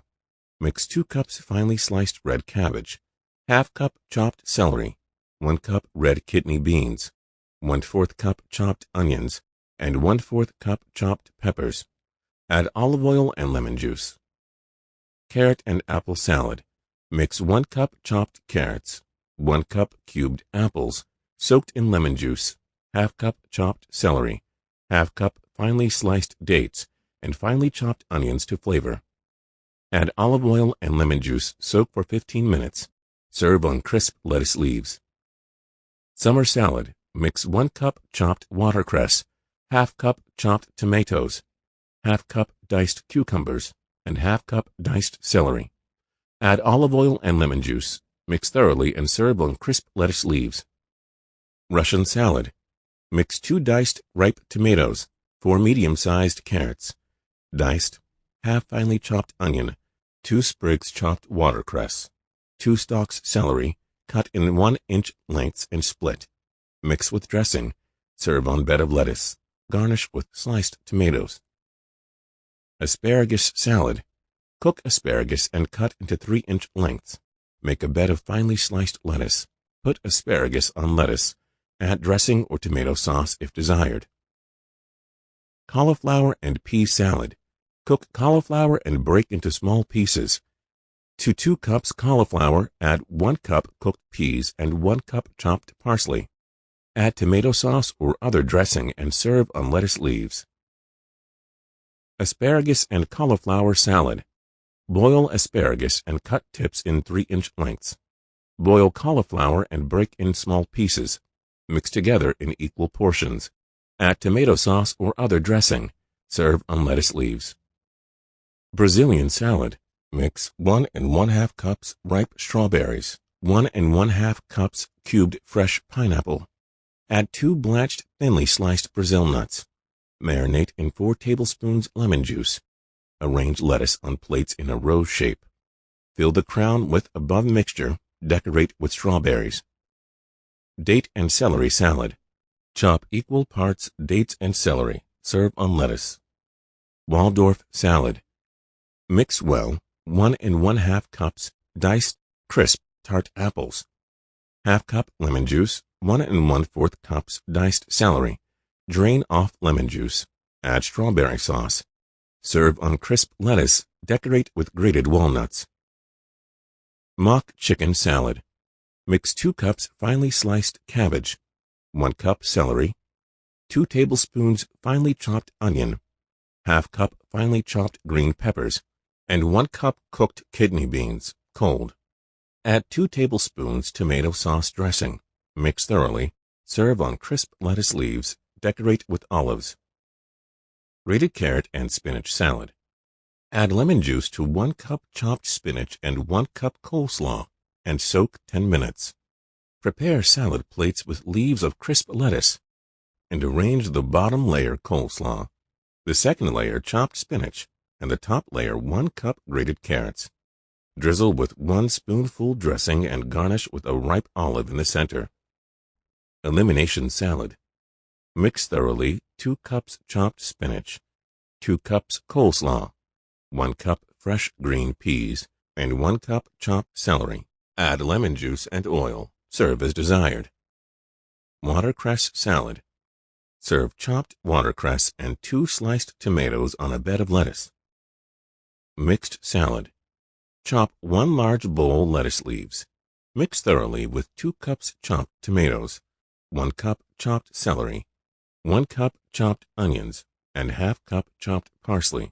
Add lemon juice and oil. Onion salad. Mix 2 cups finely sliced cabbage, 1 cup sliced red onions, 1 cup chopped tomatoes, and 1/2 cup coarsely chopped parsley. Add 2 tablespoons oil and lemon dressing or tomato sauce and mix thoroughly. Serve on crisp lettuce leaves. Decorate with radishes. Cooked vegetable recipes. Stuffed onions. Select 6 good-sized onions. Remove a slice from the top of each onion and parboil until almost tender. Strain and remove centers to form 6 cups. Chop the cooked onion that was scooped out and combine with soft breadcrumbs or chopped pepper and tomato pulp to create onion crumbs. Add seasoning to taste. Fill the onion cups with the mixture. Place in a pan and cover with onion crumbs. Add 1/2 cup combined oil and water. Bake until tender. Spinach loaf. Wash at least 3 pounds of spinach thoroughly. Cook in its own juice until tender. Drain and chop, chill, and add 1 finely chopped onion and 3 finely cut celery stalks. Moisten with tomato sauce or other dressing. Mold and bake in pan 350 degrees Fahrenheit for 25 to 35 minutes. Serve hot or cold. Spinach cutlets. Wash fresh spinach and beat tops thoroughly. Cook separately in its own juices until tender. Drain and chop. Canned spinach can be used if desired. Cook 1 cup fresh medium-sized beets until tender, then dice. Braise 1 cup chopped celery, 1 large coarsely sliced onion, and 1 chopped bell pepper in cooking oil until golden brown. Place all ingredients in a chopping bowl and chop thoroughly. Mold into round patties or cutlets. Mix 1 cup coarsely chopped peanuts or walnuts and 1 cup whole wheat cracker crumbs or toasted whole wheat crumbs. Dip the patties or cutlets in the cracker crumb mixture and fry in cooking oil or olive oil. Serve either hot or cold. Sautéed sweet potatoes and carrots. Cook 2 cups diced sweet potatoes until tender. Cook 2 cups diced fresh carrots in a covered pot with as little water possible until tender, or use 1 8-ounce can of carrots drained. Combine the sweet potatoes and carrots and sauté in a frying pan using vegetable or olive oil, season to taste. Sprinkle with finely chopped parsley before serving. Vegetarian hash.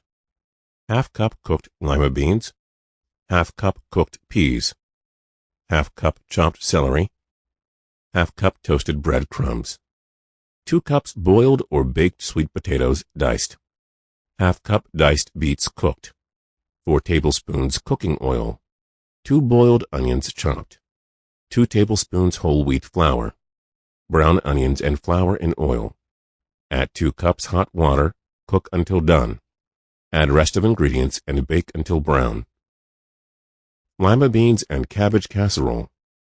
Cook 2 cups shredded cabbage and 1 pound packaged frozen lima beans, or 2 8-ounce cans drained in separate covered pots for about 12 minutes, or until tender, using as little water as possible. Alternate layers of vegetables in a baking dish, oiled with vegetable oil.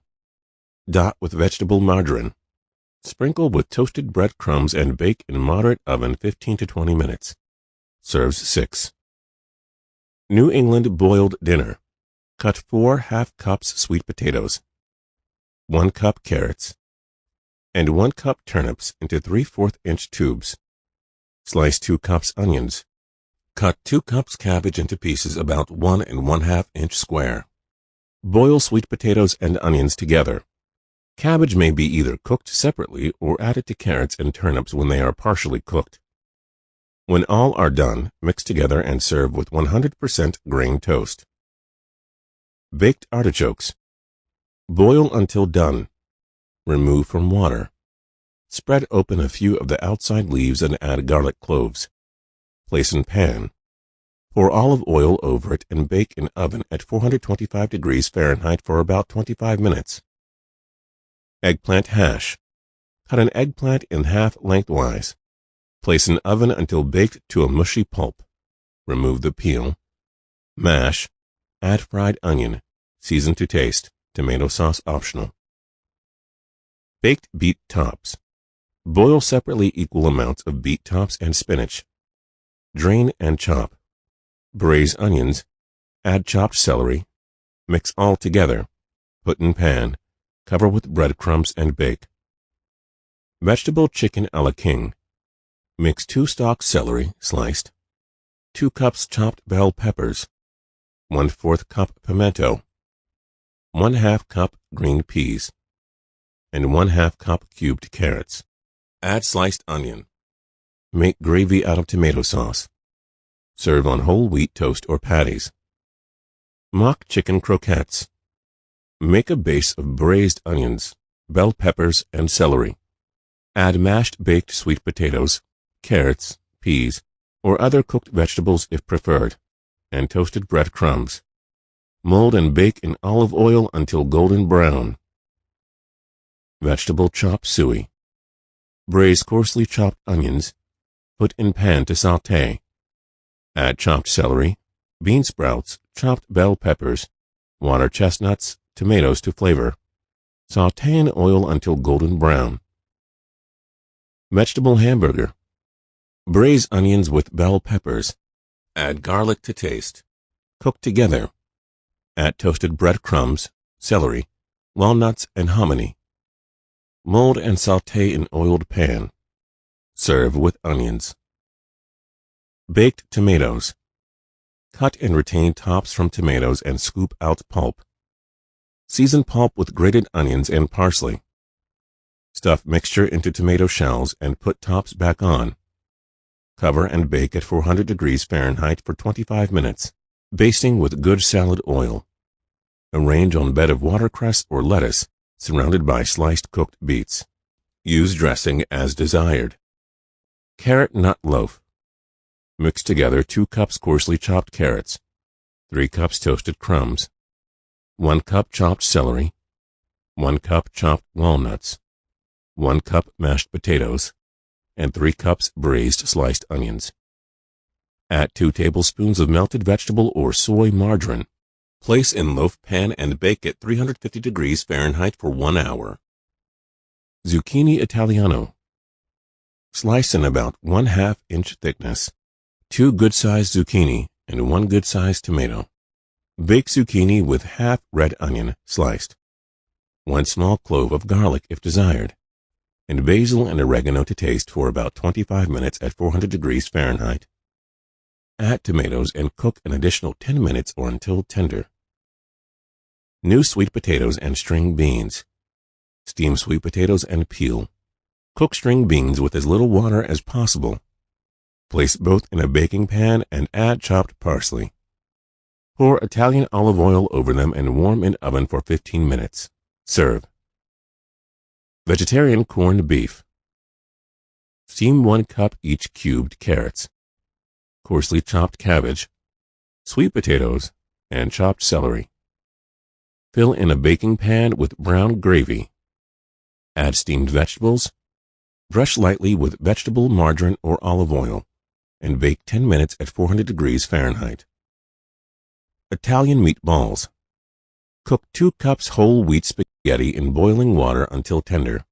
Meanwhile, mix 2 cups nut meatloaf, 1/2 cup onions, 1/2 cup chopped celery, 1/8 cup hot pepper, or to flavor, and Italian tomato sauce. Form into balls and fry in pan at medium temperature. Serve with spaghetti and more Italian tomato sauce. Lesson 17. Footnotes. Number 1. Today the degree to which salt is a dissolver and eliminator of mucus inside the body is a debatable point. As you eliminate the salt from your body, the mucus that you eliminate actually becomes much less salty. Overall, it is advisable to avoid table salt from the beginning. There are many salt-free seasonings that can be found at stores, or make your own combinations. Garlic and onion granules can make a very nice seasoning. Oregano, thyme, and other herbs are also very nice to use. If salt is badly craved, sea vegetables such as kelp granules or dulse flakes make a safe alternative to iodized table, sea, or crystal salt. Number 2. Similar to Lesson 14 with the problematic Ragnar Berg table, this chapter on vegetarian menus needed minor upgrades for the 21st century reader. First, it should be noted that much of this chapter was added by the book's editor, Fred Hirsch, and not Arnold Ehret. Also, the menus in this chapter have considerably changed over the years. Items like protos, meat substitute made out of wheat gluten, that were heavily used in the 4th edition, 1924, were eliminated by the 22nd edition, 1994. My goal is not to rewrite this chapter, but to improve on the menus presented. There are about 5 or 6 that I eliminated completely, as I find the ingredients or mixtures to be unsalvageable. Essentially, I eliminate all use of eggs, such as mayonnaise with egg, etc., rice and milks. I also changed all use of white potatoes, which Ehret strongly advises against eating, to sweet potatoes, which are almost mucusless when fully baked. And I got rid of most vegetaric meat substitutes and nut loaves, but left in a couple of them for people who feel they need to use them in the beginning. Although some vegans may protest, I keep some of the cottage cheese combinations intact. Many people do not need to use such a menu, yet they can be very helpful in certain cases. It is not something that more advanced practitioners need to explore. Further, if you are transitioning properly, you will not be able to tolerate any kind of dairy for very long. What I do not want to do is deprive someone of a transitional item that they may need or be able to use to overcome a challenging dietetic obstacle.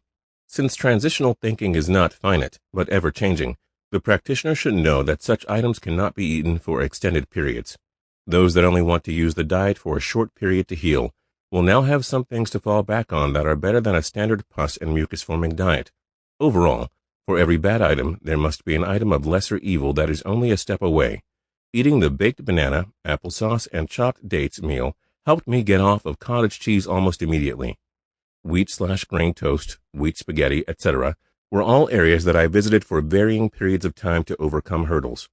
For more details about how I use these foods in my own transition, check out my book, Spira Speaks, Dialogues and Essays on the Mucusless Diet Healing System. Number 3, fresh vegetables should not be immersed and cooked in hot water, but lightly steamed or stewed. From this perspective, stewed onions may also be viewed as sautéed.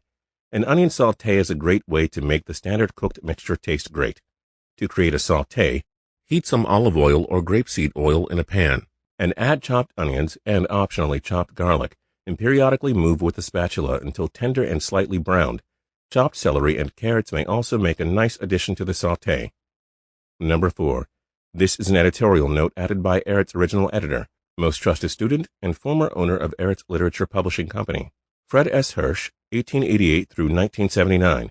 This note suggests that many of the mucusline transitional recipes listed in the chapter were not put into the original mucusless diet by Ehret, but added later by Hirsch. There are also minor changes that have been made from edition to edition. Number 5. Cottage cheese, applesauce, chopped dates, and a little brown sugar is a similar variation. Using baked banana instead of cottage cheese is a superior and much tastier upgrade to this recipe. To bake a banana, cut off the tips on both ends, leave the skin on. Place on a baking sheet and then into an oven preheated to 425 degrees Fahrenheit for 20 to 30 minutes. Depending on how ripe the banana was to start with, it may take a bit less or more time to bake. When it is done, warm banana juice will begin to leak from the two ends of the banana and the skin will be very dark. Take it out of the oven, make a slit lengthwise across the skin, and empty the warm banana meat and juice into a bowl. Then combine it with applesauce and chopped dates.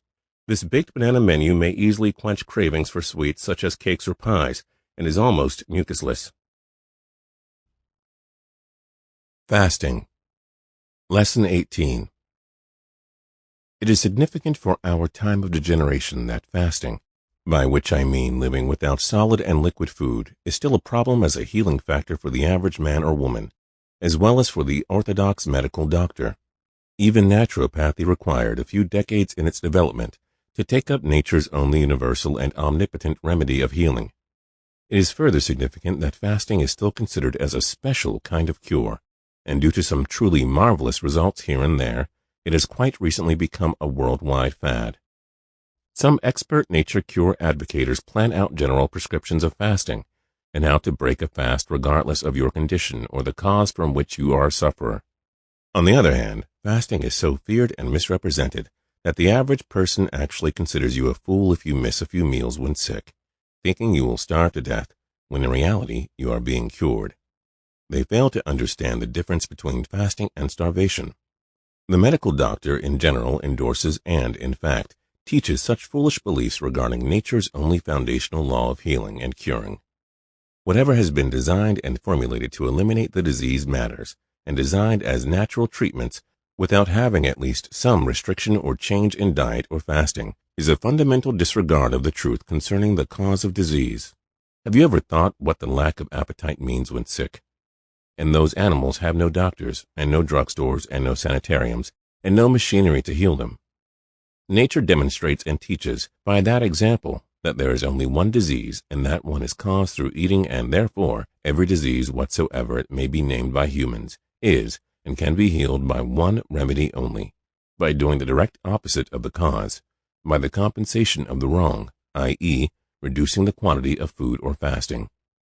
The reason so many, and especially long-fasting cures, have failed and continue to fail is due to the ignorance which still exists regarding what is going on in the body during a fast, an ignorance still existing even in the minds of naturopaths and fasting experts up to the present date. I dare say there may not be another person in history that has studied, investigated, tested, and experimented on fasting as much as I did. There is no other expert at present, as far as I know, who conducted so many fasting cures on the most severe cases as I did. I opened the first special sanitarium in the world for fasting, combined with the mucusless diet, and fasting is an essential part of the mucusless diet healing system. I have likewise made 4 public scientific tests of fasting of 21, 24, 32, and 49 days respectively as a demonstration. The latter test is the world's record of a fast, conducted under a strict scientific supervision of government officials. You may therefore believe me when I teach something new and instructive about what actually happens in the body during a fast. You learned in Lesson 5 that the body must first be considered as a machine, a mechanism made of rubber-like material which has been overexpanded during its entire life through overeating. Therefore, the functioning of the organism is continually obstructed by an unnatural overpressure of the blood and on the tissues. As soon as you stop eating, this overpressure is rapidly relieved. The avenues of the circulation contract, the blood becomes more concentrated, and the superfluous water is eliminated. This goes on for the first few days, and you may even feel fine, but then the obstructions of the circulation become greater because the diameter of the avenues becomes smaller, and the blood must circulate through many parts of the body, especially in the tissues. At and around the symptom, Again, sticky mucus pressed out and dissolved from the inside walls. In other words, the bloodstream must overcome, dissolve, and carry with itself mucus and poisons for elimination through the kidneys. When you fast, you eliminate first and at once the primary obstructions of wrong and too much eating. This results in your feeling relatively good, or possibly even better, than when eating. But, as previously explained, you bring new, secondary obstructions from your own waste in the circulation and you feel miserable. You and everyone else blame the lack of food. The next day, you can notice with certainty mucus in the urine, and when the quantity of waste taken in the circulation is eliminated, you will undoubtedly feel fine, even stronger than ever before. So it is a well-known fact that a faster can feel better and is actually stronger on the 20th day than on the 5th or 6th day.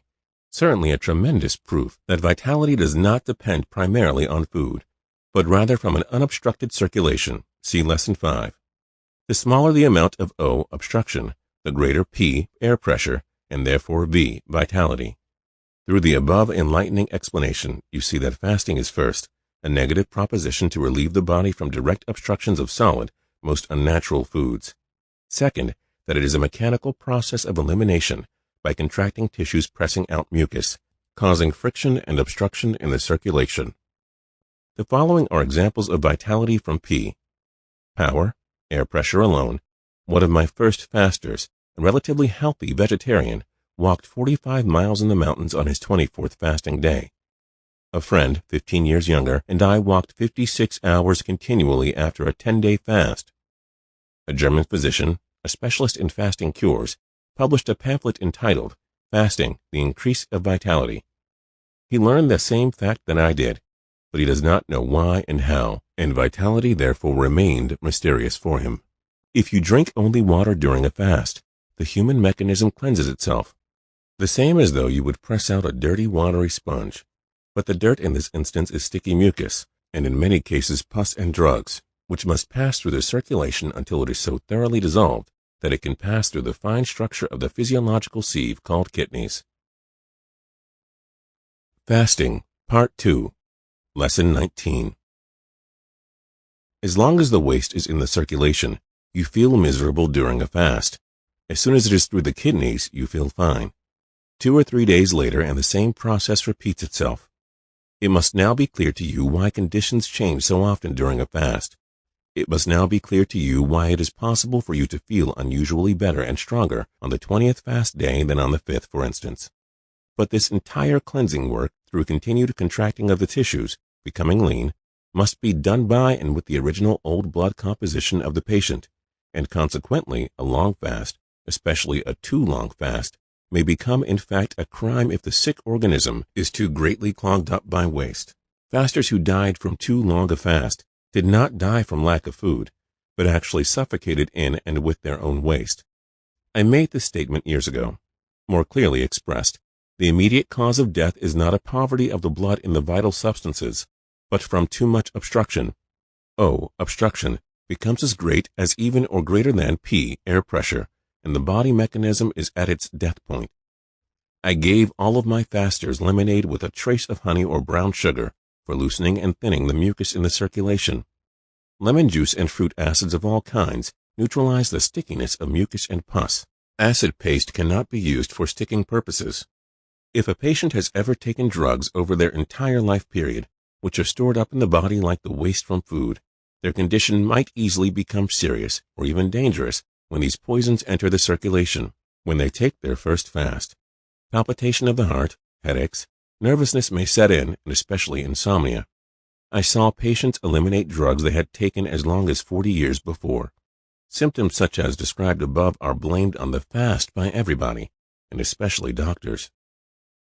How long should one fast? Nature answers this question in the animal kingdom with a certain cruelty. Fast until you are either healed or dead. In my estimation, 50 to 60% of the so-called healthy people of today and 80 to 90% of the seriously chronic sick would die from their latent diseases through a long fast. How long one should fast cannot be definitely stated at all, in advance, even in cases where the condition of the patient is known. When and how to break the fast is determined by noting carefully how conditions change during the fast. You now understand that the fast should be broken as soon as you notice that the obstructions are becoming too great in the circulation, and the blood needs new vital substances to resist and neutralize the poisons. Change your ideas regarding the claim, the longer you fast, the better the cure. You may now readily understand why. Humans are the sickest animals on earth. No other animal has violated the laws of eating as much as humans. No other animal eats as wrongly as humans. Here is the point where human intelligence can correctly assist in the self-healing process by the following adjustments which embrace the mucusless diet healing system. First, prepare for an easier fast by gradually changing diet towards a mucusless diet and by laxatives and enemas. Second, change shorter fast periodically with some eating days of cleansing mucus-poor and mucusless diet. Third, be particularly careful if the patient used much drugs, especially if a mercury or saltpeter, oxide of silver, taken for venereal diseases, have been used, in which case a long, slowly changing preparative diet is advisable. An expert's suggestion to fast until the tongue is clean caused many troubles with fanatical fasters, and I personally know of one death. You may be surprised when I tell you that I had to cure patients from the ill effects of too long a fast. The reason will be clear later. In spite of the above, every cure, and especially every cure of diet, should start with a 2 or 3 day fast. Every patient can do this without any harm, regardless of how seriously sick they may be. First, a light laxative and then an enema daily makes it easier as well as harmless. How to break a fast. The right food after a fast is as important and decisive for proper results as the fast itself. At the same time, it depends entirely upon the conditions of the patient and very much upon the length of the fast. You may learn from the results of the 2 extreme cases, both of which ended fatally, not from the fast but from the first wrong meal. Just why this knowledge is so important. A one-sided meat eater suffering from diabetes broke his fast, which lasted about a week, by eating dates and died from the effects. A man over 60 years of age fasted 28 days, too long, his first meal of vegetarian foods consisting mainly of boiled potatoes. A necessary operation showed that the potatoes were kept in the contracted intestines by thick, sticky mucus so strong that a piece had to be cut off, and the patient died shortly after the operation. In the first case, the terrible poisons loosened in the stomach of this one-sided meat eater during his fast, when mixed with the concentrated fruit sugar of the dates, caused at once so great a fermentation with carbonic acid gases and other poisons that the patient could not stand the shock. The correct advice would be, first a laxative, later raw and cooked starchless vegetables, a piece of rough bran bread toast. Sauerkraut is to be recommended in such cases. No fruit should be eaten for a long time after the fast has been broken. The patient should have been prepared for the fast by a longer transition diet. In the second case, the patient fasted entirely too long for a person of his age without proper preparation. Hot compresses on the abdomen and high enemas might have helped the elimination, together with a strong eliminative laxative, and then starchless, mostly raw, vegetables, no fruits for a considerable time. Through these 2 very instructive examples, you may see how individually different the advice must be, and how wrong it is to make up general suggestions concerning how to break a fast. Lesson 19, Footnotes. Number 1. To avoid using honey or brown sugar, you may add the fresh juice of several apples or a handful of grapes. Number 2. Many modern-day practitioners of the mucusless diet healing system perform regular lemon juice enemas. For detailed instructions on lemon juice enemas, see my book Spira Speaks, Dialogues and Essays on the Mucusless Diet Healing System. Number 3. Breaking a fast properly is of the utmost importance. I will reinforce Ehret's statements with the following rules. Rule number 1. Do not break a fast with any mucus-forming foods. In fact, try to eat mucusless for several days after breaking the fast. You do not want to lose control if you start craving mucus-forming foods right after eating your first meal. You can either break your fast with a fruit meal or vegetable meal. The fruit meal is more aggressive, and if you are not clean enough, you could crave mucus afterward. A very laxative vegetable meal or salad can be beneficial. The key is to eat foods that create a laxative effect and travel through the intestines fast and efficiently. Rule number 2, do consistent enemas. In light of the above, one of the most important things during and immediately after a fast is regular colon irrigation. It is important that the newly loosened waste is kept moving. Fasting may be viewed as an art form, and the ability to eloquently break one is the mark of a true master. This is one reason why short fasts are recommended in the beginning. As you gain experience with short-term fasting periods, you will learn how to maintain total control when you break a fast of any length. Fasting, Part 3, Lesson 20. Important rules to be carefully studied and memorized. What can be said in general and what I teach is new and different from the average fasting experts and is as follows. Number 1, the first meal and the menus for a few days after a fast must be of a laxative effect and not of nourishing value as most others think. Number 2, the sooner the first meal passes through the body, the more efficiently it carries out the loosened mucus and poisons of the intestines and the stomach. Number 3, if no good stool is experienced after 2 or 3 hours, help with natural laxatives and enemas. Whenever I fasted, I always experienced a good bowel movement at least 1 hour after eating, and at once felt fine. After breaking a long fast, I spent more time on the toilet than in bed the following night, and that was as it should be.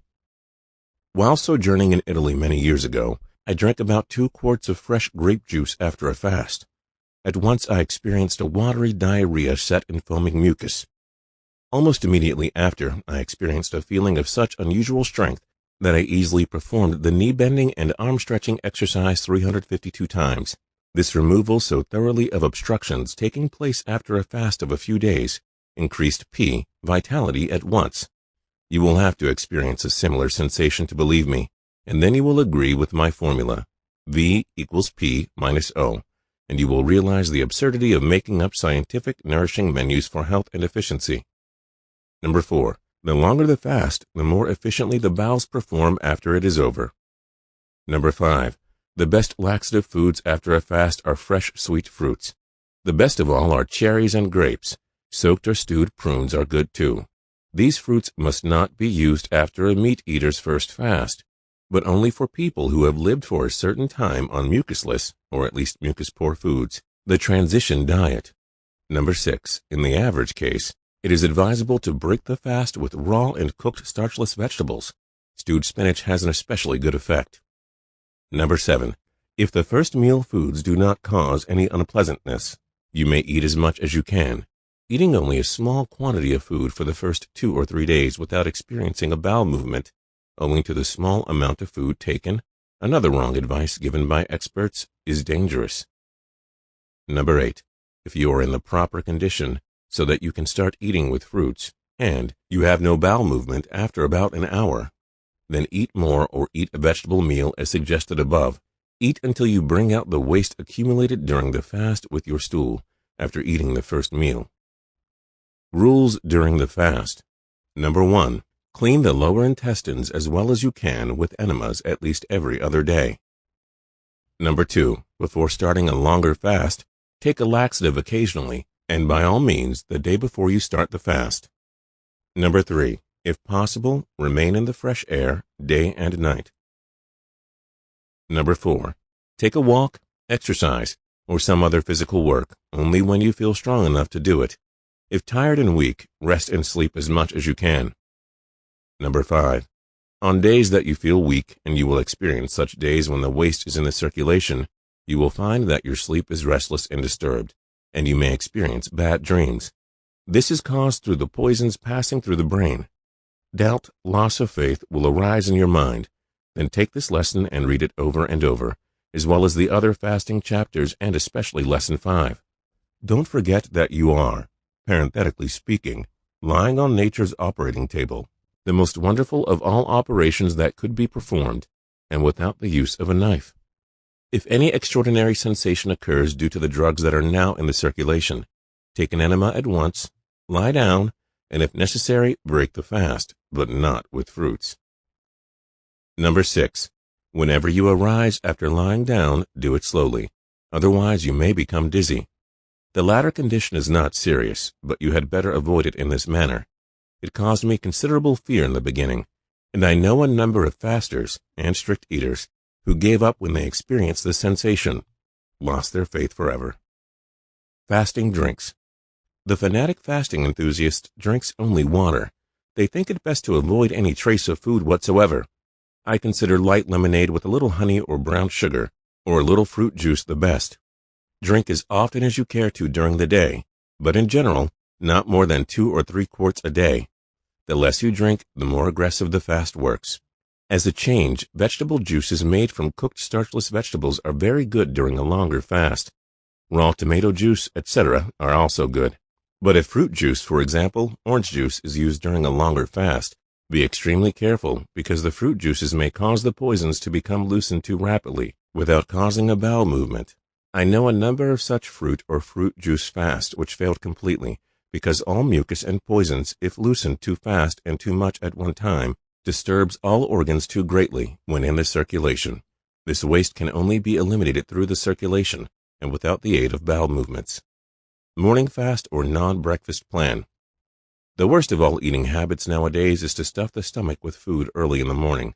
In European countries, excepting England, no one takes a regular meal for breakfast. It is generally a drink of some kind with bread only.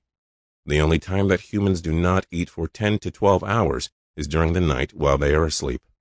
As soon as their stomach is free from food, the body starts the eliminating process of a fast. Therefore, encumbered people awaken in the morning feeling miserable and usually have a heavily coated tongue.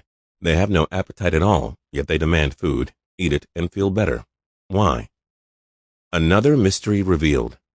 This is one of the greatest problems I've solved, and is one that puzzles all experts who believe it is the food itself. As soon as you refill the stomach with food, the elimination is stopped, and you feel better. I must say that this secret which I discovered is undoubtedly the explanation of why eating became a habit and is no longer what nature intended it to be, namely a satisfaction, a compensation of nature's need of food. This habit of eating, affecting all civilized humankind, and now physiologically explained, involves and proves the saying I coined long ago. Life is a tragedy of nutrition.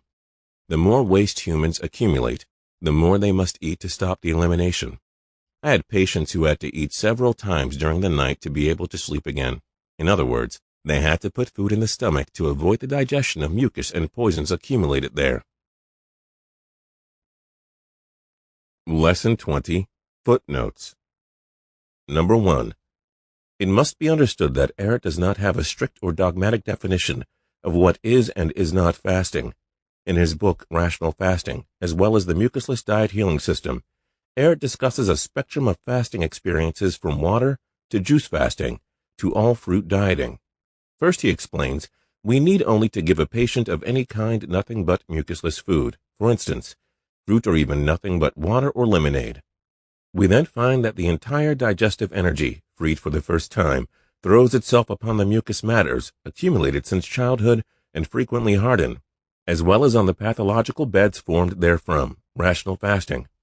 Ehret continues, if you drink only water during a fast, the human mechanism cleanses itself, the same as though you would press out a dirty watery sponge. But the dirt in this instance is sticky mucus, and in many cases, pus and drugs, which must pass through the circulation until it is so thoroughly dissolved that it can pass through the fine structure of the physiological sieve, called kidneys. Rational Fasting, Lesson 18, Fasting Part 1. Above, Ehret uses water fasting to illustrate principles related to the way in which the body cleanses itself. Here, Ehret highlights the notion that the body heals itself when properly cleansed of obstructions. While talking about one of his own water fasts, he explains, while sojourning in Italy many years ago, I drank about 2 quarts of fresh grape juice after a fast. At once, I experienced a watery diarrhea set in foaming mucus. Rational Fasting, Lesson 20, Fasting Part 3. Since he had also been water fasting, he viewed the fresh grape juice as breaking his fast. Also Ehret's famous public scientific test of fastings of 21, 24, 32, and 49 days. Rational Fasting, Lesson 18. Conducted under strict scientific supervision of Swiss government officials are water fasts. With that said, Ehret does not emphasize water fasting as the default modality for most of his own patients, or advocate long water fasts.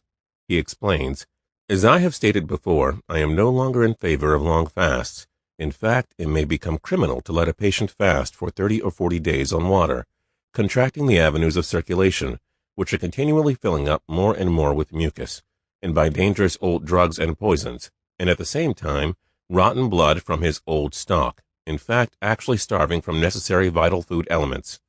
No one can stand a fast of that kind without disadvantage, or without harming his or her vitality. Rational Fasting and Lesson 21, Fasting Part 4. Ehret emphasizes the principle of transition and a gradual change toward cleansing foods when he says, if fasting is to be used at all, then start at first with a non-breakfast plan, then follow with the 24-hour fast for a while, then gradually increase up to 3, 4, or 5-day fasts, eating between fast for 1, 2, 3, or 4 days, a mucusless diet, combined individually with an elimination adjustment, and at the same time supplying and rebuilding the body continually, with and by the best elements contained in and found only in mucusless foods. Rational Fasting, Lesson 21, Fasting Part 4. Ultimately, it is important to understand the various levels of fasting available to you. You will want to use the forms of dietary restriction that are rational for your physiological condition and experience level.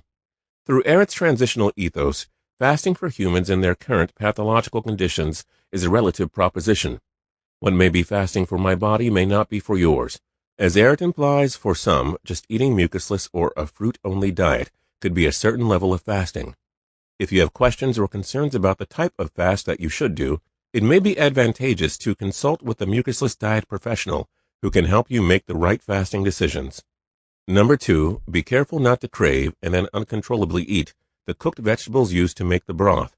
You do not want to break a fast with overcooked vegetables, as they will not eliminate well. Number 3, also remember that oranges and other citrus fruits that have not been ripened on the tree can sometimes be very acidic.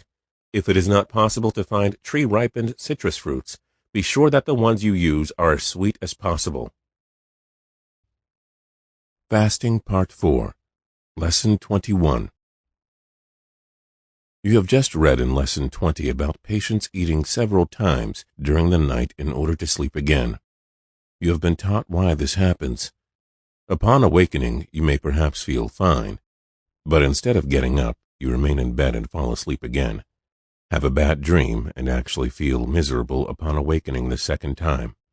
You can now understand the exact reason for this. As soon as you get up and move around, walk, or exercise, the body is in an entirely different condition than during sleep. The elimination is slowed down. The energy is being used elsewhere.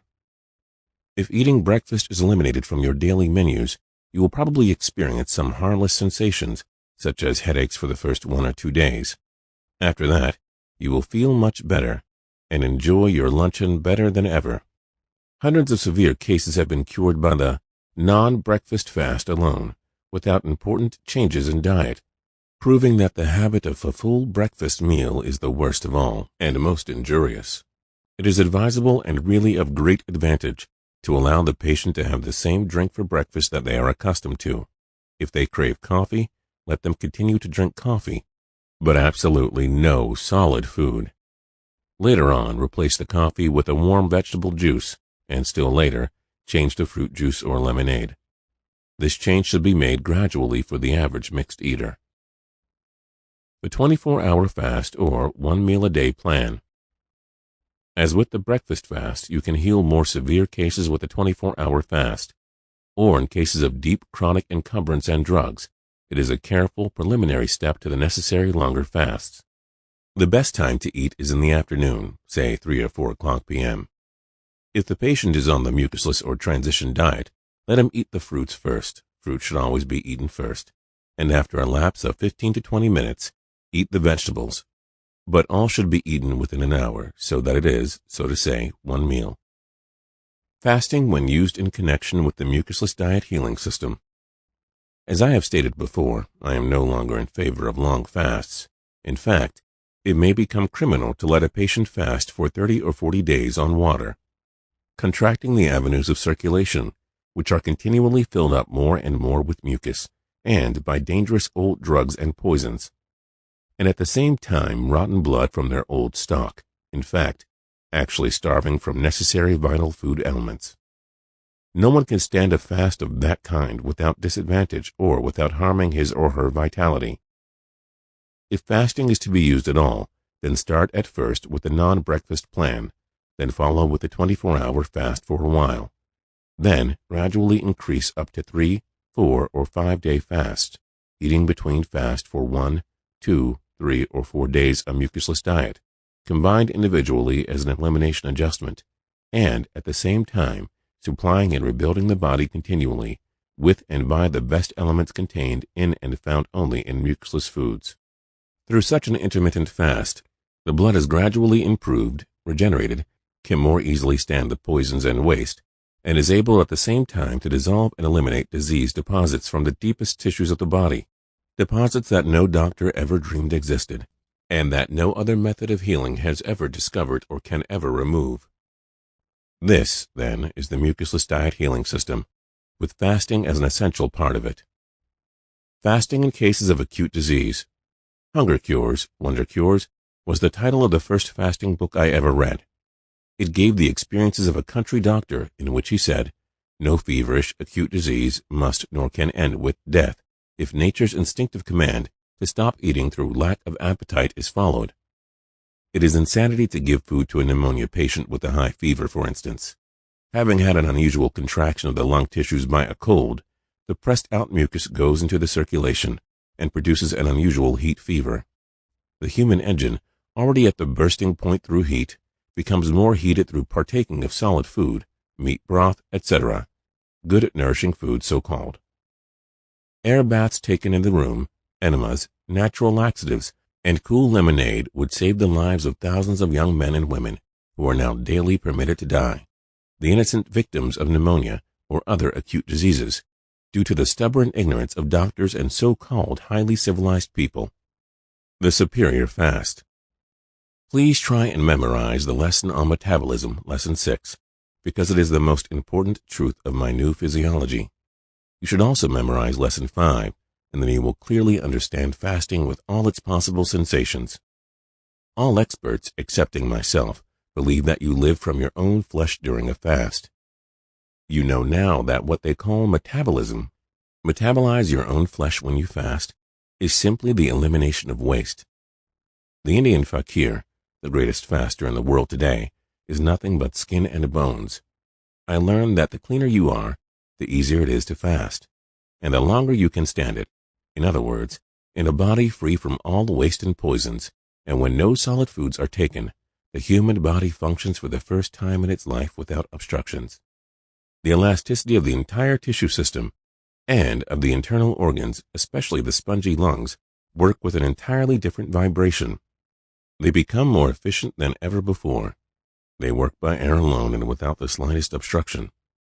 When stated differently, what this means is that V equals P, and that if you simply supply the engine with the necessary water that is used up, you ascend into a higher state of physical, mental, and spiritual condition. I call this the Superior Fast.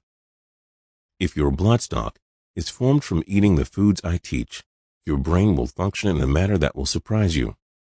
Your former life will take on the appearance of a dream, and for the first time in your existence, your consciousness will awaken to a real self-consciousness.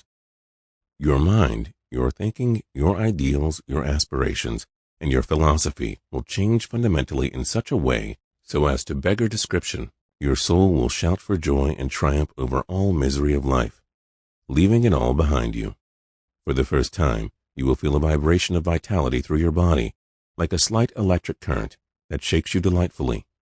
You will learn and realize that fasting and superior fasting, and not volumes of psychology and philosophy, is the real and only key to a superior life, the revelation of a superior world, and to the spiritual world. Lesson 21, Footnotes. Number 1. This paragraph illustrates Ehret's transitional methodology very well. Here he recommends a gradual change from a more dangerous substance, such as coffee, to improved substances, such as warm vegetable juice or fruit juice. Studying such passages can help you to adopt a transitional way of thinking that can greatly improve your practice of the mucusless diet. Number 2. The nature of what Ehret describes as the superior fast is an interesting question. Above, Ehret says, and if you simply supply the engine with the necessary water that is used up, you ascend into a higher state of physical, mental, and spiritual condition. I call this the superior fast. Some people interpret this to mean that water fasting is a superior fast. In other words, that Ehret infers that water needs to be replenished through drinking. Yet, in Lesson 5, Ehret asserts that the body is an air-gas engine that runs on air alone. Based on Ehret's arguments in this lesson, some interpret the superior fast to be what many people call a dry fast. That is, no substances other than air taken into the body. It must be understood that dry fasting is not advocated by Ehret, and in most cases should not be performed by inexperienced practitioners or without supervision of a mucusless diet professional. From this perspective, perhaps the H2O created through the breathing process would suffice as the necessary water for the human body. C6H12O6 plus 6O2 leads to 6CO2 plus 6H2O. This equates to glucose plus oxygen leads to carbon dioxide plus water plus energy. In other words, oxygen coming into contact with the bloodstream produces carbon dioxide, water, and energy.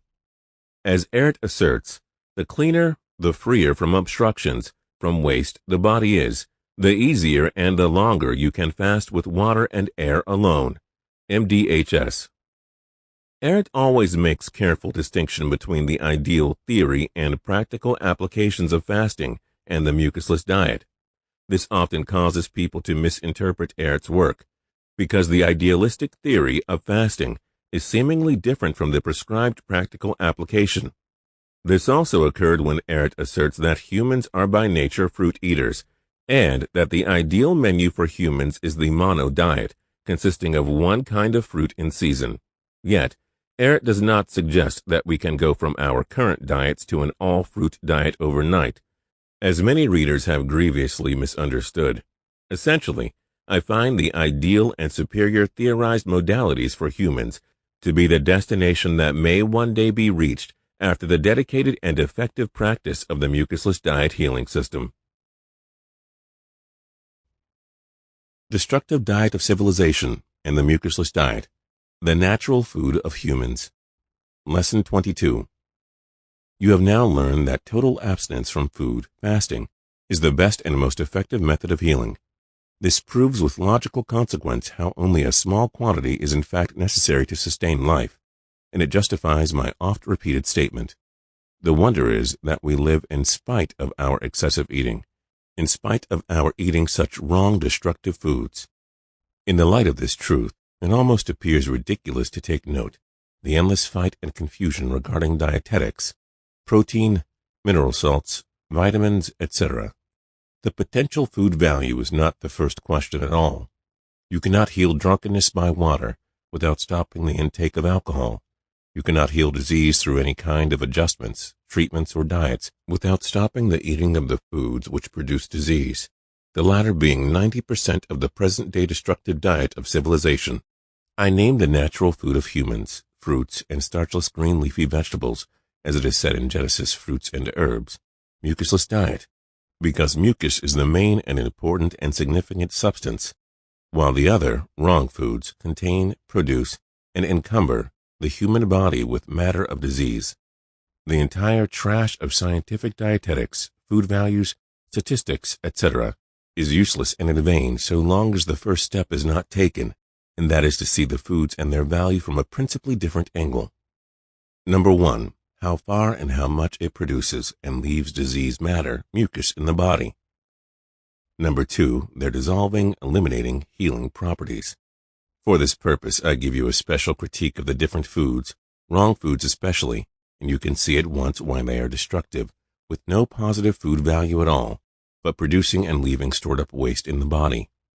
See Lesson 14, and you will find that Berg's investigations prove to be the same that I found by intuition, experimenting and through experience with myself and some thousands of patients. Meats. All are in a decomposing state, producing cadaver poisons, uric acid in the body, and mucus. Fats are the worst. Even butter is unusable for the human body. No animals eat fat. Eggs. Eggs are even worse than meats. This is because not only do eggs have too high protein qualities, but they also contain a gluey property, much worse than meat, and are therefore very constipating, quite more so than meat. Hard-boiled eggs are less harmful because the gluey qualities are destroyed. The white of eggs makes perfect glue. Milk also makes good glue for painting. Cow's milk is too rich for adults and for babies, and it is plainly destructive. A baby's stomach cannot digest what a calf can. If milk must be used, then add at least half water and some sugar. Sour milk and buttermilk are less harmful and possess some laxative qualities. The gluey, sticky properties disappear. Cottage cheese with stewed fruit, see Lesson 15, is good for transition diet. All other kinds of cheese are highly acidic and are mucus formers. Fats. All fats are acid-forming, even those of vegetable origin, and are not used by the body. You will like, crave, and use them only as long as you can still see mucus in the magic mirror. What doctors call heat calories is caused by the fats in friction. Obstruction in the circulation, they constipate the small blood vessels. Cereals. Cereals and all flour products form mucus and acid. The worst of all is white flour because it makes the best paste. Bran, graham, whole wheat, or rye bread are less harmful because they have lost their sticky properties. When done well, or toasted and well baked, they are much less harmful. Raw cereals, if toasted, are to some extent a mucus broom, but contain stimulants wrongly believed to be food value. Pies made of rough, unbaked dough are, according to my belief, absurd. When eaten with sweets and acids, they are mucus and gas producers, the same as French pastry. Legumes. Lentils, dry beans, and dried peas are too rich in protein, the same as meat and eggs. The peanut is also a legume. Potatoes. They are a little better than flour products because they contain more mineral salts. They do not make good sticky paste. Sweet potatoes come close to natural sweets but are too rich. Well fried or crusty, baked like Saratoga potato chips. But without the animal grease, sweet potatoes are almost mucusless. Rice is one of the greatest mucus formers and makes an excellent paste. I firmly believe through my experience with serious cases of sickness, awful boils, etc., prevalent among one-sided rice eaters, that rice is the foundational cause of leprosy, that terrible pestilence. Nuts. All nuts are too rich in protein and fat and should be eaten only in winter, and then, too, only sparingly. Nuts should be chewed together with some dried sweet fruits or honey, never with juicy fruits, because water and fat do not mix. With the possible exception of nuts, the above represent about all of the foods which have to be prepared in some manner for eating. In fact, they are tasteless unless specially prepared. What civilized people call good to eat, delicious taste, is absurd. If the tongue is cleaned from mucus and the nose for the first time free from dirty filth, both then become in fact magic mirrors, revelation organs. We may call them the bridge of the sixth sense, that is, to sense the truth. You lose all desire for, and in fact cannot stand, these stimulating spices, especially table salt, any longer. All of these unnatural foods are extremely bitter, and in fact, for a normal nose they possess an offensive odor. The sense organs of humans are in a pathological state embodied in pus-like mucus and waste, the same as the entire system, and being in a partly decayed condition themselves, they find this half-rotten food palatable. Even then you would and could not eat fats or animal foods without the cook's preparation, that is, the art to cover the real taste and odor by spices and dressings. In fact, taste and smell vibrations are so far changed from the normal natural that the heavy meat eater does not like the wonderful odor of a ripe banana. They prefer hot gout, a French word meaning the smell of half-decayed meat. No scientific food value tables will convince you of the truth. You must sense it with your cleansed organs, how wrongly you are fooled into believing that you nourish and build up health and efficiency by these foods, which are in reality destructive, because they stimulate, or more truthfully, stop the elimination of your old waste until the day of reckoning comes, when you are officially sick. Paradoxically, it is true that civilized people starve to death through 10 times too much overeating of wrong, destructive foods. The sac, stomach, of digestion is enlarged and sunken, prolapsed, which condition dislocates and interferes with the proper functioning of the other organs. Its gland and pores of the walls are totally constipated, and its elasticity, as well as that of the intestines, with its vital function almost paralyzed. The abdomen is an abnormally enlarged sac of fatty, watery, dislocated organs through which half or even more of the decayed foods of civilization slide. It ferments more and more into feces, such as no animal has, and this is called digestion. Natural Food of Man is the title of a book by Hereward Carrington. There are some others by European authors who prove and show from every point of view that humans have, and must have, lived in prehistoric times from unfired natural foods, fruits, and green leaf vegetables. However, a great philosopher once said, "Whatever must be first proved is doubtful." Whoever does not see or sense the truth at once will never believe it, even if it is proven thousands of times and from every possible angle.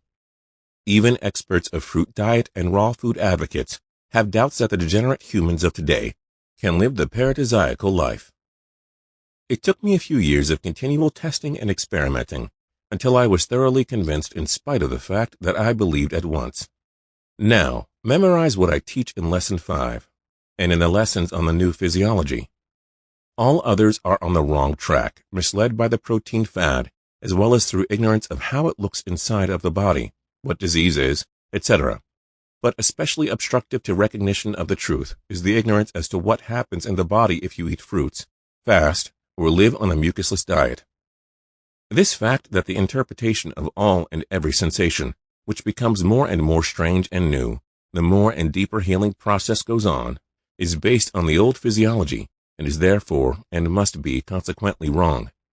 It is and was the stumbling block in the Enlightenment about drugless healing in the first place, and advanced dietetics in particular. The natural diet was never systematically taken up, especially in combination with fasting, based on the truth of my new but correct physiology. This is absolutely necessary to learn and to understand, if you believe and know unshakably the truth of Lesson 5, as well as the other lessons bearing on this subject. You will never doubt any more that fruits alone, even of but one kind, not only heal but nourish perfectly the human body, eliminating entirely the possibility of disease. All others, not knowing these new truths and not possessing the necessary knowledge contained only in the mucusless diet healing system, can never secure a perfectly clean body and complete healing as well as possess an understanding of every situation. They will never believe in the divine perfectness of the bread of heaven, as it is said, "The Lord will punish them by blindness." Spiritual blindness, meaning that doubt, losing faith and belief, will return again and again, as long as waste and old poisons are circulating through the brain for elimination. You are saved from this tragic error, I hope. The more free you become from any kind of waste and poisons, the more you will sense, feel, and believe this greatest of all truths, that the paradisiacal diet is not only sufficient, but brings you higher and higher into physical and mental conditions never before experienced. Lesson 22. Footnotes. Number 1. As mentioned earlier, many readers assume that avocados are mucus-free because they are technically a fruit. Although avocados are not addressed specifically by Ehret, as they did not become a prevalent salad item until the 1950s, Ehret clearly indicates that all fat-containing foods, including those of vegetable origin, are mucus-forming. Avocados have become a staple for many self-identified raw foodists, vegans, and fruitarians. From the perspective of the mucusless diet, it is important to be mindful of how much you eat fatty fruits, or avoid them completely. If they are being eaten, it is best to begin mindfully transitioning off them. Number 2. Ehret does not say much about the calorie theory, which suggests his disregard for it. The term calorie, circa 1865, derives from the Latin calor, gen caloris, meaning heat.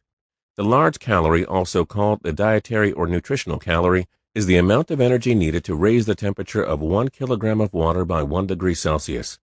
A calorimeter, invented by Wilbur Olin Atwater, 1844 through 1907, is the device used to measure the heat of chemical reactions as well as heat capacity. What is known as food energy is defined as the amount of energy obtained from food available through cellular respiration. Based on the first law of thermodynamics, that energy can neither be created nor destroyed, but only changed from one form to another. Atwater theorized that the amount of unused food energy is left over and stored in the body. Atwater reported on the weight of the calorie as a means to measure the efficiency of a diet. He stated that different types of food produced different amounts of energy, and he advocated that the optimal diet should include mostly proteins, beans, and vegetables, while fats and fruits were to be avoided. See Principles of Nutrition and Nutritive Value of Food by Atwater, 1904. But how is it possible for a calorimeter to incinerate food like a human body does? It simply does not. The way in which the body metabolizes food does not resemble the burning process used in a calorimeter. The way in which calories are conceived of in the dietary realm has shifted a bit since Ehret's time.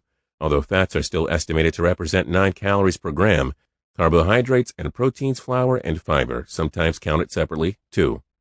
Since Atwater's day, the practice of counting calories to restrict food intake in the hopes of losing weight has remained in fashion. The concept of calories is, at best, not useful and outdated, while the fanaticism surrounding it is most unfortunate. Ultimately, counting calories or the food energy of fruit and vegetables in the same way as a bag of white potato chips or a steak is the height of folly. From Ehret's perspective, the latter two are not foodstuffs fit for humans. How many calories does bleach have? Since we do not consider it to be food, the calculation has not been made. Humans, as a tropical frugivorous species, survive for years without endeavoring to measure the amount of heat it takes to raise the temperature of 1 kilogram of water by 1 degree Celsius, 1 large calorie. Such thinking has nurtured a fundamentally flawed notion of nutrition and metabolism, and enabled people to rationalize eating harmful substances. From Ehret's perspective, what Western dietitians view as energy from mucus-forming foods is nothing more than stimulation from a poison. Energy, i.e., true vitality in the human body, exists only in an internal environment that is free of acidic wastes, mucus, and uneliminated toxic foreign matters. For more on Ehret's theory of human vitality, see Lesson 5. Number 3. Earlier in the book, nuts are listed as mucusless. However, that contradicts what is said about nuts here. Ehret explains that all fats are mucus or acid-forming. To be clear, nuts are mucus-forming foods. As mentioned earlier, they should always be eaten with dried fruit such as raisins to aid in digestion and in moderation during the transition. Number 4. Hereward Carrington, Ph.D., 1880 through 1958, was a well-known British author and investigator of psychic phenomena. His subjects included several of the most high-profile cases of apparent psychic ability of his time, and he wrote over 100 books on subjects including paranormal and psychical research and progressive health. His most famous book, The Natural Food of Man, a brief statement of the principal arguments against the use of bread, cereals, pulses, and all other starch goods, 1912, explores the fruitarian nature of human beings. Sex. Lesson 23. Sex diseases. Through the knowledge received in past lessons, you now know and can realize more than any naturopath that there is no principal difference between any one kind of disease or another. In this particular case, however, we find an exception, but only insofar as the symptoms of syphilis are concerned. Venereal diseases can be healed by diet and fasting easily, for the simple reason that the patient is generally young in years. The cure becomes more aggravated, made more difficult if drugs have been used. This, of course, has unfortunately happened in almost every case. The so-called characteristic symptoms of any kind of syphilitic disease are due to drugs of one or several kinds. Gonorrhea. Nothing is easier to heal than this cold or catarrh at the sex organ, if untouched by drugs or injections. Doctors must admit that this condition may exist without actual sexual intercourse, and therefore the germ can hardly be blamed. Gonorrhea is simply an elimination through this natural elimination organ. One-sided meat eaters are very susceptible to this disease. Should a society girl contract it, they call it leukorrhea. If drug injections are used for any continued length of time, the mucus and pus are thrown back into the prostatic gland, bladder, etc. In case of the female, the entire womb, uterus, becomes inflamed, producing all kinds of typical woman diseases. I had hundreds of such cases where naturopathy failed to heal. Only fasting and this diet can help. Roselia or rose rash, a syphilitic eczema, characterized by its ham-gray shade, the gray shade of the whites of the eye, is due to saltpeter acid, silver oxide injections. This is also the cause if gonorrhea enters the bone. All three are called syphilitic symptoms. Mercury is to blame for the hard chancre, secondary and tertiary syphilis. The so-called syphilis does not exist in the animal kingdom or among uncivilized people. Drugs are to blame for these destructive diseases, together with the diet of civilization. Sexual excesses are, of course, also to be blamed, but knowing exactly what disease is, you may agree if I expose the mystery of this disease with one stroke, i.e., drugs and extreme meat diet of civilization are far more to blame than all sexual excesses together. For a patient poisoned especially by mercury, a very careful and long transition diet is necessary. A radical fruit diet or fast may become harmful, not through it, but caused by the drugs when they are dissolved and are back in the bloodstream for elimination. This condition requires so careful a control of the elimination that under all circumstances an expert with previous experience is required. The so very common disease of dislocation or falling of the womb can be healed, and only by this diet, together with long fastings combined with short fast, and with a long preparative diet. I have saved hundreds of patients suffering from prostatic gland inflammation, stricture, bladder disease, from the tortures of doctors. I have facilitated cures even after naturopathy had failed by natural methods of elimination through a new and perfect blood composition resulting from a mucusless diet. Sex psychology. It is significant for our civilization that sexual intercourse is seen as an immoral act. It is yet in the shade of a mystery. From a natural moral standpoint, says a philosopher, an unclean person has no right to produce a new being. You shall not only generate but reproduce yourself, says that great thinker Nietzsche. The fact is that we are all, with a very few exceptions, the cause of stimulants instead of love vibrations exclusively. Procreation is the most holy and divine act and charged with the highest responsibility, especially on the part of the father. A germ with the slightest defect is a generation not forward but backward. In ancient classical civilizations, sex was a cult, a religion, and in most mythological poetry of all civilized people, love is the great, main, and general subject with the conscious or unconscious goal to reproduce their kind. The fact is proven by statistics that every family of a city's population dies out, disappears with the third or fourth generation. In other words, the sins of the father and of the mothers produce diseased children and children's children, degenerating into death with the third generation. What are these sins? You shall love thy neighbor, and you do, perhaps, but you kill your own child, partly at least before it is born. Latent disease is general and universal. How can a defective germ grow into a perfect being between a filthy, mostly constipated colon and an unclean bladder of a civilized mother? And one of the worst tragedies of ignorance is the expectant mother, who eats twice as much decayed cadavers of animals killed years ago in the stockyards of Chicago, because she is advised to eat for two, herself and the growing embryo. Natural control of sex. Nothing above the truth, confess your sins to your own heart. It is a blasphemic paradox, tragic, there is no word strong enough, conditioned to stimulate a function continually, with enforcement ignorantly expecting thereby to grow healthy and happy, believing you can suppress or control this function by preaching morals. Nature does not listen to you, but you must listen to nature if you want to be happy. We are the product of stimulations, and not of natural love vibrations, which eventually leads to impotence. The only way to heal impotence is through fasting and this diet, see Lesson 5. Sex is a part of vitality. It is even, so to say, the barometer of regeneration, rejuvenation, youth, health, and happiness. I have seen the sterility of a female healed, and every patient who earnestly took up this system for any kind of disease rejuvenated. No one of Western civilization knows what genuine love vibrations mean from a body with clean blood composed of such ingredients that produce electric currents and static electricity, sent out and received by wireless hair. See what I have to say about hair in my rational fasting. The beard of man is a secondary sex organ. Beardless and hairless and bald makes for a second-rate sex quality in every respect. See Judges 16, section 13 through 18. If you could believe how easy it is to control sex by this diet, you would soon quit your steaks and eggs. Masturbation, night emissions, prostitution, etc. are all eliminated from the sex life of anyone living on a mucusless diet after their body has become clean and powerful. That saying, keeping the germ, an idea of modern experts, will nourish a person's brain, high-protein substance, is absurd. Love is the greatest power, and it is, if natural, the highest invisible food, from the infinite for soul and body. Lesson 23, Footnotes. Number 1. For more on Mercury, see Note 28. Number 2.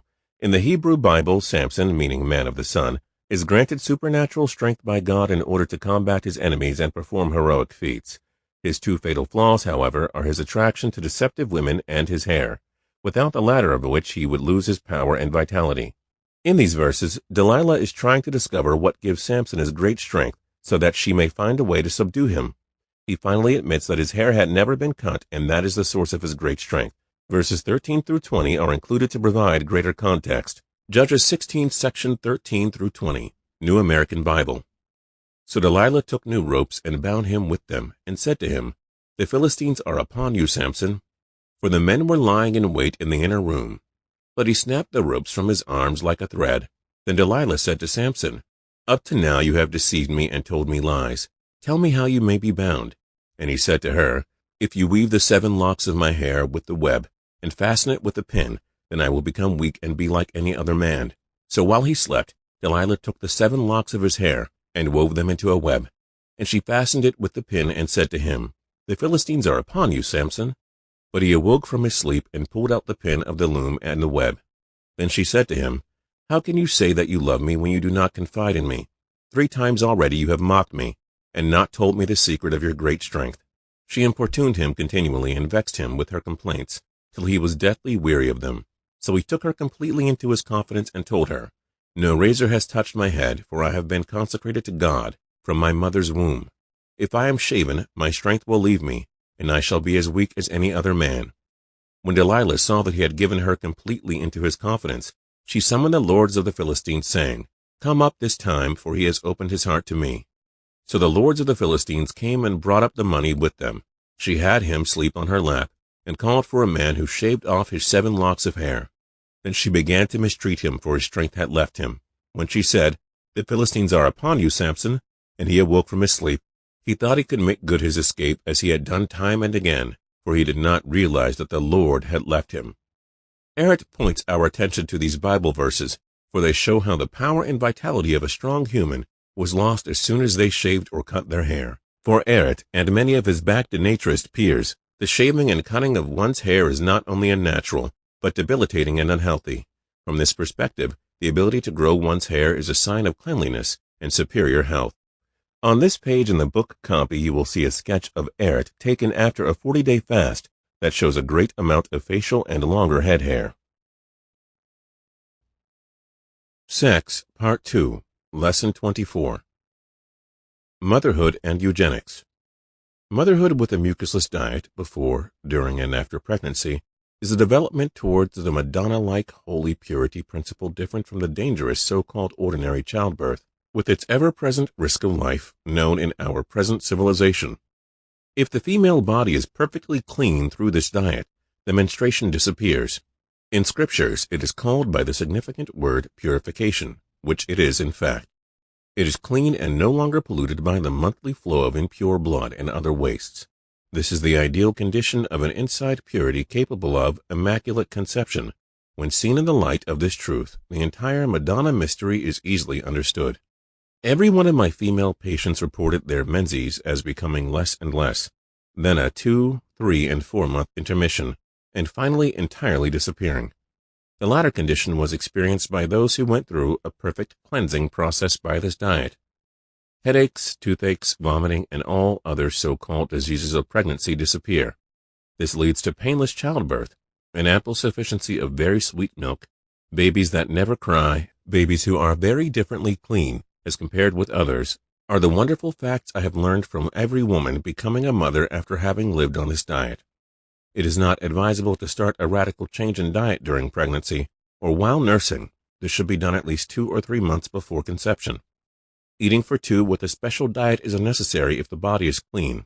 Modern babies are overfed, hence these dangerous childbirths. The only reasonable change is to increase the eating of natural sweets such as figs, raisins, dates, grapes, etc. Feeding the baby. If mother's milk is found to be insufficient or bad, do not use plain cow's milk. It should be diluted with at least 1/3 to 1/2 water and sweetened with milk, sugar, or honey.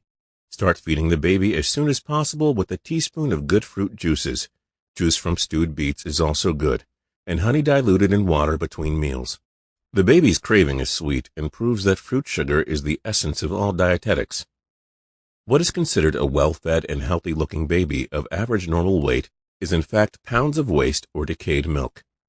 Whether the baby is sick or not, as soon as you commence feeding it fruit juices and stewed mashed fruits, You will learn from the elimination that I am correct. The change must therefore be made very carefully. Babies and children must go through the same cleansing, healing process as do adults. I believe that a baby well nursed by good mother's milk on this diet and without special protein foods will grow wonderfully, and after the weaning period is over, could be raised on apples alone.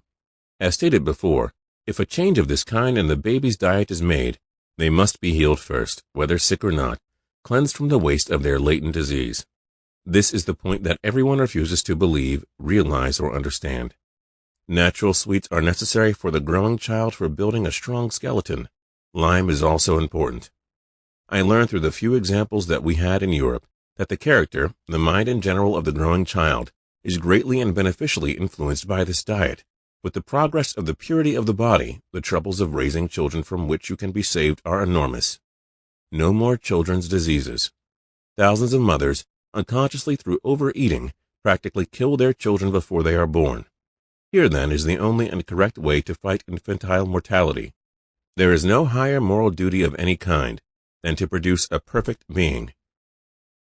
Eugenics of a diseaseless, superior race. Using a plant as a comparison, motherhood can be said to represent the quality of the soil. Fatherhood represents the quality of the seed of the germ. A relatively poor, almost barren soil, but a good quality of seed produces a fairly good plant, but a defective seed, even though planted in the best soil, will produce nothing. Breeders of animals, especially horse breeders, know that the quality of a thoroughbred father goes through endless generations, even spanning over a chain of indifferent mothers. This is why inheritance of good and bad qualities, tuberculosis for instance, skips a whole generation. As in every aspect of life, this problem is different also, and, of course, is different in the case of a clean body on a natural diet. Medical doctors and naturopaths alike will hardly believe at all in the new principles and arguments which I have brought out and postulated in this work. They reason and argue with the facts and experiences of the filthy body living on the unnatural diet of civilization. You cannot reason about colors with a person born blind. You cannot use the old arguments and the old physiology to refute my statements. Until you have personally experienced on your own body the truth of my teachings, you will have to accept and believe the new ones. Realize, please, what this means. Superior fastings as they were taken by the prophets of old. During a period covering some decades, and even partly today, the science of eugenics believed in the necessity of outside breeding. They consider outside breeding an absolute necessity for animals and the human race, based on the bad results which accrued from the inbreeding of humans. It is nothing less than the problem of the future of the American nation, mixing races or inbreeding.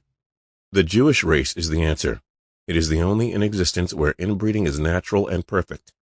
Marriage of close relationships fails simply because we have degenerated too far in comparison with the people of their ancestor Abraham. Outside breeding is a stimulation with an apparently good result, lasting only for 1 or 2 generations, and then, in general, the family dies out. The European royal family kept their genealogical tree clean, securing good results only so long as they did not live in modern luxury. The families of noblemen are rapidly disappearing because they failed to continue the generation of males. The luxurious diet of today, instead of the old-fashioned simplicity of centuries ago, is to blame. Former generations lived as farmers, a more natural life. Today they are the typical high livers in modern Sodoms. No wonder an expiring degeneration is the result. Predetermination of sex.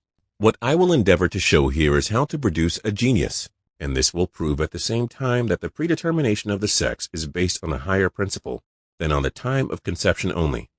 Again and again, diet is everything. Humans are what they eat. Are not all geniuses great men, inventors, the greatest artists of every kind born of poor parentage? Why did the birth of male babies increase during the European War? They will become good and intelligent men. Restriction in diet and restriction in sexual intercourse, that is all. The cleaner the body of both parents, the less frequent the intercourse. The smaller the quantity of good food, the greater the love vibrations become, and with these conditions, the better the chance for a genius, and that is always a boy. The most ideal example of this truth, and it is said to be a historical fact, is this. During the Black Plague centuries ago, a number of young people took refuge together in a house in the neighborhood of Florence, Italy. For weeks they had nothing to eat, and then, of course, only sparsely. They became married and generated the family of the Medici. which produced the greatest statesmen, artists, and scientists of every kind known in the history of Western civilization. We know that vitality vibrates through a waste-free body more perfectly than one encumbered with food. This is a superior fast with its indescribable conditions. Yet more difficult of description are love vibrations, when humans ascend to a godlike being, as they must have been in prehistoric times on the divine diet. The magnetic sex emanations become so wonderful that love combined with gluttony appears as a crime. For the young couple to fast on their wedding day is a Jewish religious custom, but it is only a reminder of a hygienic law of that great statesman Moses, to generate geniuses through superior waves of love through the infinite. It is the principle by which the male stock, when living on clean food, has the opportunity to generate a diseaseless superior one. Everyone who travels a little further upwards on the road towards the paradise-like conditions of humans will soon sense this truth. Humans were once a higher, superior kind of being, not a species of the monkey family. We are only a shade of the original humans, caused through our degeneration, but you may yet experience what cannot be described, that this kind of eugenics is the fundamental truth of evolution into heaven on earth. Lesson 24. Footnotes. Number 1. The term eugenics was coined in 1883 along with the adjective eugenic by English scientist Francis Galton, 1822 through 1911. It is an analogy of ethics, physics, etc. from the Greek eugenes, or well-born of good stock or noble race, from eu, good, plus genos, birth. The term is associated with the biosocial movement and philosophy, advocating the improvement of human hereditary traits through promoting higher reproduction of more desired people and traits, and reduced reproduction of less desired people and traits. Propagators tended to believe in the genetic superiority of Nordic, Germanic, and Anglo-Saxon peoples, supported strict immigration and anti-miscegenation laws, and supported forcible sterilization of the poor, disabled, and immoral. Ehret uses the term eugenics to make a philosophical point about the potential for developing an improved race of humans through the mucusless diet healing system. For many modern readers, this term is off-putting due to its historic association with racist and genocidal policies.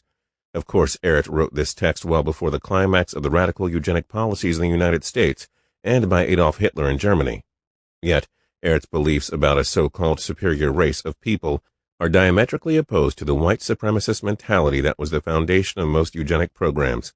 Ehret's proposition is that what we identify to be race, which is accepted today as a socially constructed belief system and not a biological fact by most scientists and academics, is a physical expression of the degree to which one's organism is overcome by mucus/toxemias. In other words, the darker you are, the more mucusless you are. This perspective is in line with scientific findings that reveal Homo sapiens to be a tropical, frugivorous, fruit-eating species that has its origins in equatorial Africa. Ehret is not using the term in a bigoted way, insofar as he proudly speaks of his skin becoming darker while doing long fruit fasts. On the other hand, he says that he noticed that his skin became lighter after eating even one piece of bread. Thus, from Ehret's perspective, skin color is not based upon how close an organism lives to the equator, or on the production of melanin, what Ehret refers to as mineral salts, but is based primarily on the amount of uneliminated waste the body contains on the cellular level. In sum, Ehret's use of the word eugenics is quite unique and different from many of his peers. Today, terms such as genetics, natural selection, evolution, etc. may be more politically correct labels to make the kind of points Ehret is espousing. Essentially, it is a survival of the fittest argument, whereby the fittest humans are those that live in accordance with natural laws and eat a mucusless diet. Number 2. This is quite a profound statement by Ehret. In these latter chapters, he tends to reveal some of his more metaphysical and spiritual philosophies. Here, Ehret rejects the notion of Darwinian evolution, that humans evolved from the ape family, and suggests that the origin of humans comes from a higher plane. Perhaps humans degenerated from a source that had no beginning and no ending. Many followers of Ehret also reject the theory of evolution, and have adopted a theory of devolution, whereby humans are actively eating themselves downward deeper into the animal kingdom. For more on these concepts, see Spira Speaks, Dialogues and Essays on the Mucusless Diet Healing System. The enforcement of elimination by physical adjustments. Exercises, sunbaths, internal baths, and bathing. Lesson 25. As shown in previous lessons, all physical treatments vibrate or shake the tissues, and thereby stimulate the circulation in one way or another, for the purpose and with the result of loosening and eliminating foreign matters, the cause of all diseases. The human body does this itself in the most perfect way. As soon as you fast, or as soon as your blood composition has been changed by natural diet. Physical treatments and physical culture can therefore be combined with this diet and fasting to enforce and to hasten the elimination. However, I must advise that extreme care be taken not to exaggerate, especially on bad days, days of strong elimination. If you are tired and you feel bad, then rest and sleep just as much as you can. On the days that you feel good during a fast or strict diet, you may take some physical treatment also, such as exercise, baths, massage, deep breathing, etc. The most natural exercises, and by far the best, are walking, dancing, and singing. The latter is the most natural breathing exercise with the added advantage of loosening by chest vibrations. An excellent exercise, and one that everybody knows, is hiking in the mountains. When climbing hills, you increase your breathing in the most natural way. Your breathing becomes better and more harmoniously than with any system of exercises. The cleaner you become, the more easily you will understand what I teach in Lesson 5, that air and the other ingredients of the forest are food, invisible food. Both hands should be free when walking, so as to permit continually the natural movements. Outdoor garden work is another natural exercise. By taking proper care of your body, you will generate health. The following exercises are suggested for those who desire to keep physically fit. I must remind you again that air is more necessary to life than food. Proper breathing is therefore essential. Do not exercise in a closed, stuffy room. Stand before an open window. Take a deep, full breath with each exercise. Inhale through nose and expel through mouth. Stand before a mirror while exercising, and admire the suppleness and graceful manner in which you perform each movement. Fall in love with yourself if no one else will. Keep the feet about 15 inches apart, stand erect, and use muscular tension. Exercise number 1. Standing erect, hands to the side, clench the fists tightly. Raise arms slowly as high above the head as possible, taking a deep breath. Relax and expel breath. Repeat 5 times. Exercise number 2. Extend arms and ensure that your arms are at your chest level. Grasp hands tightly and pull to the right side, resisting with left hand. Then go through same motion, pulling to the left side. Relax after each motion, expelling breath. Repeat exercise 5 times. Exercise number 3. Grasp the left hand firmly with the right, in front of the body. Resisting with left hand, lift with the right, using full strength while raising the arms high above your head. Take a deep breath on the upward motion and relax before expelling. Repeat with the right hand resisting with the left, 5 times each. Exercise number 4. Clasp hands above the head, allowing them to rest on your head. Bend to the right side, pulling hard, then to the left 5 times, and then alternate first right and then left. Between each movement, take a deep breath and expel when relaxed. This exercise is especially good for stimulating the liver. Exercise number 5. Clasp hands in back of neck, holding all muscles tense. Twist to the right, then to the left 5 times. Now pull to the right and then to the left 5 times. Now pull to the left and then to the right 5 times. Hold your legs rigid, but permit your body to sway. Exercise number 6. Grasp the hands behind the back and without bending the body. Raise arms up as far as possible. Inhale on the upward motion, relax and expel. Repeat 5 times. This exercise is for developing the chest. Exercise number 7. Place your right hand over your right hip, clench left fist, and raise left arm slowly, taking a deep breath. At the same time, bend the body as far to the right as possible. Make it hurt. Relax and expel breath. Repeat with left hand placed on hip and raise right arm with fist tightly clenched. Repeat each 5 times. Exercise number 8. Grasp firmly in front of breast. All muscles tense and twist to the left. Now twist to the right as far as possible. Do not permit feet to move. Inhale during motion, relax and expel breath. Repeat each exercise 5 times. Exercise number 9. Raise arms above the head as high as possible, even permitting body to bend backwards.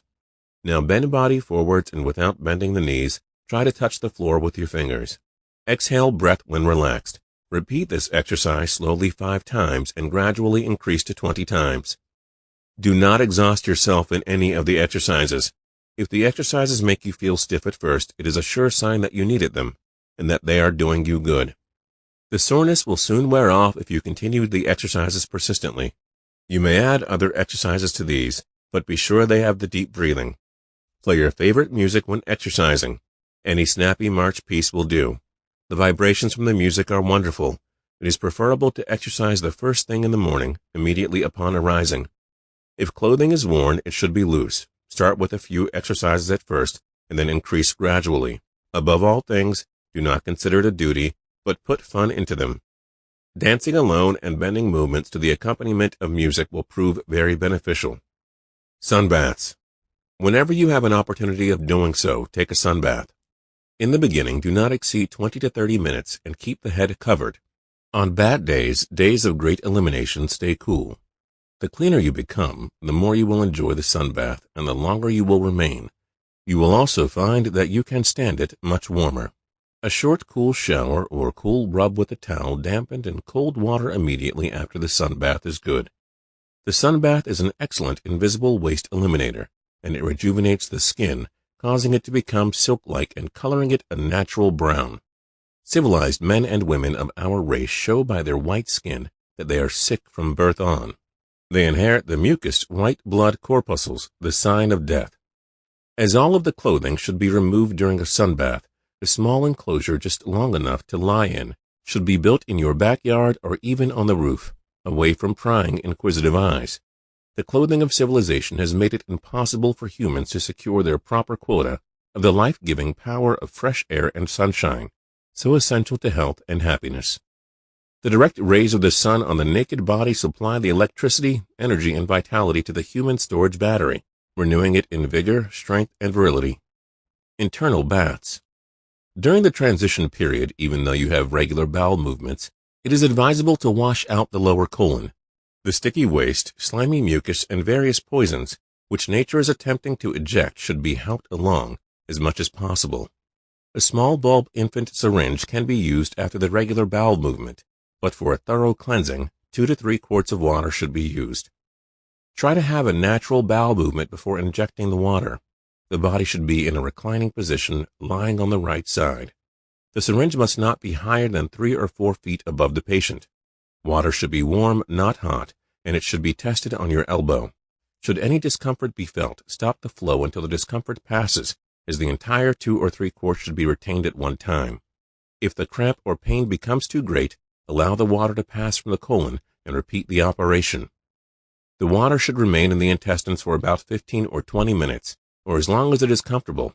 While still lying on your side, gently massage the colon in an upward motion. Then lie on the back with the knees drawn up and massage from right side of body to left.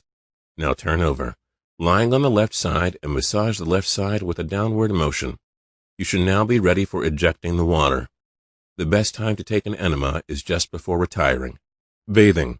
Authorities differ on bathing almost as widely as they do on diet. The mucusless diet healing system will produce the skin you love to touch, through clean blood supply and without the aid of cosmetics, lotions, and cold creams. It is not necessary to take a daily hot bath with soap and water under ordinary conditions. The morning cold shower during the entire year, without any consideration of weather conditions, is also inadvisable. There is no need to deliberately subject the body to an extreme shock, and in a number of cases more harm than good may result. Needless to state, the skin must be kept clean so the pores may be permitted to properly function, and this can be accomplished by the following method. Place a basin of cool water before you. Dip the hands in the basin and, starting with the face, rub briskly. Wet the hands again and apply to the neck and shoulders. Next, rub the chest and stomach. Next the arms and then the back. And last, the legs and feet. Put the feet right into the basin if you care to. Keep moistening the hands as needed, but there is no necessity for throwing any quantity of water on the body. To dry off, rub with the bare hands for 5 minutes, if possible, until the body is all aglow, or wipe with a towel. This should be done upon arising immediately after you have taken your exercises. The results will surprise you. If you prefer a tub bath, then allow about 1 inch of cold water to run into the tub. Sit in it with knees drawn up, and follow the same rule of rubbing and massage as outlined above. Remember that the air bath is just as essential as the water bath. A few minutes each day spent before an open window, upon arising and just before retiring, when all clothes are removed, massaging the body, help the skin to retain its natural functioning qualities. Always bear in mind that extremes of any kind are harmful. This applies to exercise, bathing, and sleeping, as well as extremes in eating. Even extreme joy and happiness has been known to kill, just as readily as extreme anger, hate, and worry. Therefore, avoid extremes of all kinds. Lesson 25. Footnotes. Number 1. Ehret does not advocate excessive exercise for the purposes of loosening and eliminating waste. Historically, there have been various therapies that use intensive shaking and massage as a primary means to loosen waste. For Ehret, rational and natural physical activity is best, and excessive exercise and massage should be avoided. Number 2. Practicing the science of breath or rational forms of yoga go hand in hand with the mucusless diet. Number 3. Feel free to listen to something other than marches if you are moved to do so. Historically, marches became one of the most popular forms of music around the world throughout the 1800s and early 1900s. Before the advent of phonograph records, if people wanted to hear music, they had to either make it themselves or see it performed live. The military band craze of the 1800s is even partly responsible for the marching bands that still play a visible role in school and university music programs. With that said, Ehret was a man of his times, and the prospect of exercising to a phonograph record was innovative and exciting. Number 4. The power of sunbathing to aid the body in cleansing must not be underestimated. It is recommended to not use sun-blocking lotions which terribly constipate the pores. As with all aspects of the diet, be sure to transition into longer periods in the sun. The cleaner you become, the easier it will be to safely and naturally lavish in the hot sun for long periods of time. Number 5. 2 or 3 quarts of water is the amount that fits in most standard enema bags. Many modern-day mucusless diet practitioners use lemon juice and distilled water enemas regularly. For more details about doing enemas, see the section on lemon juice enemas in Spira Speaks, Dialogues and Essays on the Mucusless Diet Healing System. Number 6. There are different schools of thought about what is best to lie on. For a more detailed discussion about this, see the lemon enema section in Spira Speaks, Dialogues and Essays on the Mucusless Diet Healing System. Number 7. A good rule of thumb is to not put anything on your skin that you would not be prepared to eat. Soap, makeup, lotions, deodorant, etc. all enter your body through your pores. It is recommended to find soaps, etc., made with the most natural ingredients. Many supermarkets now carry natural hygiene products in their organic or natural food section. It is strongly recommended that you avoid using standard deodorants, which terribly clog up the pores of your underarms. Armpit odor comes from one of 2 sources. Number 1, the stench of internal wastes, or 2, bacteria tucked away in the outside of your pits. The former source radically decreases as you cleanse your insides of putrid waste. For the latter, I found lemon juice underarm air baths to be the greatest way to safely eliminate foul odor from the outside of the body. Juice 1 lemon, then take a clean cloth or paper towel. All natural with no inks is preferable, and sop up some of the juice. Then apply it to your underarms one at a time. Afterwards, raise your arms toward the sky for several minutes and let the lemon juice air dry. Letting the oxygen dry the juice helps to eliminate all odor-causing agents. This method can be much cheaper and less harmful than using store-bought deodorants or antiperspirants. Many mucusless diet practitioners buy lemons and other items in bulk from local grocers or fruit and vegetable wholesalers. Wholesalers often have cash and carry options and will be willing to sell you boxes of fruits and vegetables for the whole family. A message to Ehretists. Dear friends, after careful and intelligent study of the foregoing lessons, you now know that disease consists of an unknown, decayed, and fermented mass of matter in the human body, decades old, especially in the intestines and colon. You likewise know how unwise and ignorant it is to think that knowing what to eat is, alone, a complete diet of healing. None of the recognized authorities know the tremendous importance of a thorough and deep cleansing of the human cesspool. All are more or less fooled by nature when they advise eating of fruits with stomach and intestines clogged up by mucus and decomposed protein foods, eaten from childhood onwards right into adulthood and beyond. You have been taught the result. Should these poisons, cyanide of potassium, be dissolved too rapidly and permitted to enter the circulation, severe sensations, even death may occur, and humans' natural food, oranges, grapes, dates, etc., are blamed. My teachings clearly prove that this hitherto unexplained ignorance regarding fruit diet is the stumbling block for all other food research experts who have made personal experimental tests. I have heard the same cry thousands of times, and even from young and supposedly healthy persons, I became weak, and all experts, with the exception of me, say, yes, you require more protein, at least eat nuts. During my personal test involving this same problem, I tried to overcome this stumbling block hundreds of times. After a 2-year cure in Italy of Bright's disease with consumptive tendency, by fasting and strict living on a mucusless diet, I ate 2 pounds of the sweetest grapes and drank half a gallon of fresh, sweet grape juice, made from the best and most wonderful grapes grown there. Almost immediately, I felt as though I were going to die. A terrible sensation overcame me, palpitation of the heart, extreme dizziness which forced me to lie down, and I was seized with severe pains in the stomach and intestines. After 10 minutes, the great event occurred, a mucus-foaming diarrhea and vomiting of grape juice, mixed with acid-smelling mucus, and then the greatest event of all. I felt so wonderfully well and strong that I at once performed the knee-bending and arm-stretching exercises 326 times consecutively. All obstructions had been removed. For the first time in history, I have shown what humans were when they lived without fired foods. During the prehistoric times called paradise, eating fruits the bread of heaven. For the first time in human history, this demon in the tragedy of human life has been shown, and how they can and must be eliminated, before men and women can again ascend to a paradisiacal health, happiness, immunity from disease, and God-like being. If the Garden of Eden, heaven on earth, ever existed, it must have been a fruit orchard. For thousands of years, through wrong civilization, humans have been tricked into unconscious suicide, reduced to slavery, to produce wrong food, earning their bread by the sweat of their brow. Unnatural foods cause sickness and death. Peace on earth, happiness and righteousness, as yet remain a foolish dream. During thousands of years, God, paradise, heaven, sin, devil, hell, seldom found an interpretation that a clear, reasoning mind would willingly accept. The average unfortunate fellowman thinks of God as a good and forgiving Father who will allow him to enter paradise in another world, unpunished for any violations of his laws in nature. I have proven for the first time in history that the diet of paradise is not only possible, good enough for degenerate humankind such as we now are, but that it is the unconditional necessity and the first step to real salvation and redemption from the misery of life, that it is a needed key to the lost paradise where disease, worry, and sorrow, hate, fight, and murder were unknown, and where there was no death from unnatural causes at least. We are what we eat is a philosopher's greatest and truest statement. We must now see why civilization, all religion, all philosophy, with their tremendous sacrifice of work, time, money, and energy, is and has been part guesswork.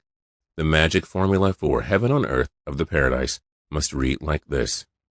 Eat your way into paradise physically, but you cannot pass the gate watched over by the angel with the flaming sword until you have gone through purgatory, cleansing fire, of fasting and diet of healing, a cleansing, physiological, purifying, by the flame of life in your own body.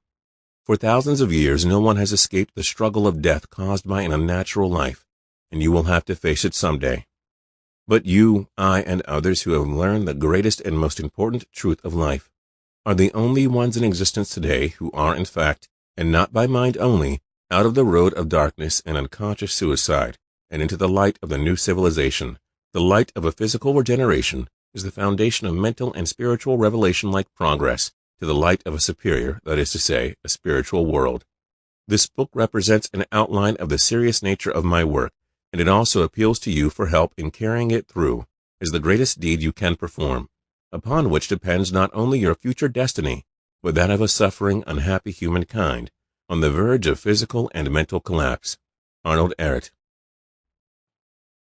About Professor Spira, whose members are dedicated to inspiring their listeners to pursue what they call physiological liberation. Copyright 2014 by Breath Air Publishing, a mucus-free life LLC company. Production copyright 2015 by Breath Air Publishing, a mucus-free life LLC company.